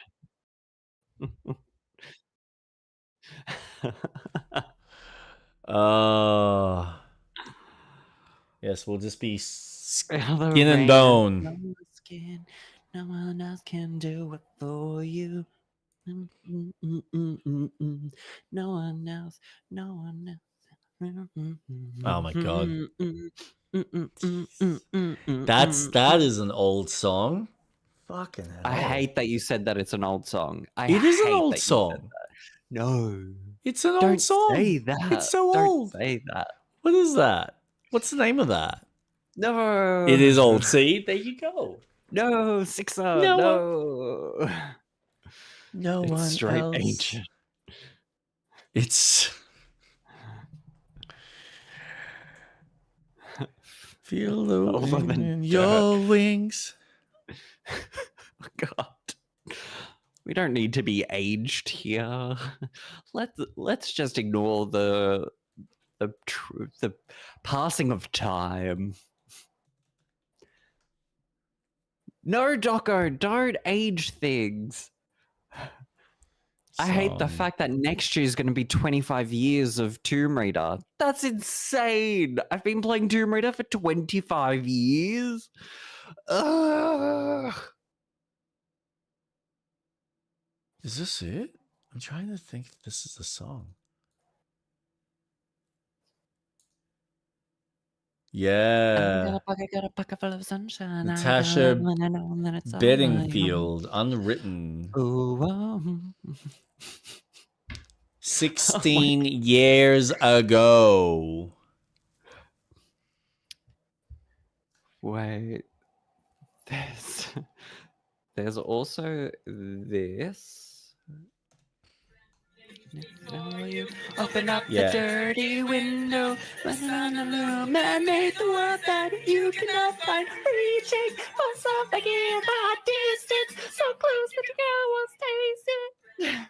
Anyways, this song was released in 2004. This was like at the end of my high school era. This is pretty old, dude.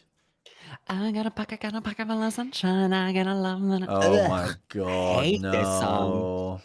In a year and 10 months, it will be 50 years since the original Star Wars film. That is. I got a pocket full of sunshine. I got a love that I know that it's on my own. Oh, Unless you go through whoa. the fist, Take and me before moving any further, you go away. back and use the other entrance. Search up a pocket full of Saza. Oh no. Wait, you can go to Act 2 through the forge in the Underdark. Getting to Act 2 through these two give you two different outcomes. Unless you go through the first, and before moving any further, you go back and use the other entrance. Interesting.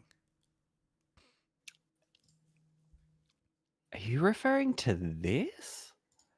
No, this is Ehab talking about on YouTube. He's responding about Oh no, pocket full of Zaza.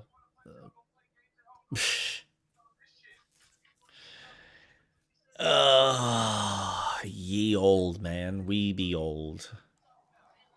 What am I watching?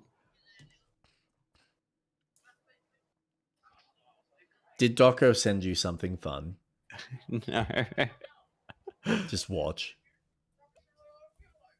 Oh my god.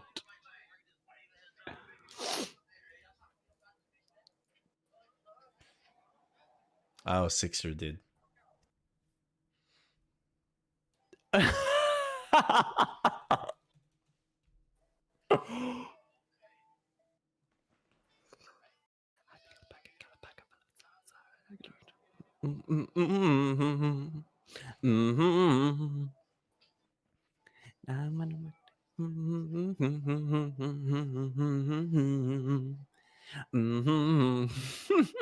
Take me away. Oh. Oh my god. Oh, did I tell you? I want to see this. I'm kind of curious. Why is that so fucking loud? Jesus Christ, son.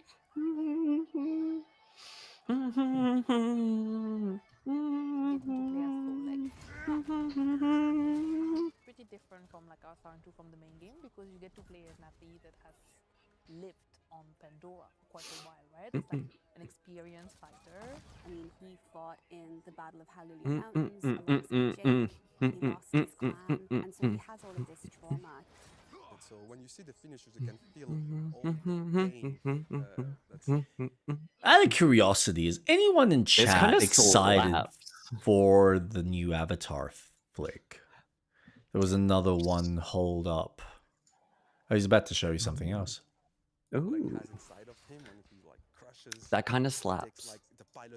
I like an R&B version. And then try to push Take me away, some secret place. What were you gonna say, Jake? Sorry. What was I gonna say before I got distracted by Avatar, the video game?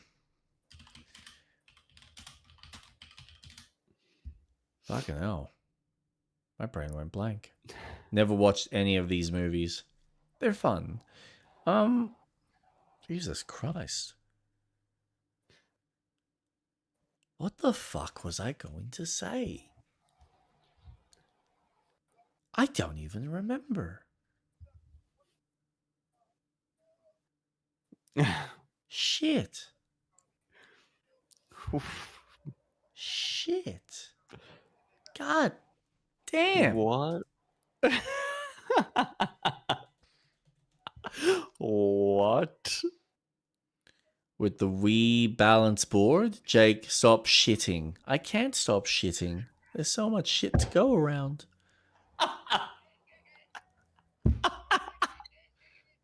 Never watched any of these movies. Oh, no.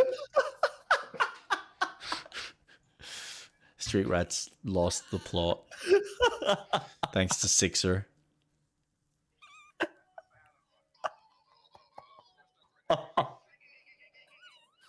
Rat, got any nappies or diapers for the Americans in chat?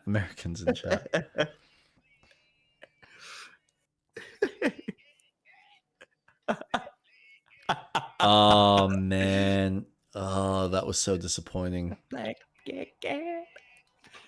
You know, I watched the You there, Street Rat? Yeah, I'm here. Oh, I love spoof music. God, that's funny. I think he had a stroke. That's not really that a is shock. so good. He's having fun.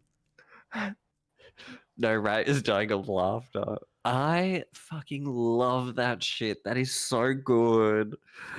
That's the sound of the silencer. Oh, my days.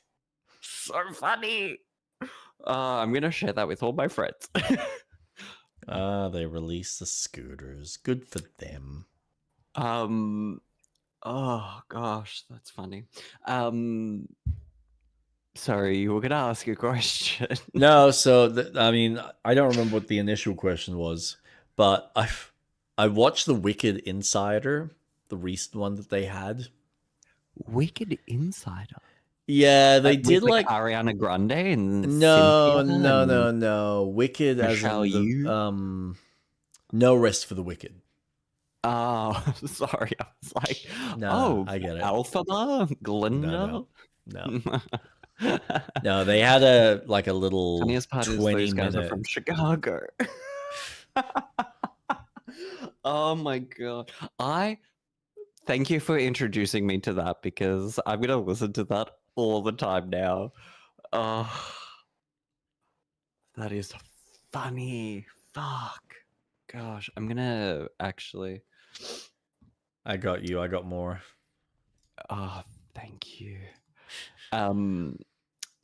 Yes, so the Insider for No Rest for the Wicked. Yeah, they had the whole thing was focused on co-op because that's being introduced from January 22nd.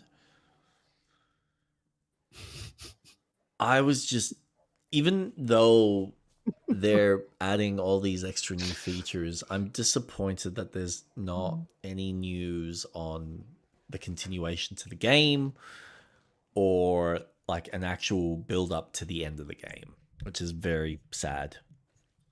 Oh. What they're doing with the co-op is fucking cool. Yeah, what have they added? Okay.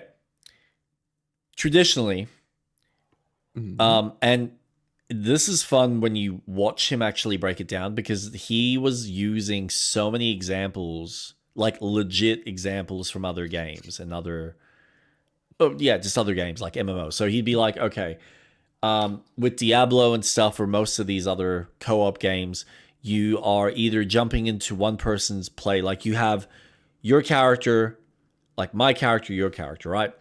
And if we're playing in your world, we're continuing your story. And then when I finish, I jump into my world and continue that. And that's all fine and dandy. Or you're having to have like a whole instance where it's all online, but you always have to be online. And then the other co-op thing is where, you know, we're playing in your world, but we can only play in your world while you exist. Unless you're paying for a server. They have decided to go... Yeah, they have decided you can now create your own instance that we can both jump into, or up to 4 players can jump into whenever we want, and we can be affecting things or doing things in the world at our leisure. So when we say we play, you can choose to do stuff in the world and help with building and constructing or buying things, and even fuck with things in the world that then I can't access. For me to then jump in on a Saturday when we play together, and then I'm going, but that way, what do you mean you just bought every single fucking house? And I can't buy anything? Oh, no, you got to buy it off me now. So they've done all this fun stuff that you can work off of each other without needing to pay for a server. Oh, sick. Yeah, which I think is really fucking cool. That's interesting, because if they can figure it out, then why can't other video games figure it I'm out? curious how they are doing that. Like, is that some sort of perpetual instance that exists on their end? Or is that kind of we're saving the instance on both sides, and then that then is only, it's almost like there's some sort of shared file that is agreed upon by you and your friends. And so whatever gets updated is updated from like a friends network type thing. I have no fucking clue. I have no idea, but it sounds really fucking cool. Like they must have some basic system that's in charge of that, so that it's not costing them an arm and a leg on a server front. Yeah. That's... Wow. Yeah. That sounds more intriguing for co-op. Like, that gives me more reason to want to try the game. Yep. And I think they're infusing and adding some extra crafting and building type stuff. They've changed some of the crafting in the game. I know that. Yeah, there's been some tweaks. I know that. Probably save data that's interpreted into hex, and that hex string is what sends on connect. But where's that kept, Doco? Like, would that be something that's kept on their end, and it's just updated once one of the co-op players jump on? I would say that's how that would work. But yeah, it'd be something small. It wouldn't be... It's not like it clearly doesn't play. It's a temporary string stored on your system. And when someone connects, your client sends that string. And their client sends their string to you. But would that mean... I wonder how that... There must be something that's then being updated through like Steam. Considering it's PC only, I'm wondering how that's then going to work on the consoles, because that might make it complicated on the console end of... Yeah, that's... Man, that's really cool. Yeah. So no, I think that's basically it. I don't really think there was... I was gonna say something, but I don't even remember what that initial thought process was. Yeah.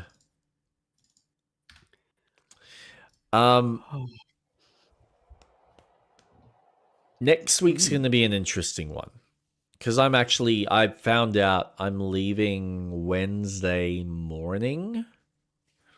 Wellstream just has access to see what your game client is doing, much like how Discord's game activity status works. Okay. I'm sure there's some high-level programming complexity that I have no clue on.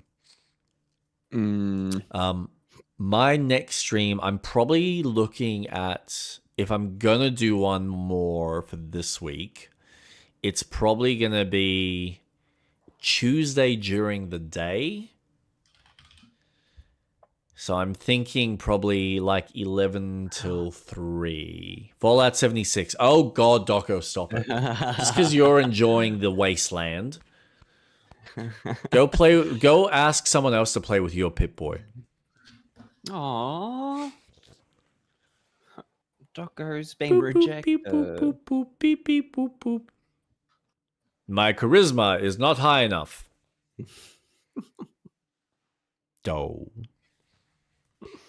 But I want you to fondle my Pip-Boy. I'll fondle it for you.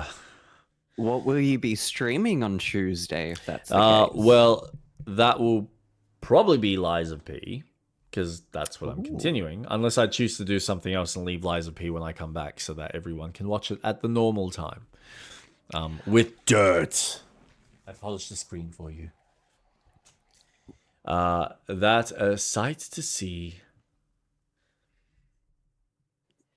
Yeah. Yeah. Because, yes, I want to continue Lies of P. But I'm also aware that most people are probably at work. And the time difference is a bit frustrating for some who want to continue watching. So, tricky.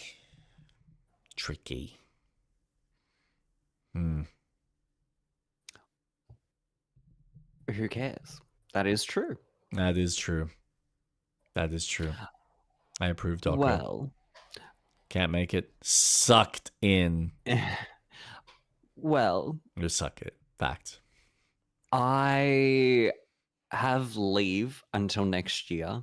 So I propose an idea. If you want, if you don't want to continue playing Lies of P, which I'm all for, I will be happy to. I will do. Okay. I'll put this forward because I had this idea while you were streaming Lies of P.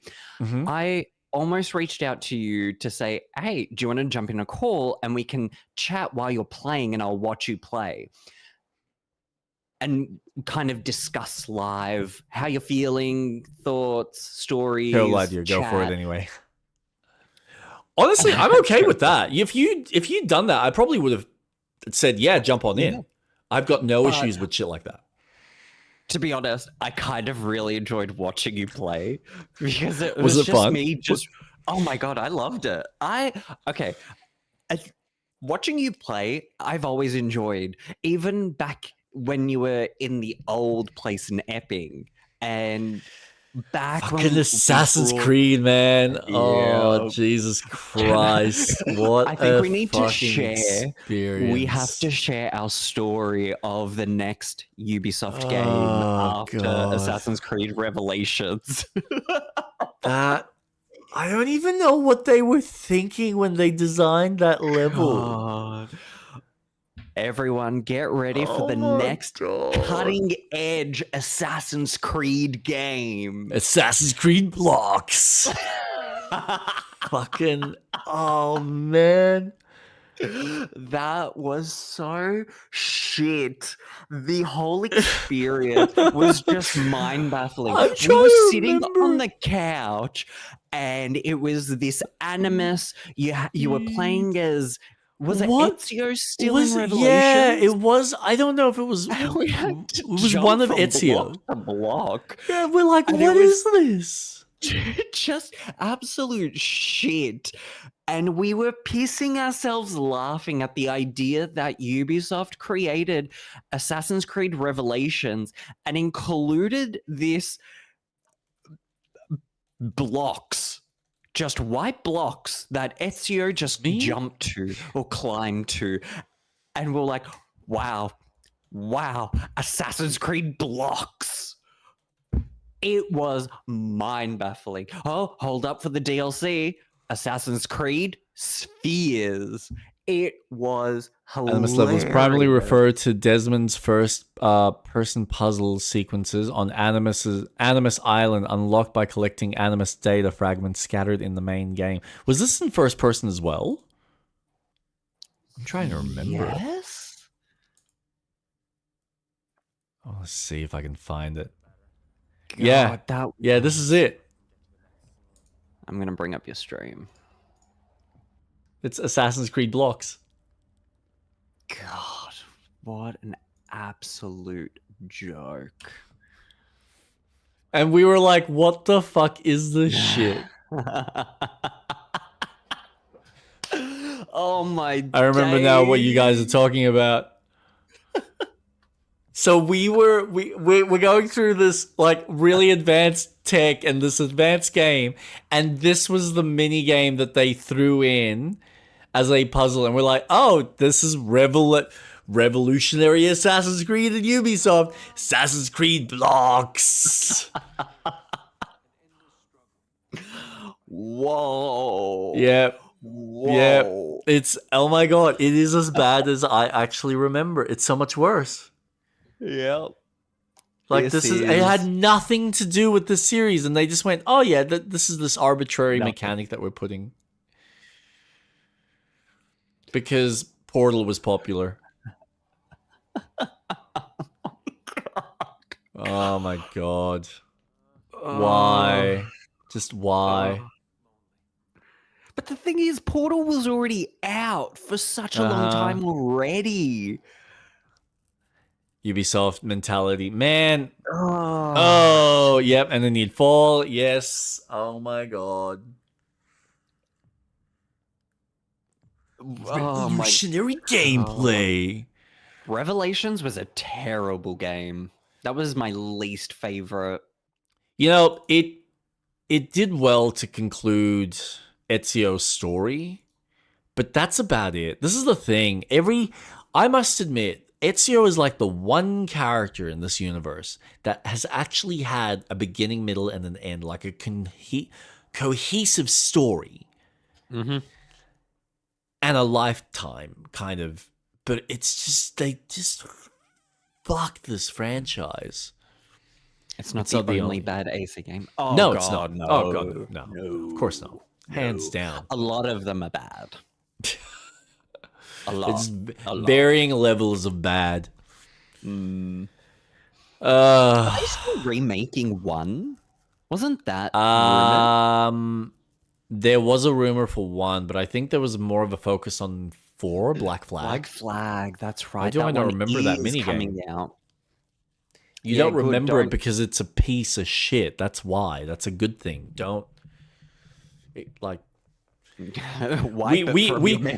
have nostalgia for it because we took the piss out of it, and I don't even remember what it looked like until I just watched that piece of shit. All I remember was the in joke that we have about it. Just like Danica Patrick. Oh my god. I would love to see Syndicate remake. Okay. Syndicate. I'm sorry for anyone. Oh no, you're talking about that Syndicate. Yeah, no, that would be cool. I'm thinking of a different Syndicate. Oh, I'm thinking of the first person. The one that got banned. Yeah, that I got a copy of. Sucked. That's such a good game. Australia pushed for, and it changed everything. The bullshit R rating. Oh my gosh. Yeah, Syndicate got banned in Australia because it didn't meet the ratings requirement. And then after they introduced the R18 plus, and they still didn't approve of it. And it was 2012. Ridiculous. Wait, what? And now look at the games that we have. Yeah. The games we have now are far more violent and oh my gosh. This is peanuts. Insane. I'm trying to remember. But Syndicate is Australia. Syndicate was refused classification by the Australian Classification Board. The board was especially critical on what it considered to be the game's excessive violence, explicit depiction of dismemberment, decapitation, exposed flesh and bone from injuries, and copious blood spray. EA Australia said they would not appeal the decision or change the game to address the board's concerns. EA also complained about Australia's archaic censorship on games and said Syndicate would be released on schedule and uncut with an adults-only rating in New Zealand. But can I just say, Doom, that has dismemberment of aliens. You're bursting them. But this Dead is the thing. Space. Because There's it's just so many modern games. Yeah. It's stupid. It's the presumed or like the because one's fantasy, one's kind of more non-fictionalized. Anything that like skirts the line on more of a fiction. Wait, which Syndicate are y'all talking about? 2012. This is the first-person shooter. Oh, I'll bring it up on full This is screen. such a good game. Wait, what am I doing? Shopping? I want videos. Ooh, long play. Where's the trailer? I love this game. And the voice actor they had for one of the main characters is I'm trying to remember his name. He's a well-known actor. He played in The Crow. I'm talking AC Syndicate. Yeah, no. Yeah, no. We Yeah. were at the beginning, and then we done what realized, yeah. classically do. We Yeah. just digress. No, heads up. Same take jump topic with no warning. No heads up. Yep. That's me.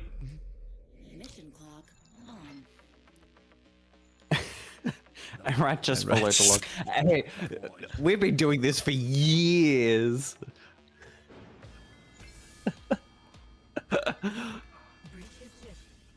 Gosh.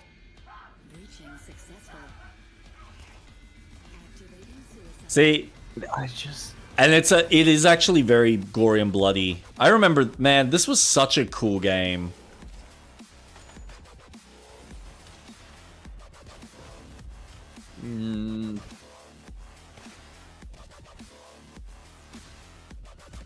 I'm sorry, but we've got more violent games now than we did back then. And they're far more intricate and so much more detailed. Oh, yeah. The fun part is, and people forget about this different times, to be honest. This is made by Starbreeze. And, well, Starbreeze as it was back then, where they're the guys that created, and it was like, because I think there were 2 developers under Starbreeze, but this is the team that then became the current Wolfenstein team. This is, and did the recent Indiana Jones. This is this team. Yep. And that's why I love this game, because you can see the DNA going from Chronicles of Riddick to The Darkness to this. Then they obviously had like the whole issue, and I wouldn't be surprised if this was part of it. But then they jumped ship, obviously got picked up by Bethesda, and then worked on the Wolfenstein series 1 and 2 before they then went on to Indiana Jones. People were still stupid and thought video games caused school shootings. Yeah. This game also got fucked over because so many people who were the classic fans of the original Syndicate, the RTS, were pissed off that they were changing it. Because this was that time where you had games like, this was one of them. The UFO, what is that turn-based franchise where you... XCOM. XCOM, yeah. So XCOM was another one where they did XCOM Unclassified.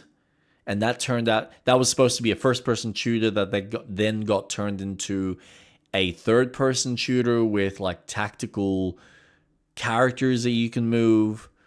Similar to... not Company of Heroes. Band of Brothers. Fucking hell. My brain. It's just the fact that I still have retained some of this information. So, yeah, this was... Well, all these like old school franchises that new developers were trying their take on it, and they just were pissing off old school fans.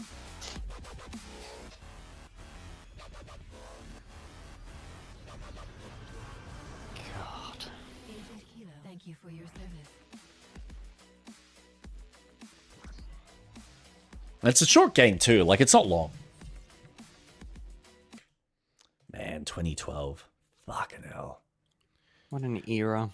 But yeah, I remember when I went to the States with Mom and Frank, that's when I picked up a copy. Because I knew it was the only place I could get it was in America. And I was like, oh, I need to go past like an EB or like, well, it was GameStop for them. Went in, found it, and I was like, yes! And it was relatively cheap too, so I'm like, taking this home. Because thank God the PS3, I think, or the 4 was 3. Region, region unlocked, like region free. So, yeah. Fun game. Unfortunate circumstances. Not just around the R rating, but also its association with a different IP. But yes, Sixer, I am aware that you were talking about the other Syndicate, where you it's set in England, in London. And you play as the brother and sister? Yeah. I never played through that. My wife did. Heavily edited for Germany because they failed the rating. Yeah, I was reading that, briefly looking over that. No, I know Kate enjoyed bits of that. I think she enjoyed the setting and some of the storytelling. But yeah, really cool aspects. Like having the train that you could jump on at any time and do all your leveling up and stuff. Pretty fun. Man, you think about some of the designs that they had in their previous games to what they've got now. It's just like chalk and cheese. Honestly, it was a setting for me. Yep. No, I get that. You kind of, and it's funny, they do so well with the setting that you almost wish that they would just kind of make their own IP within that setting. It's like the pirate game. When they did Black Flag, it's like you fuckers, you made a fucking fantastic pirate game. Go make a pirate game. What did they do? They fucked up making a pirate game and gave it to another developer in Singapore. Like, and made it a live service game. Like, fuck off. Fuck off. Sea of Thieves did it better. Come on, guys. Yeah. And Rare was Kingdom like Hearts 3 did it bare and better. bones. Oh my god, so Sid Meier Pirates did it better. And that's like strategy. Like it's not even a there's also, what is the other one? There's like the janky European Risen. I think it's Risen 2 or 3 or 4. Not that you had ships that you could sail, but barely the mechanics, but steampunk stuff is my shit. Steampunk's fun. I do enjoy some steampunk. Well, so what were you suggesting for Tuesday then? Yeah. Okay. So, we got distracted again. This is what Delco was taking the piss out. So if you wanted to play Lies of P, I was thinking I could join in a call. If you want to play something together, I'm free. Am I free? Actually, wait. Tuesday. Oh, wait. I shouldn't say anything. You might not be. No, I go on a flight. Where are you going? Oh, you're going to Queensland. And I'm back on the 27th. No! So we're all leaving you for a week. I won't be back till New Year's. Blast. Actually, I think it's just before then. I will probably stream on Saturday when I'm back. So I'll just miss Wednesday's stream. Yeah, so for me, I'll probably do something on Tuesday during the day. So if you're not here, then I'll probably just continue Lies of P. And Docker can take the piss out of me. And anyone else that wants to join me can join me. I'll probably do that, say, 11 till 3. 12, 1, 2, yeah. Yeah, that's about 4 hours. So you get plenty of time of me screaming at the screen and going, why won't you die? I'm sure it'll be fine. It'll be fun and entertaining. And then it will be, sounds like it'll be off for the both of us for the Saturday. Unless you're still here. But you said you're not here on Tuesday, so. Yeah, I fly back in on Saturday about afternoon. Oh, so you might probably still will stream. do a stream. Yeah. Yeah, you might as well. Make the most of it. Continue playing Pokemon. So you can watch some Street Rat Atlas play on the Saturday if he's in. He'll keep you entertained for the week until I'm back the following Wednesday.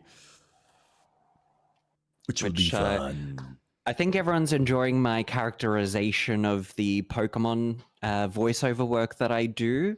I think everyone's favorite is Jacinth, the character who kind of sounds German and robotic. It's really fun.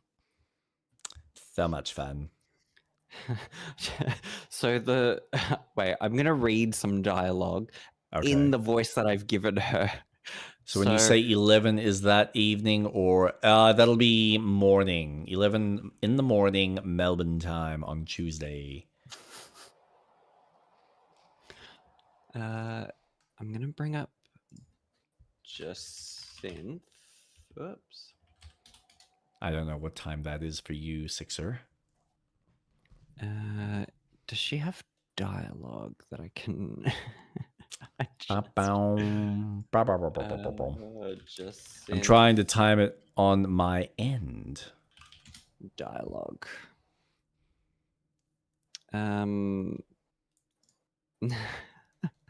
So. The fuck am I writing?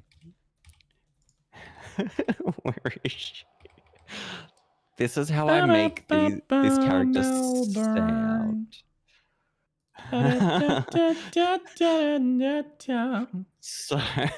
So this is on my screen. Jacinth is this really pompous woman. She's really rich. She owns a hotel called Hotel Richisme, and she's wearing pink. She's dark skinned. You guys she's have streamed for 5 hours. That would have been 2 a.m. for me. Okay, go on.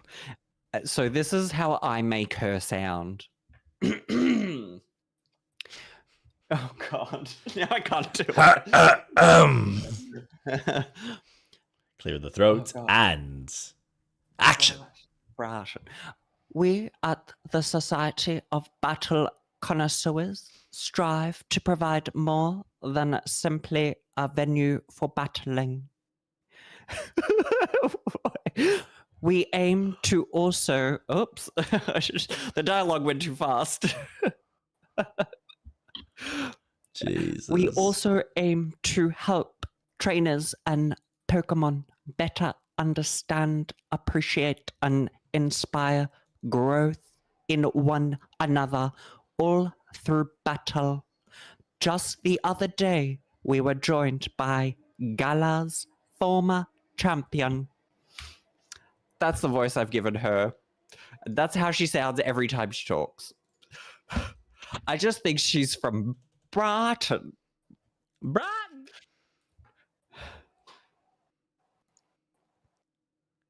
Here we go. What are you doing? Oh, time zone converter. Yeah.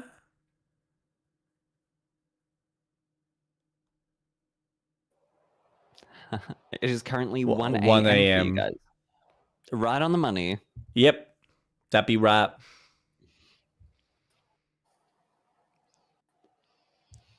Where do you live again, Sixer? Chicago. It is Chicago. That's right. Chicago.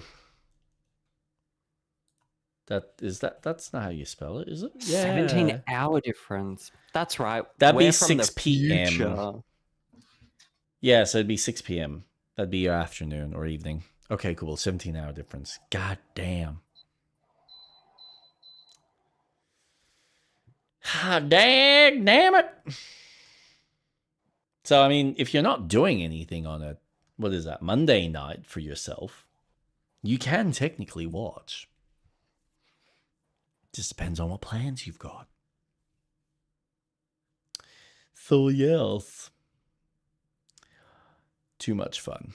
Too much fun.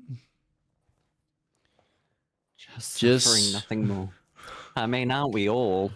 Oh, come on. We're not all suffering. Well, I'm suffering from sleep loss, but that's all right. That's just part of being a parent, right? That's what they tell us. I wouldn't know. Oh, man. He's just... I couldn't. Loves to wake up halfway through the night. It's just like, yep, 1 a.m. Okay, come on. Love me. Let's go. Come on. I need cuddles. Where are you? Mummy, Daddy, somebody pick me up, please. I will wake up the neighbors. And you know I will. Spoiled child. But we do love her. She's very cute. Very, I very, hope you very, love her. cute. I think I do. Mostly. I Mostly. think I like this bag of bones. Mostly. They come out at night, mostly. Mostly. But I just want to say, Split Fiction is good to go. Ah! Of course you did. You made a good point. It's a good game. It's gonna be fun. Look, if and you'd it'll wait, be worth it. considering we're going to be playing Baldur's Gate till our retirement or until, we like fade away into nothing, as Doco pointed out, because we need to commit. Naturally. So, you didn't have to buy. You could have waited. We could have gotten to its full 1-year anniversary and maybe you would have gotten it for cheaper. Probably. I just think that as a developer and the fact that Steam right now is getting a 20 or 30% cut, which they deserve because they do such amazing work, that, the developers over at, is it Hazelight Studios? They deserve it. They need a bit of a bump. Like, come on. We want to be supporting cooperative games, especially split-screen ones that actually bother to make split-screen games on PC, no less. It still frustrates me that Gears and fucking Halo, no split-screen on PC. I can't believe Halo does not have split screen. On consoles, they do, but not on PC. And it's like, oh, because it's too hard to... No, it's not too hard, guys. You're just fucking lazy.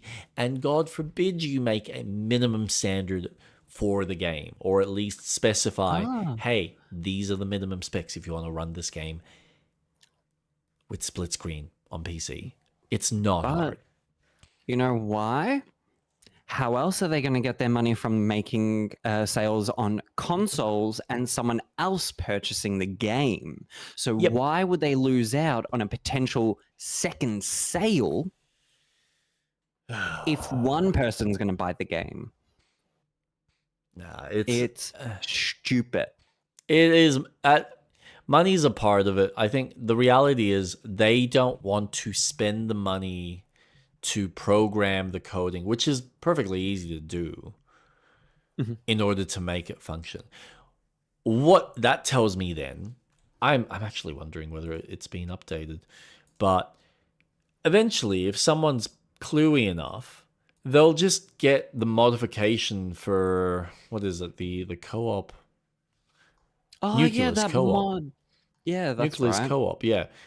Someone will just figure out a way to have that running, and they'll just go, yep, cool. Like I can run the Halo Master Chief Collection through this and just have the one copy and essentially say, fuck you to the developers who were too lazy. By the way, just looked around. Syndicate is technically available in Australia. What? Yeah, technically, yes.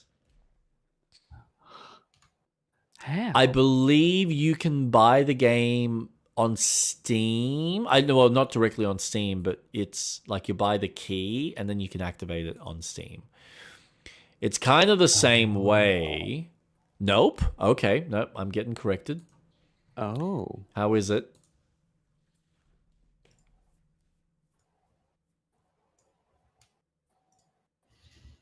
Key, but not Steam. Yeah, EA app. Oh, there you go.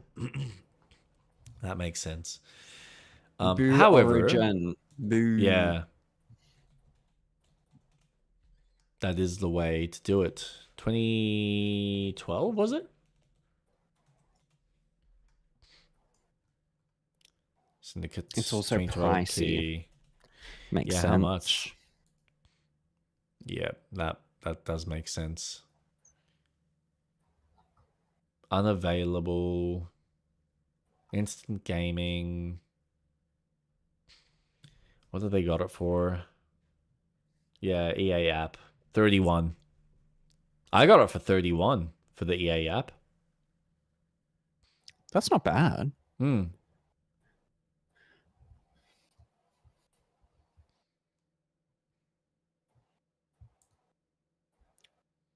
assuming digital key. And it's not. Because sometimes you got to be mindful that it's not the fucking accounts. Fuck, I got screwed on. What was it? I think it was a Gotham Knights game. I got screwed on. I bought the account, not the game. Account? Yeah, so instead of you get a cheaper key if you're buying the Steam account that's linked to it. Oh. So they basically, you're paying for someone to then give you access to a Steam account, and then you're logging in and then changing the details. So then, yeah, some people will make an account, buy one game, then sell the account. Oh. Yeah, it's fucking stingy. Just give me the fucking key. It probably works out cheaper depending on how they've gotten the key, because they might have gotten it from someone else. So they can afford to only sell it for like $15 and just sell you the account. Mm. They often do this because new members can get discounts. Ah, there you go. The things you learn. I thought, oh, that's a different syndicate. Yeah, that's the old school one. Whoa. Look at those graphics. How far we've come. Yeah. But no, I don't even think. Quick start facts. Let's have a look. Oh boy. Have you see all games? New supported games. Here we go.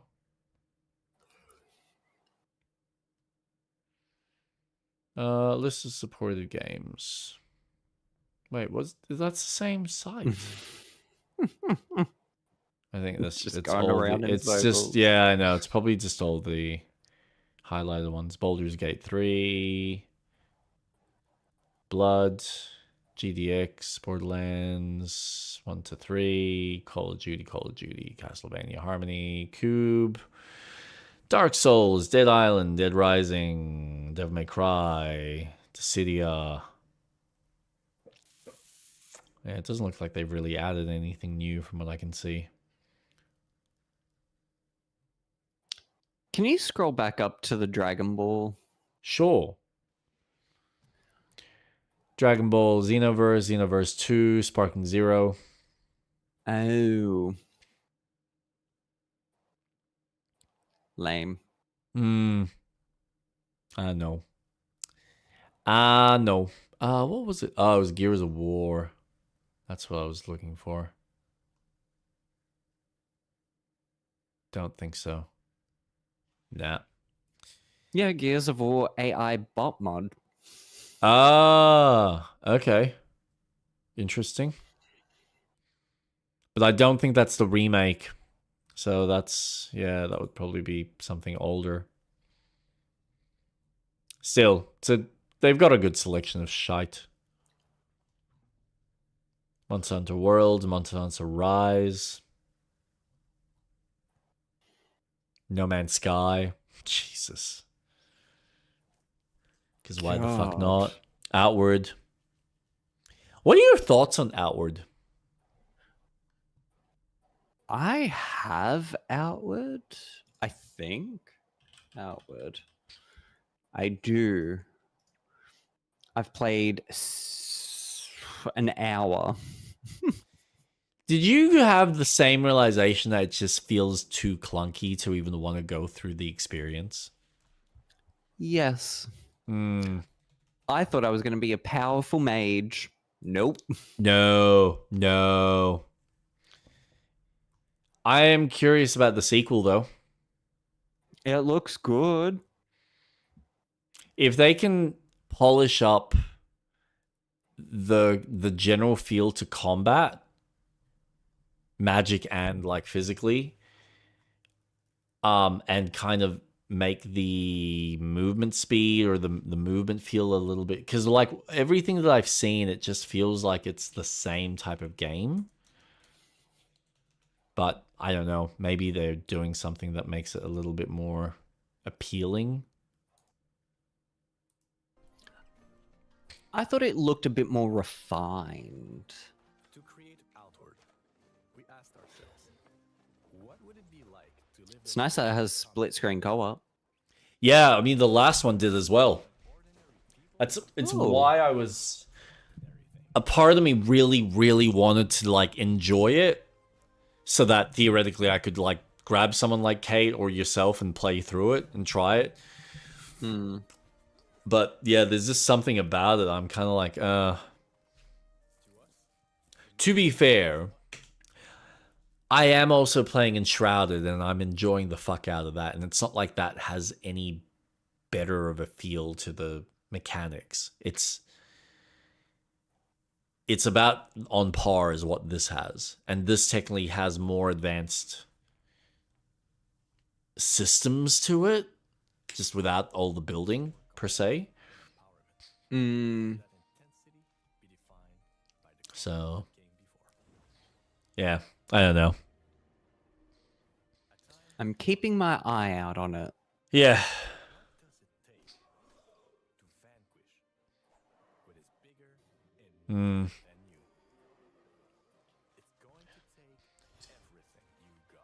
Jesus. It is weird that they're focusing on the Wendigo.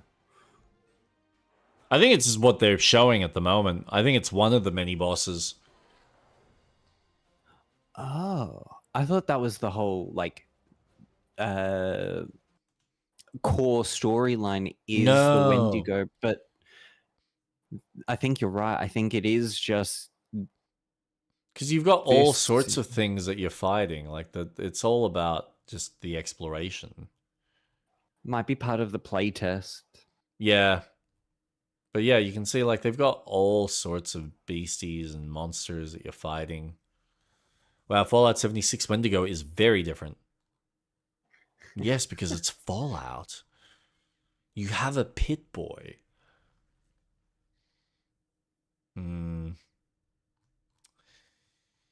Yeah. God. Not gonna say how different, but it's different. Is it smaller? You know, I realized with the Game Awards obviously having passed with all the trailers and shit, I forgot how many games are like coming out in the next 3 or 4 months. Like Crimson Desert. The realization in my head, I'm like, oh shit, that's actually a game I'm really fascinated to play. That to me will be one of the games I really want to because everything in what they've shown is what I want as a mage character. Being able to pull off really sick spells and feeling powerful. I'm really hoping they do a good job with it. I'm really hoping. So, if we're on the topic, and we're probably going to have this conversation because it's, you know, before our New Year's, what are you excited for next year? Before we sign off. Tomb Raider, for sure. Absolutely looking forward to that. Fingers crossed that doesn't get delayed. It's been in development for By the way, about 5 years, I think. Did you know who's working on that? Did you know that it was I think it's something Hog, Wild Hog? Yeah, the Amazon studio that did Lost Ark.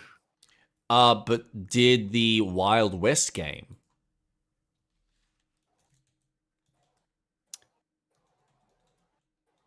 Is it Wild West? No. Wait, Wild Hog.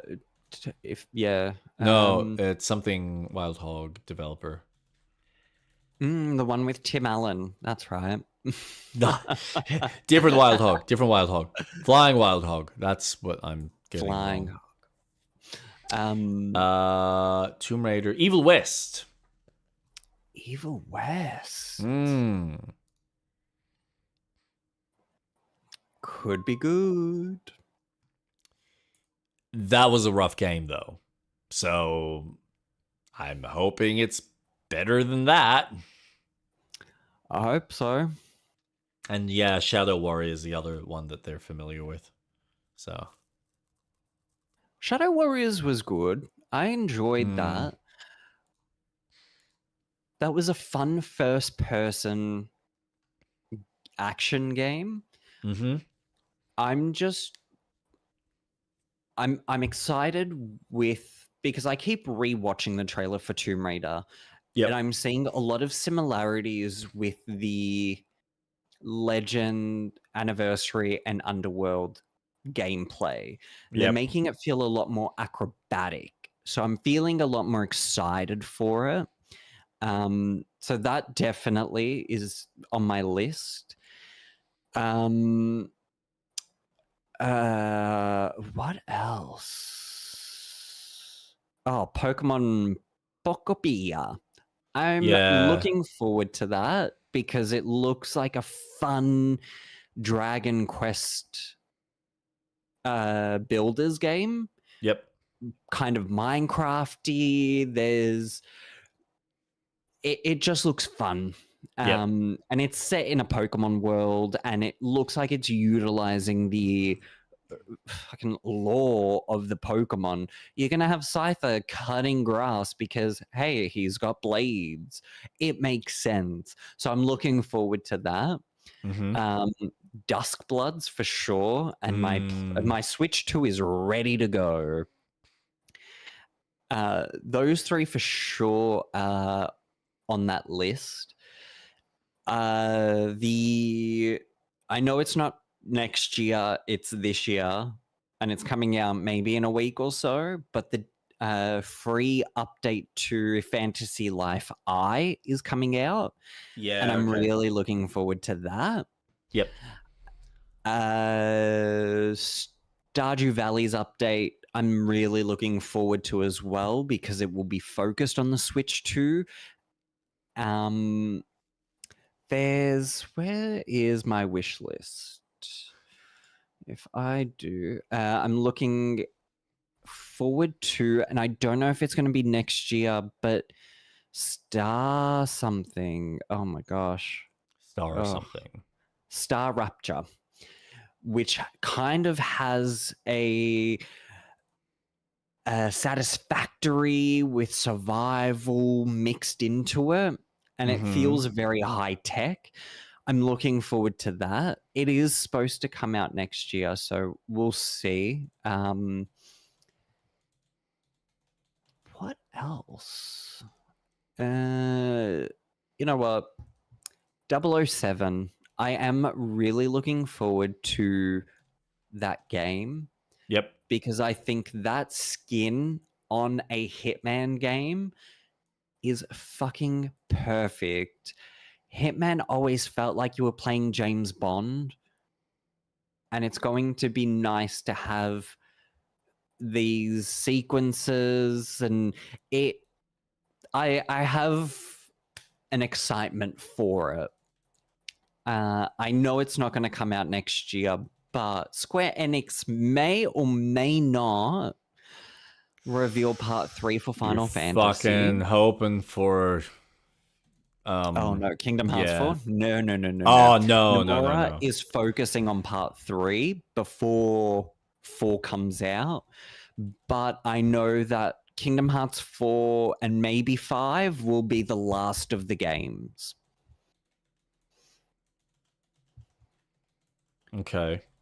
Because this will be the last arc of the whole story, which is the Master of Masters arc, or as people like to call it, the Mum arc. That I don't think I'll see until maybe 2027 or 2028. Latest 2029. That's kind of wishful thinking. But I would like to see something for part 3 of Final Fantasy. I know they've been working on it for a while. I would also like to see them include Advent Children somehow relating to this new storyline that they've made. So be it if they retcon, you know, Advent Children was kind of, this is the life after everything that's happened with Sephiroth and Genova and the Meteor.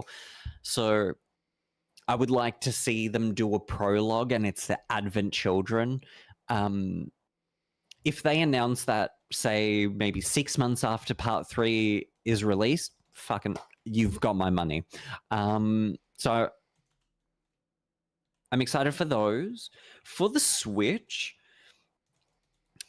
I know Do you have it's much? Purely speculation. Okay. But so they're keeping their like cards to the chest. I think we'll see a new 3D Mario game come out next year. I know with the release of Galaxy 1 and 2 was in preparation for the movie. I imagine they'll announce Galaxy 3.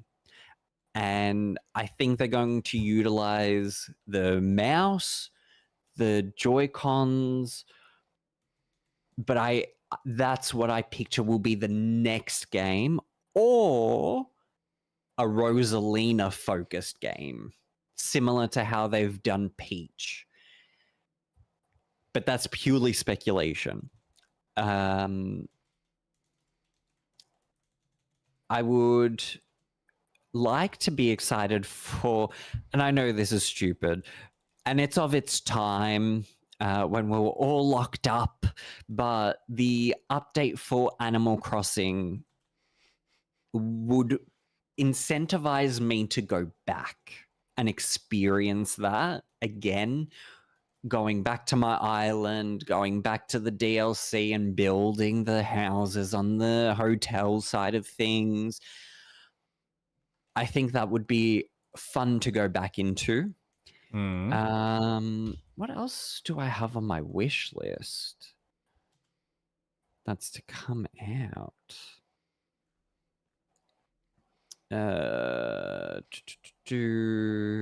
Release date. I want to see what Elden Ring is going to be like. Oh, on the Switch too? Yeah. I'm sure it'll play fine. Apparently not. Really? Yeah. That's a bit concerning. Tomodachi Life, I am so fucking excited to get back into, because that 3DS game was so good. And I really cannot wait for the next one to drop on the Switch.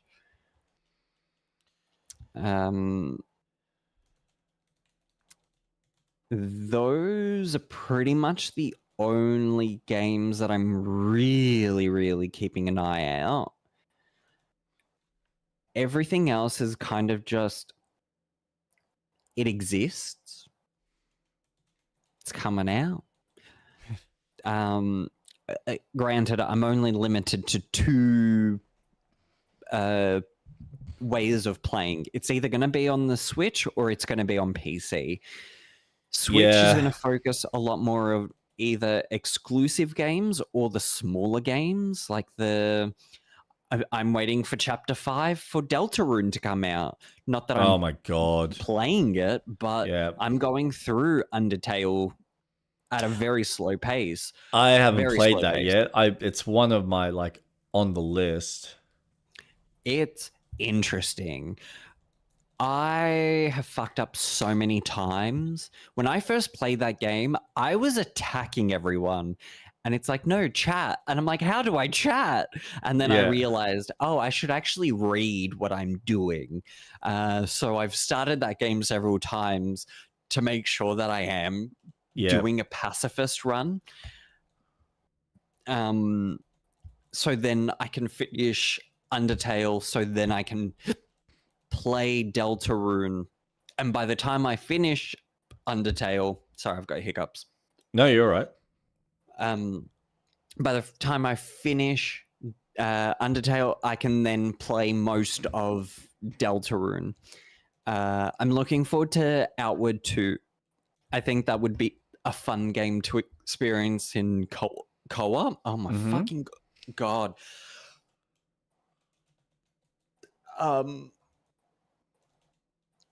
What else? I, Avatar the fighting game is so uninteresting to me. Yep. So uninterested. I know. We're not the biggest fighter fans, are we? No, not really. Like, I enjoy them as just a fun, like, single once or twice romp, and then it's kind of like, yeah, I'm not going to sit here and perfect the combos and all the little do's and don'ts of the game. So, yeah. It's just... It looks like a fan-made game, and awesome. They probably are fans. Awesome, cool. Sorry, the PS2 Avatar games were real. Oh my god, were really fun. Yep. I enjoyed them. There's a little indie game that's coming out next year called Yap Yap, and I really want to play this cooperatively.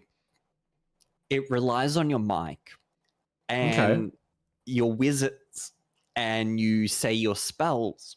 You talk. It's all about volume. So if you talk really loud, the enemies are going to hear you, but you've got to cast spells and you've got to say your spells. So I'm really looking forward to it. I want to, keep my eye out on that. Lego Batman. Nah. Sure. I saw this game. I probably won't pick it up. I don't know if it'll be next year or the year after, but Darksiders 4. If that has proper co-op, man, if they do, they're fucking finally. And if it plays like 1, 2, and 3, and not like what's the prequel game where you have the top down? Oh, I know. It's Darksiders Genesis. Yes. As long as it doesn't play like that, fine. I'm all in. I want a co-op. I want to be able to choose who I play as. I want you to choose who you play as. If it's got 4-player co-op, if it plays like Borderlands, that's perfect. Yeah, I know. Perfect. I know. Tides of Tomorrow. Yep. I was wondering if you that want to touch one on this.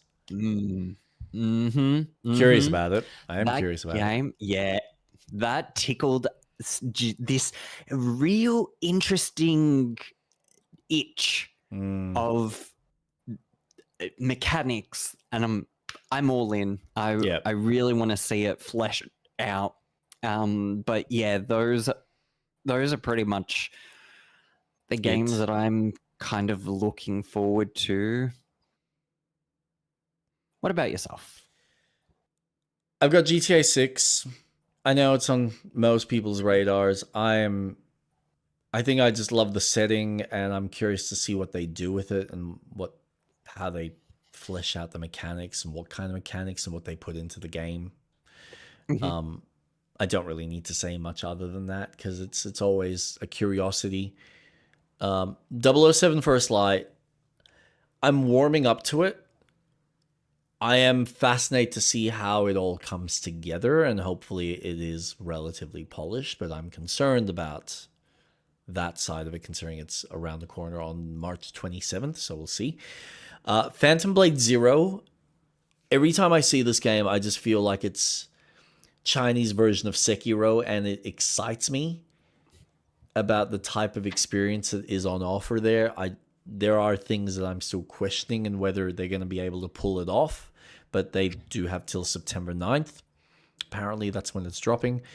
Lego Batman is looking cool. I don't know if I'm going to be buying it day one, but it does look like a fun game that I'd be down to try. And I also hope it does have its traditional cooperative side of the game, because that'll be fucking fun. Crimson Desert, obviously. I think that's Oh, yes. high on my list, March 19th. Mouse PI for hire, March 19th. I'm excited for that. The art style I got to itself, talk to George about that. fucking Yes. awesome. So I can't wait for that. Reanimal is another one that I would like to try. February 13th. That's not far. That's from the old developers of Little Nightmares, which I've only played through maybe a third of the way through the first one. But it just looks like such a fun platformer. Tides of Tomorrow is on my, like, I'm curious. I need to see more because everything I've seen, it feels like it's more story driven than it is actual gameplay. But we shall see. That's February 24th. The games that don't have an announcement date, and I'm just going to put one more up here because there is technically... where's my wish list? What is that game called? The Last Night? No, it's not The Last Night. Is it The Last Night? Oh, I'm just going to add Star Wars Galactic Racer. That does look good. No, The Last Night is something else. This did look good, but I don't know. When is this even coming out? I want this out, but this feels like it's dead in the water. What is the other game that I think Xbox was hoping? I don't know about Galactic Racer. I worry about it because of how Racer's Revenge flopped. Racer Revenge on the PS2. That game was awesome. I remembered I always played as oh fuck. Not Sebulba. There was another character that you could unlock, and he I don't know how to just, you know what? I'll just bring it up.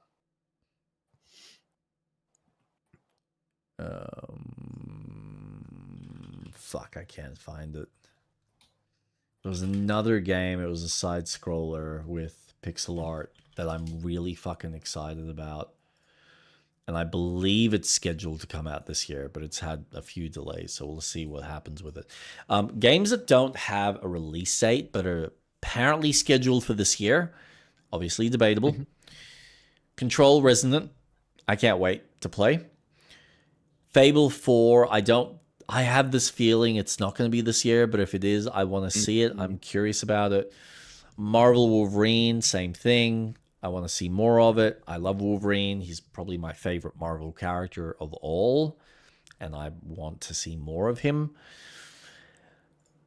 This one's an interesting one, and I don't know if it'll be this year, but I can't wait to continue this franchise. Plague Tale Legacy Resonance.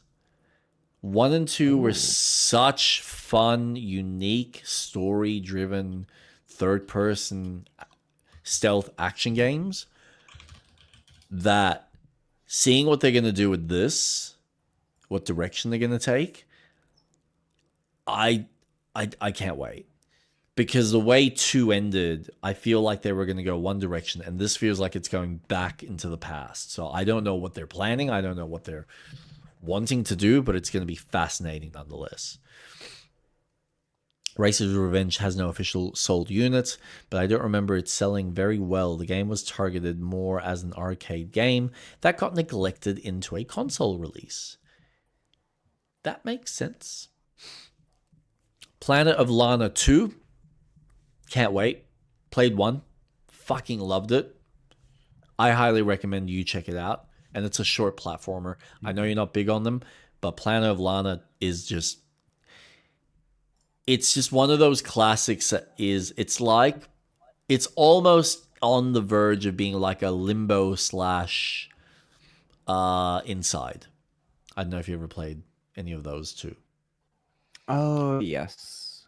Sorry, Racer 1 was an arcade game, but they did a good job carrying it to PC and console. Blood of the Dawnwalker. I need to see more, but I'm fascinated by this team from CD Projekt Red making this RPG. I love vampires, and it's a role-playing game, so I want to support it, and I'm hoping that it does well. Tomb Raider: Legacy of Atlantis, obviously.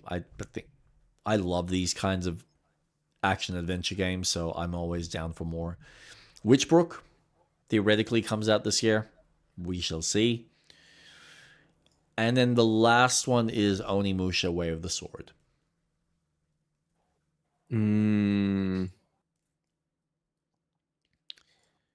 So it's going to be an interesting year. There's not a lot that I'm overly drawn to that I'm sitting there going, I have to play this day one, other than GTA 6 and potentially Control Resonant if it comes out. And I would say Plague Tale Legacy is probably another close third. Okay, this is the character I always used to race as. Timto Pagales. I just really liked his pod racer. Oh, that's what I was going to say. Way before, ages ago, I just remembered. I pulled out, I don't know if I told you, I got like a couple of extra VR games for the Oculus because they finally had a decent sale on. And I picked up a game called Action Hero, I think it's called. Have you seen this or heard of it? No. Did I show you or get you to play Super Hot in VR? Yes. Okay. It's that, but it's actually like proper scenes, proper colored sequences. So you play as a stunt double on like a film set. And so each of the film sets that you're doing are obviously representative of different like genres. So the first one you do is like you're an adventurer. You're like Lara Croft doing this temple run with dinosaurs and enemies running around trying to kill you, and you have to defeat this big, massive fucking floating statue entity type stuff. While you're like dodging and weaving, you know, either dinosaurs trying to jump at you or guys trying to punch you or shoot you, or think like traps and stuff, booby traps trying to essentially hit you. The second one is like a spy thriller. So you're doing all the traditional spy shit, like missing and dodging lasers and trying to get, you know, the relic from the bad guy and stop him from trying to. I've only done 2 of these out of the 6 that are in the game, but it feels like it's basically Super Hot just fleshed out. Oh, with a little bit more pizzazz presentation, and then they've got a few other extra modes in there, so they actually have things where they try and entice you to do the levels as quickly as possible. And then they've got like dailies that they do where they like mix and match different sequences from all the levels to see how well you go with the kind of variation. So I picked that up, and then I also picked up a couple of,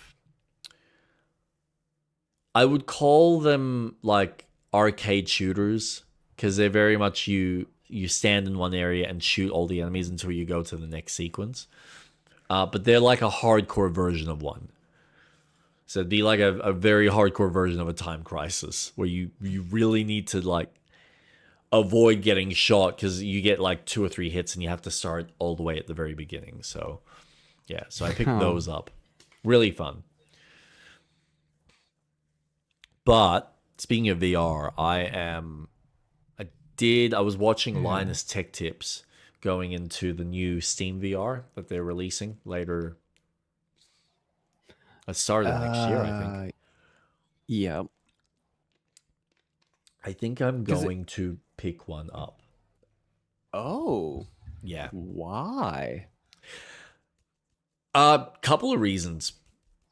It's so I my head was kind of in two minds because I've been wanting to get an updated version of the Meta Quest, get the Meta Quest 3. Mainly because there's a handful of games now on the MetaQuest 3 that only exist on the MetaQuest 3 that you can't get on PC. One of them being a Batman game, which apparently is really fucking good. And then there's the Wrath of Asgard game, which... Wrath of Asgard 2, which is like a fully fleshed out RPG. And then they've got a few other like games that they've got. But I'm leaning towards the Steam one on a couple of fronts. The consistent and regular sales that are available on Steam are better than what Meta offers. Like, I get it. I understand that Meta is wanting to keep a strong foundation for their developers that they themselves have bought and own. So they want to make sure that the revenue that they're getting is as high as possible for tech that there isn't as big of a market share. Yeah. But because of that, it does mean that there's potentially more availability on the PC front. And it also means that that stuff will exist in perpetuity because Steam's always going to exist for the most part, like, you know, give or take. Unless a world war breaks out. Whereas I do sometimes have my concerns with my purchases on MetaQuest perpetually or eventually kind of disappearing because of how much money they've been losing and whether they feel that it's a lucrative endeavor to continue investing in the tech. So I don't know. There are things that I acknowledge I'm probably never going to be able to play unless there's like a cracked version that is playable on PC, or if those developers end up kind of turning around and saying, nah, fuck it, we're releasing a version of our game on Steam because it makes money and that's what we want as a developer and that's what you should want for us. So the Steam VR, everything I'm reading, it's a far better unit.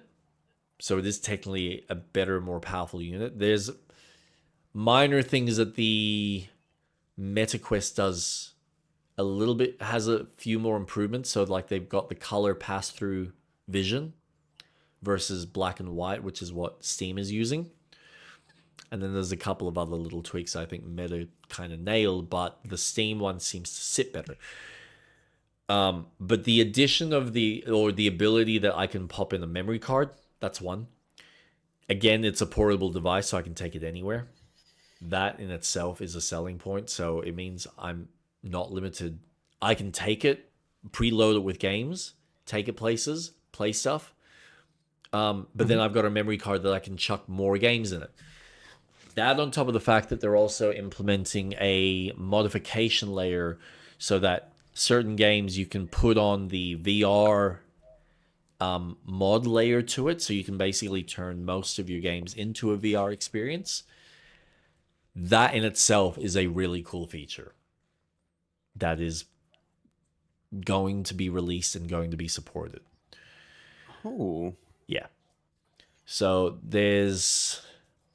Considering I've already got Meta and I know what's there on offer, but what I'm seeing, there's a lot of the stuff that I want anyway and want to have in my library, for the most part, is on the PC side. And those sales come up more often on Steam than what they would on Meta. Like in the time that I've played around, or the Meta's kind of been around, only this year have I actually seen legitimate, hey, we're actually going to offer like 50% sales on their games. And they probably only do this like once a year. But it's the first time I've gone, yep, cool. You're actually bothering to really kind of mark down these games that aren't necessarily getting played that often. That honestly you could probably afford to drop the price and get more people playing this stuff and investing in it, especially when you have such a small user base. Mm-hmm. But no, and I mean, to be fair, the games are, for the most part, only like the $40-50 mark. But when you think about a lot of the experience, where some of these games, they're $40-50, but they're short, tight-knit experiences. They're not something that you're going to be spending hours upon hours upon hours. It's not like spending $40 or $50 on the VR version of Resident Evil 4, which, let's be honest, it's an old game. I get that you've done all the work and the programming to make it a VR game, and that's fine. That's admirable. I get you should be paid for that. But it's still Resident Evil 4. Not remake, 4. So there's like little things like that I just kind of go, I can't justify. And I think most people, unless you're a real VR nutter, justify spending that amount of money for what's essentially a port. And a good port, for all considerations, for all the discussions that have been pointed out about it, it's a very good version, and it does make it feel fresh because it's obviously been designed to some degree for the headset, for the motion control. But it's not Valve. Now, on top of this, on top of everything that I've just said about this unit, there is more rumblings about Half-Life 3 actually being a thing. And that Valve is eventually going to show it off, and it's going to be part of a release for this unit. I doubt that. But it does tell me that my theory, I'm really starting to believe in my own bullshit theory, that when and if Half-Life 3 or whatever this Half-Life game exists, it is going to have VR-specific features. And I'll be damned if I don't get an opportunity to try that, because Alex is a fucking amazing product. And I want more developers to make VR games like that, because that's an experience. I wouldn't be surprised if they're making, if it's 3 or if it's another side game, if it's going Could be Alex to be 2. Could just be Alex 2. Yeah. I wouldn't be surprised if they're making it for both VR and non-VR versions. Yep. I still have the theory that the Steam box, whatever, the Steam machine, is going to have Half-Life on there. It's possible. It is possible. I mean, if they're expecting... You might be right about this one aspect. Because to be fair, Oculus did offer like the Wrath of Asgard game for free to their players, at least number 1. I don't remember what they did with number 2. So it is very likely that they just turn around and say, if you're paying X amount for the Steam box, or say maybe the headset, we're going to give you the corresponding version for free. Here you go. And then, of course, if you want, you can just buy the game a la carte. But that would be a sales pitch and a half to say, yep, go buy the box and you get the game. Yeah.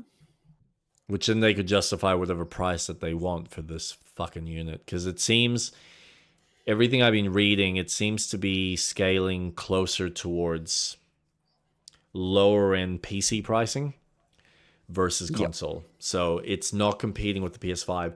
And I will agree to certain people's concerns with that, because if it's not competing with with the console, with say a PS5, why are people going out of their way to buy it other than just for the sake of having a Steam machine? when you can just as easily get a PC and then have more that you can do with it. 100%. Like, that's... But I think another factor, and I don't know if they knew this beforehand, but the shortage of chips or the RAM, the resources are running out. It's finite. There's only so much we can do on Earth until all of it's gone. Yep. So this might be the entry point for a lot of people who do want to get into PC gaming. This would be their starting on. Yep. On Earth. Exactly, Doco. In quotation marks. Yep. On Earth. Yarth. Yeah, man, that RAM shortage is fucking... When I was reading about that, I'm like, are you fucking for real? Like, it's just... Honestly, I am grateful that I built my PC when I did. Time to go to Mez. No, I'm grateful. Isn't Elon going? Possibly. I am grateful that I built my PC when I did. It pains me to know that I spent fucking $7,000 on it. Ooh. Yeah. But you saved up for it and you built it with the intention of lasting a while. Absolutely. And I'm grateful that I did. But it pisses me off that the consideration to even want to upgrade is non-existent for at least 3 to 4 years minimum. Because it seems like we just go from one extreme to the next. Like, we went from, like, hard drives were expensive for a bit. Then that's normalized. For how long, we don't know. Graphics cards took a massive fucking hit because everyone was buying them, especially after the 40 series came out, specifically for all the Bitcoin mining. Ugh. Now, it's calmed down, but it's not like NVIDIA sat there and gone, oh, yeah, no, we're going to make our cards cheaper. No, they've capitalized on the fact that they are the leading market leader for anything to do with the fucking DLSS and ray tracing bullshit. So naturally, they've decided, yeah, now we can just price it at whatever. On top of the fact that the cost of RAM itself has gone up. So now they can justify charging fucking through the roof because they need RAM for their graphics cards, as do any graphic card companies. So that means graphic cards go up. And then your general RAM, especially now when Crucial or Corsair? Crucial, that pulled out. You've got less RAM. So your RAM has doubled in price. I'm like, for fuck's sake. And that's why EVGA dropped out. NVIDIA capitalized, patented a lot of their tech and required higher fees from third-party manufacturers. EVGA said nope. Yeah. It's sad. It's fucked. Yeah. We're like, it's ironic that we went from paying ridiculous amounts for PC parts back in the day when they first came out to it being relatively reasonable unless you were going stupid high fancy shit, which was not necessary because you could always get a decent rig for about like $1,500 to $2,000. To now it's like back to, well, you want a decent rig, you're looking at $5+.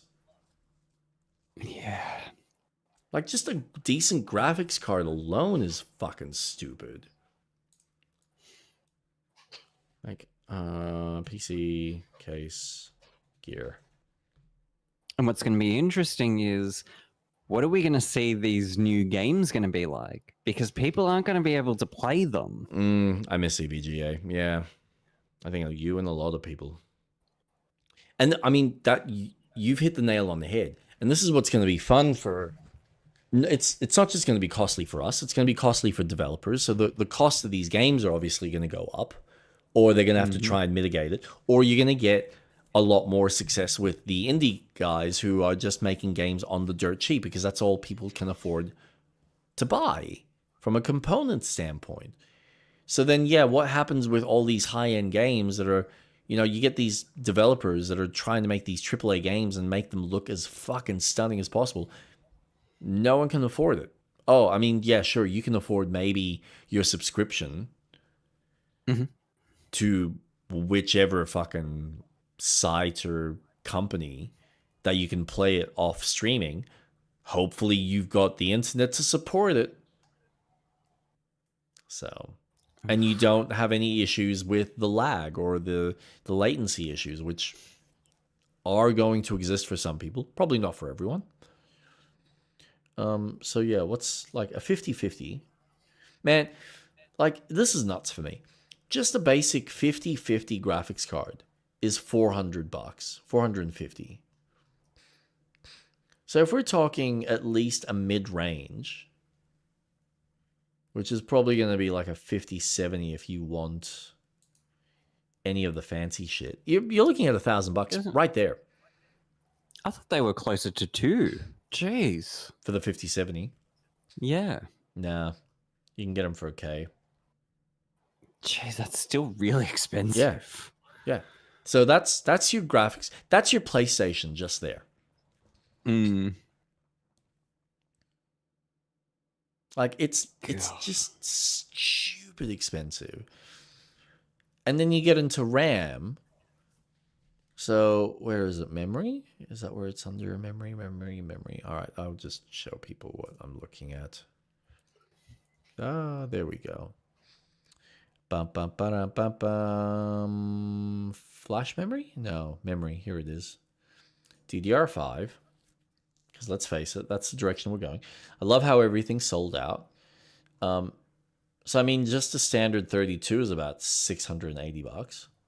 Oh my god. Yeah, that's just for 32 gig. Don't stress. Yeah, 32 gig, 700. 64 gig, forget about that because that's like 1200. So if you're doing anything to do with video editing and you need 64 gig for anything high end, then yep, prepare to spend a pretty amount of money. What's 16? Is it worth even getting 16? Can you get 16? 16. $329 just for a single 16 gig. Jeez. That's nuts. When you think about the fact that 16 gig used to be like $100. Yeah. Oof. Like, fuck me. It's crazy. Crazy. So, yeah. Building a PC right now in this current era is going to be fucking tough for at least the next year or so. Unless there's a new competitor that comes out or there's extra manufacturing, and it doesn't sound like there's much movement on these developers or these manufacturers. So, yeah. It's going to be fun. It's going to be really fun. We're going to see an interesting shift in how games are going to be developed. Yep. It's going to be interesting how movies are going to be produced and post-production. Man, I didn't even consider that. Like, Fucking there's hell. so many movies that require strong fucking PCs. Well, especially since we're so reliant on fucking like all the 3D modeling and shit that they want all the rendering done. So that's another aspect. I wonder how much you're gonna start, like all your 3D artists. How much are they gonna start charging movie studios because, well, sorry, you want this movie made, we now have to afford to pay for the RAM costs or the graphics card costs because you want the rendering done in a timely fashion. Like, that means we're gonna get more shitty live action. Ugh, yuck. Not a vibe for me. Well, it's either that or you know what? Here's the fun factor, right? Because it could work out in an opposite direction. If the cost of them, and this is all dependent on the 3D artist, right? Because if for them it's too expensive and they can't find a reasonable kind of series of artists that are able to render or have the rendering farm capacity to make all the 3D special effects that they need for their films, they might end up doing a cost benefit analysis and realizing that doing it the old way is actually cheaper again. Right? And I'm not saying every studio is going to do that, because I guarantee you most studios are still going to be looking at the most easiest cost-effective solution. But you'll probably get these smaller studios that'll just turn around and say, you know what? It actually behooves us to go down this route. Why don't we just find a couple of people that are willing to do the extra effort and do a live painting and then model up some like bigatures and miniatures, and let's see how we can do it like the guys did it back in the old day. Gosh. Wouldn't that be fun? That would be.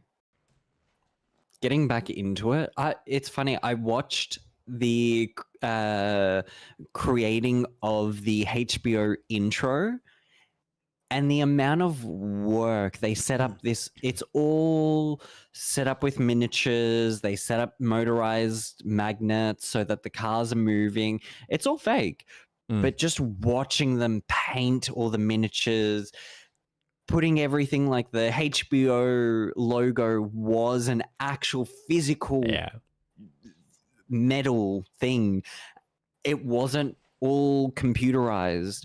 It was so fascinating. And I think you're right. I think that's probably something that will be resurgenced in filmography. Yep. And it will be interesting to see what Disney does. Oh my God.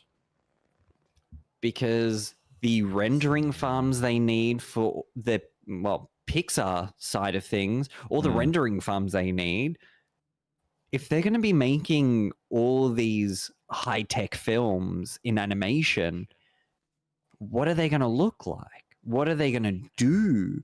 Because Incredibles 3 is coming out. You've got Toy Story 5. You have... Oh, not Coco. Coco 2's coming out. There's so many films. Failed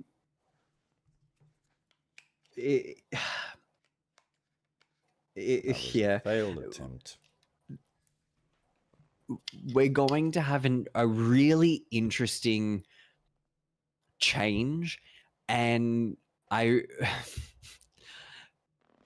it probably isn't directly impacted from COVID, but COVID was a big turning point in our change in society that I think a lot of the things that we had to go through had an impact. There was a huge shortage. The Earth is an aging population. Almost every country is going through an aging population. Yeah. Correct. A lot of people aren't having kids. So that means that we're going to have less people out getting resources in the workforce. It's going to dip until then there's the resurgence again where, okay, things have kind of gotten back into normality for the amount of people and population that exists. The way that we consume television. I mean, we've seen it already, even during COVID, how shit CGI became all of a sudden. The use of AI, if it's going to continue being AI, because it seems to be dying off now. Well, do you know how much resources are required to run AI farms? I know. And they're struggling to keep it afloat because they don't have the funding for it. So it might not last as long as we think it will. And it's more complicated. So there was an article I read recently where a bunch of artists were talking about this, where the amount of prep work that they need to put in just to get it to where it can do the work for you as opposed to just doing it. Like when you get really talented artists that can just sketch up the idea and everyone agrees to, all right, this is how we want it to look. And then you spend, you know, a week or two with these artists putting it together and just rendering it. It's less, it's technically less time and less effort than the amount of effort in order to write up exactly what you need it to do, or then give it all the references that you need so that it can manifest from some weird fucking imagination the exact thing that you want to do. It's just, it's such a, like, instead of us just using our creative minds to create the thing that we want, we're now having to tell a computer and give it very specific, very detailed instructions multiple times, while also giving it all the data sets it needs before it's able to produce the one thing that you want, which you could have done without all the fucking looping around. It's just, it's backwards.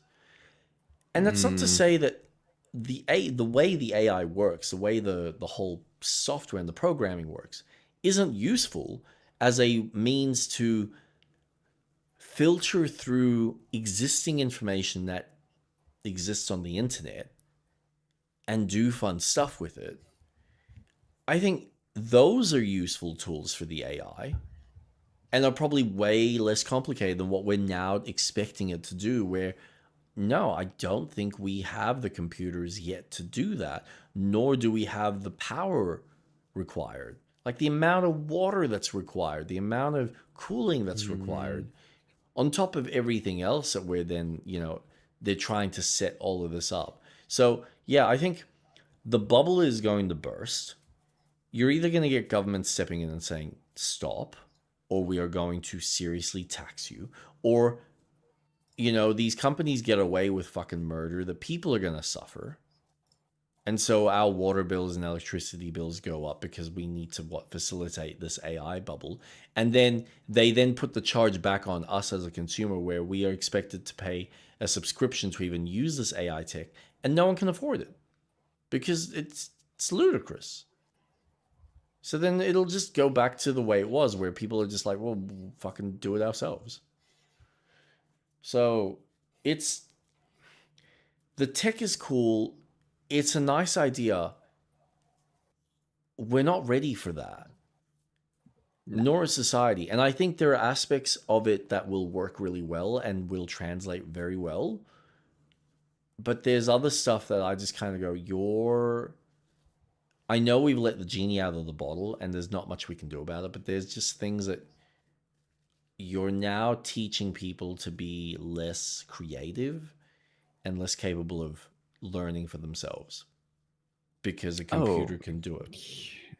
100%. But God forbid, made ourselves dumb. We're making ourselves obsolete. Absolutely. And have we not been warning ourselves for decades that this is going to happen? Yep. We are our own worst enemy. It's bound to happen. We are going to kill ourselves off. And all that's going to remain is a shell. You're going to have creatures, animals that have adapted to the way the planet is evolving, because the planet's not dying. The planet cannot die unless we absolutely get to the core. We absolutely destroy it. If we do an apocalyptic event, but you're going to have to do a lot to get there. The Earth is just terraforming right now, as it always does. And it takes millions of years, and humans have expedited that quickly. No one's fault other than humans. Us, yeah. Because for us, it's all about the short-term gain. For so much of us, it's what's the easiest, most convenient thing that we can do. Yeah. How can we make our lives easier? As opposed to encouraging and rewarding people that put in more effort, because effort is what develops stronger, far more long-term foundations that we build as a society and build together. So yeah, we incentivize humans for the wrong reasons and in the wrong ways, but because we want quick, fast, efficient results. That's all And humans you are looking said for. the magic word.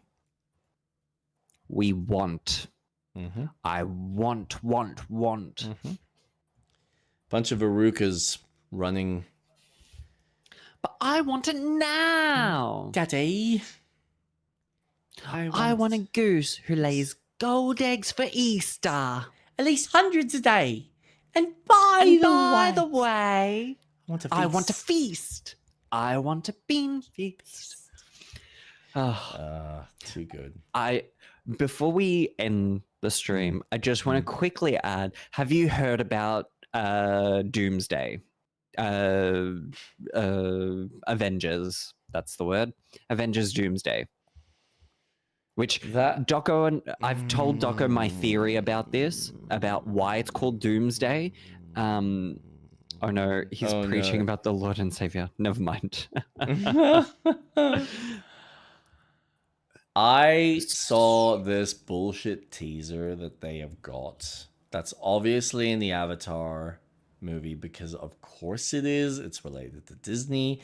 I'm sitting, like, before Avatar came out, I'm like, I wonder if they're going to play a trailer.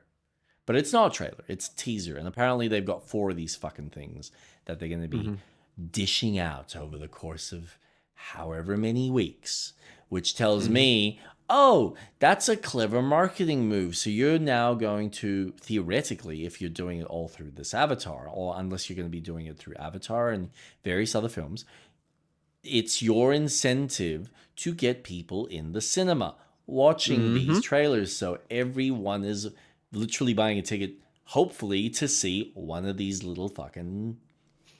Hey, a 6-second video. Yeah. So I saw this one with Cap, and I'm like, that's cute. I like what you're planning here. I want to see the trailer. Why? Okay, fine. Yeah. Kevin Feige has realized, hey, shit, we've lost the magic touch that we once had. Yeah, no shit. Because Endgame was the pinnacle. Don't get me wrong. There's a few post-Endgame content that was really good. But that's not the problem. all of it. But that's the problem. You hit the nail on the head. It was all treated as post. It was never treated as, okay, this is post, but now we're building up towards something new. How long have we been building up towards something new? Never. But now all of a sudden it's no, we're revving up. It's happening. It's happening. We promise you it's happening. It took this long, and we're slowly starting to see that. Honestly, after Fantastic Four, I haven't seen the other film that they did. Have you not watched Thunderbolts? No, not yet.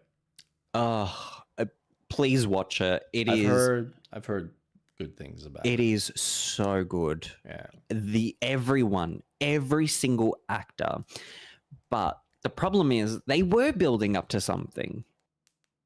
And God forbid that you have an issue with the actor Kang. Yeah, that's what it is.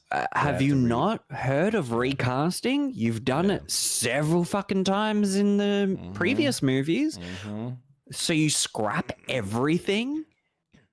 The whole point of introducing the multiverse. Yep. Just make snap your fingers and gone, we're getting rid of that. And it's like, but you spent all these shows building up to Kang, and now you're introducing, I'm sorry, one of the biggest enemies. One name, Rhodey. Exactly. They replaced Rhodey. Yeah. Completely different actor. And let's not talk about that Secret Wars. Fucking, Secret Invasion, sorry. That was trash. Never AI watched it. slop. Ugh. Yeah. If you have to rely on bringing back characters, fine. You know what? Fine. But it better be fucking worth it, because you ended their stories purposefully. There is a theory that Doom is Iron Man in one universe. I have heard this theory. When we watched Captain America Civil War and we watched the video of Bucky killing his parents, that was the point of Doom. There is Captain America who goes back and returns the stones and corrects the timeline. So then Robert Downey Jr.'s character turns into Doom. How? I'm not sure. I heard a different theory. I heard a different theory. And it was to do with the fact that when Robert clicks, it's like something else completely happens, and they're like resetting something in the timeline that allows him to then become Doctor Doom. I was chatting to my instructor Chris about it. He had a better explanation of it, but yeah, he was there was something he found out that they were kind of potentially playing with. But yeah, I think that seems to be the going theory, that it's all related to Stark becoming Doom in an alternate universe. Yeah, which I think that's fucking cool. Like I've got no issues with what they're trying to do here. I know I'm gonna watch it because the cast itself sounds fucking dope. I'm excited for the new Spider-Man movie. I don't care because it's just done. No, you know what? I disagree. We're finally getting Spider-Man interacting with other fucking Marvel characters. Daredevil's in it. Yelena is in it. Punisher is in it. Finally, Spider-Man interacting with other characters outside of a fucking Avengers film. We're finally getting him on the streets with these street-level thugs. Finally. Sony can fucking, oh my god, this is the problem when you're dealing with fucking licenses, and those licenses, Sony really gets so fucking protective over it. So I love the fact that they finally realized their failures with the bullshit fucking Venom films and all the other slop, like Venom. What else did they do? Morbius, and then there was that third one that literally came and went. The Hunter, the Hunter. No, you're right. Madam Web. That's another one. Web. That's the third one. There was a Craven. One. That's Craven. The one you were talking about. Yeah, Craven. That literally just came and went. Mind you, he went through everyone finding out who he is, and then he had some hokey pokey wizard wipe everyone's mind or something. I really liked Far From Home, whatever the third one was, with Toby and Andrew. Loved it. I thought that was great. But wouldn't you ask the Sorcerer Supreme, can you wipe everyone else's mind? Well, here's another fun little thing. What happened to the TV show / film that was supposed to be Doctor Strange going into that weird vortex with the fucking other chick, with Charlize Theron's character? Oh, okay. The fuck? What's going on with that? So there's all these weird plot. That is Doomsday now, because it's the multiversal thing. Of course it is. A Nexus event is happening. Just, you can tell there needs to be a third film.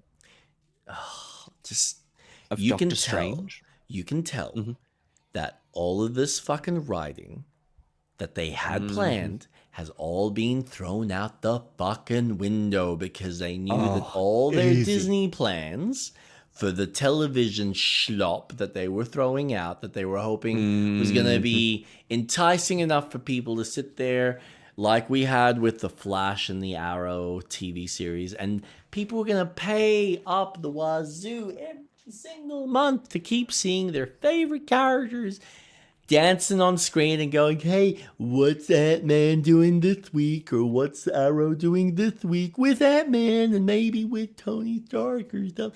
Like, and all of that fucking failed and flopped so hard that they went, we need something fucking serious right now. And I guarantee you they fucking rewrote every bit of their plan. On top of obviously what they had with the whole Kang stuff, because I reckon that, like, you can tell that was all going to play into some bigger part with all the TV series, and that all fell apart, and they went, we just need something ASAP. So they went straight, fucking focus down, heads in the sand, and just did this whole, we need to just bring it all to doom and then start the whole X-Men saga type shit. Like that, they realized that's the direction they're going. That's what we need to focus on. We need to get this out the door because we need to save this.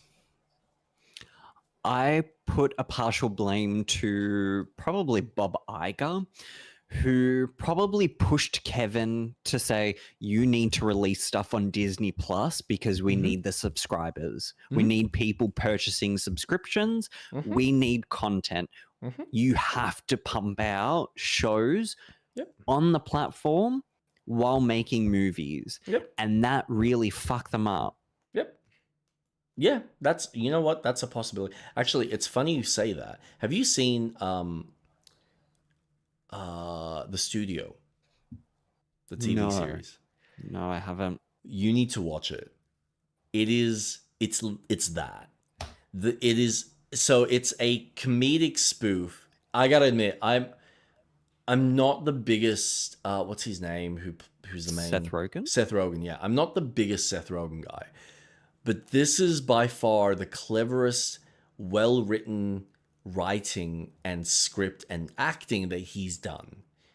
Because it's literally, he's gone, oh, I'm actually empathizing with studio executives and I want to write a script and a screenplay around what it's like to be studio executives running a studio and the pressures and everything else and the expectations that we do. And it's fucking funny on so many levels and fucked up because you realize he's been in some of those conversations or he's heard those conversations, and I guarantee you those kinds of, like, the way certain things are structured, you look at what we're seeing now with Marvel or what we're seeing with DC or any of these fucking studios, and you just go, yep, you can tell that these are the kind of decisions that get made higher up because either an executive or someone who's, funding the studio execs decision making is like the board of members who hires the studio executive. They're obviously wanting money, and so they are looking at just pure profits without any consideration. And then you got executives or studio heads that have their own ideologies of what they want to see on film. And some of it connects with the artist and some of it doesn't. And then how certain artists kind of interpret certain bits of the story that doesn't quite correlate to entertainment. There's some real fucking awesome entertaining shit in the series. Highly recommend watching it. Okay. Yeah. It is on my list because it's a Apple show, right? Man, it is I think it's like the fourth show from Apple that I've just gone, and they take the piss out of this as well, where you just kind of go, oh my God, Apple just, whoever is in charge of their budget and like approving some of these projects, fucking give him an award, because this guy is just allowing really high quality writing and production value coming out of it. And I don't think it's all indicative. I think I've just been very selective on what I'm picking, but everything that I've seen so far out of their studio is just like fucking gold. Do you know why? Infinite amount of money. Well, that, but look at the content that we're getting. Netflix. No, Will, you can't do that. Remember when you touched Vecna, this happened to you. You're right. Oh my God, let's stop Vecna. Cool. But when you go onto Apple TV, you're actually getting quality content. You're actually got people who are producing good stuff. Ben Stiller is killing it with Severance. You've got Murderbot, which is incredible. You've got, I'm looking here, Ted Lasso, which ended shit, man. but I don't get why they're doing another season. No, I disagree. It ended so fucking amazingly. I love the ending of Ted. I don't think it ended the way that it should have. The whole build up, I'm sorry. If your wife leaves you for your marriage counselor, don't go back to her. Wait, does he go back to? I don't even remember that. That's how it ends. Oh, I don't even remember that little ending. It literally ends with him going back to America and going back to his wife. What? Your wife left you? Started dating your therapist? And you go back to her? He what? Clearly loved her. I don't know, man. That's probably what they might be exploring in the next season. Who knows? Like that's well, the next season is the female team that was talked about at the last episode because they purchase a female team. Yep. So he comes back to help coach. Yep. So now they've got the men's and the female team. So it'll be interesting to have that mechanic. Yeah. I wonder how they're gonna do conversation mechanics. Speaking of seasons, you heard of Elf on a Shelf? Now, get ready for Eld in yourself. Elf in yourself. Elf in yourself. Oh Elf in god. yourself. I love Elf in myself. I love Elf in myself too. So much fun elfing myself. I elfin myself all the time. Yeah. What did you think about that last episode? I was gonna ask you that before we signed off. Of Stranger Things? Yeah. Okay, so now that I know everything that's happening, I almost have wished that happened earlier. Yep. 4 episodes and each episode being an hour, except the last episode being an hour and a half, or barely because the credits go for so long. It was that I thought was really interesting. Why the fuck is everyone in the town acting so fucking normal, being trapped from the government? Oh, yeah, this is fine. Life is normal. We're okay. Did you not experience a whole crack in the fucking earth with this huge sci-fi thing? Like, no one gives a shit. And it's so weird that it's just this group of people that are doing anything, and everyone's like, la-di-da-di-da, la-di-da-di-da, let's go to school, let's learn. Okay, why is no one in the town other than your core group not giving a shit? But it was fine. Vecna's lost a lot of weight. I'll tell you why. Crack. Step on a crack, break your mama's back. My neck, my back. Alien Sky thing, just a light show. But throughout the entire show, shit happens in the town. There's demogorgons that have come and people have witnessed it. There was the Mind Flayer that showed up in the town mall and people were there to witness it. Like, no one, it just feels like everyone is so fucking ignorant. And it's only these people. You've got Hopper, Joyce, her kids, you've got the Wheelers, you've got Elle, you've got the other kids, forgettable people, who obviously retain, they retain the memory, but everyone else is like, I need to follow the script. So I think that really detracts me from the whole importance of what's fucking happening. But I thought it was cool that we finally saw Vecna again. He lost a lot of weight, so it's interesting to see what's going to happen with him. The wall, cool. Yeah, like it's a flesh wall. I guess they really struggled with the spin-off show, so the girl being there is cool, I guess. I didn't realize her powers were to disrupt. That's new. I think this is by far the weakest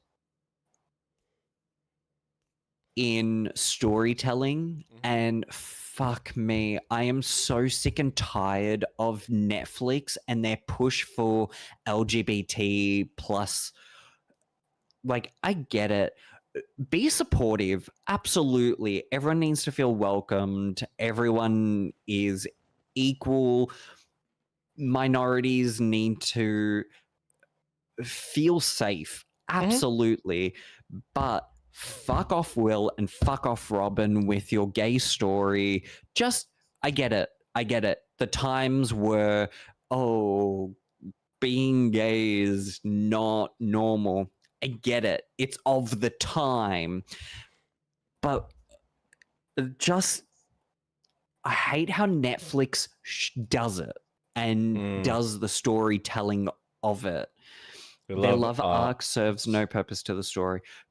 Well, kind of. Will kind of uses his love for Mike to become a wizard, which, okay, I like, but now he's got powers. No one's love arc. Yeah. I think Doggo just doesn't love anything, so for him it's just like, just get on with the climax at hand. The climax at hand? Like that climax? Is that the climax you need? The one in the hand? Make sure you have tissues. Yep. But Jake, no. But I'm sorry, this does feel like a D&D campaign. Will has leveled up. He's now a level 3 sorcerer. Mike is a druid, maybe. You've got your different characters that are playing your stereotypical characters, and playing Baldur's Gate, it is so evident that they are really honing in on the campaign that Will set up at the beginning of the show is happening. Whatever that may mean, if it is like a hellmouth like in Buffy, I don't know, but it is. It was fine. I'm not enjoying the show as much as I thought I would, because I thought I would be feeling a lot more, okay, this is the end. Yep. No, it just kind of feels like they're trying to grab all the story elements from everything and going, okay, we need to end it. Just put everything into this tiny little box, squeeze in there. By the way, here's something. Apparently, new Toy Story rumor is Jessie and Buzz are getting married. How does that even work? Well, to infinity and beyond, or a priest has two people confess their love to each other and announce that they will be together, and they say I do, and they are legally bound, and they have to They are toys. They are toys. Hey, you're quoting Toy Story 1. I don't think they're going to get married. I think they will be partners. I think they'll be together, but I don't think they're married. Unless Bonnie kind of plays them like that. I mean, as a kid, I had my toys get married to each other. My Thomas the Tank Engine train was married to the green metro train. Yeah, just a They were child's play lovers. thing. Oh, man. I just... But yeah, that's my rant about Stranger Things. No, the rumor explicitly says marries. Doesn't say how, just will. Oh. It's... I said this before, and I'll say it again. And it is unfortunate that this story has been stretched to this level of a conclusion. Mm-hmm. Because it does feel like it's rushed, and I don't know if it is a issue that the Screenwriters Guild as well as the Actors Guild going on strike has affected it, because it probably did.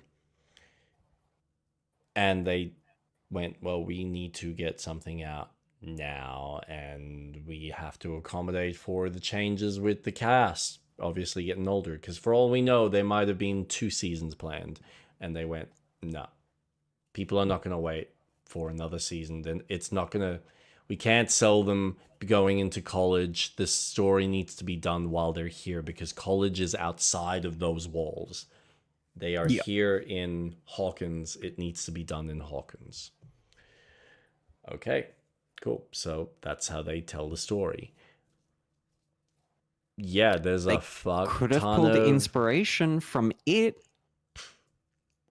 Have them as kids, and then do a time jump. They return back to town.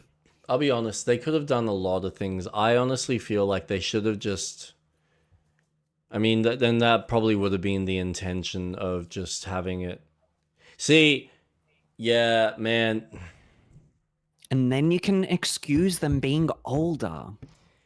That, or recast them as an adult. See, that would be cool if they had the balls to kind of sit there and go, you know what? Yeah, let's just have it be 10 years now into the future. The army's been there. They've kind of vacated people away. The kids have kind of moved on and they're doing their thing. It's almost like that disconnect.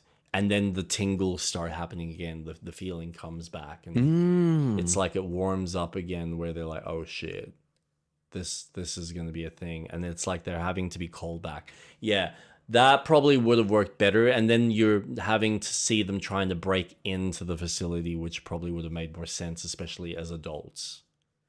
Yes.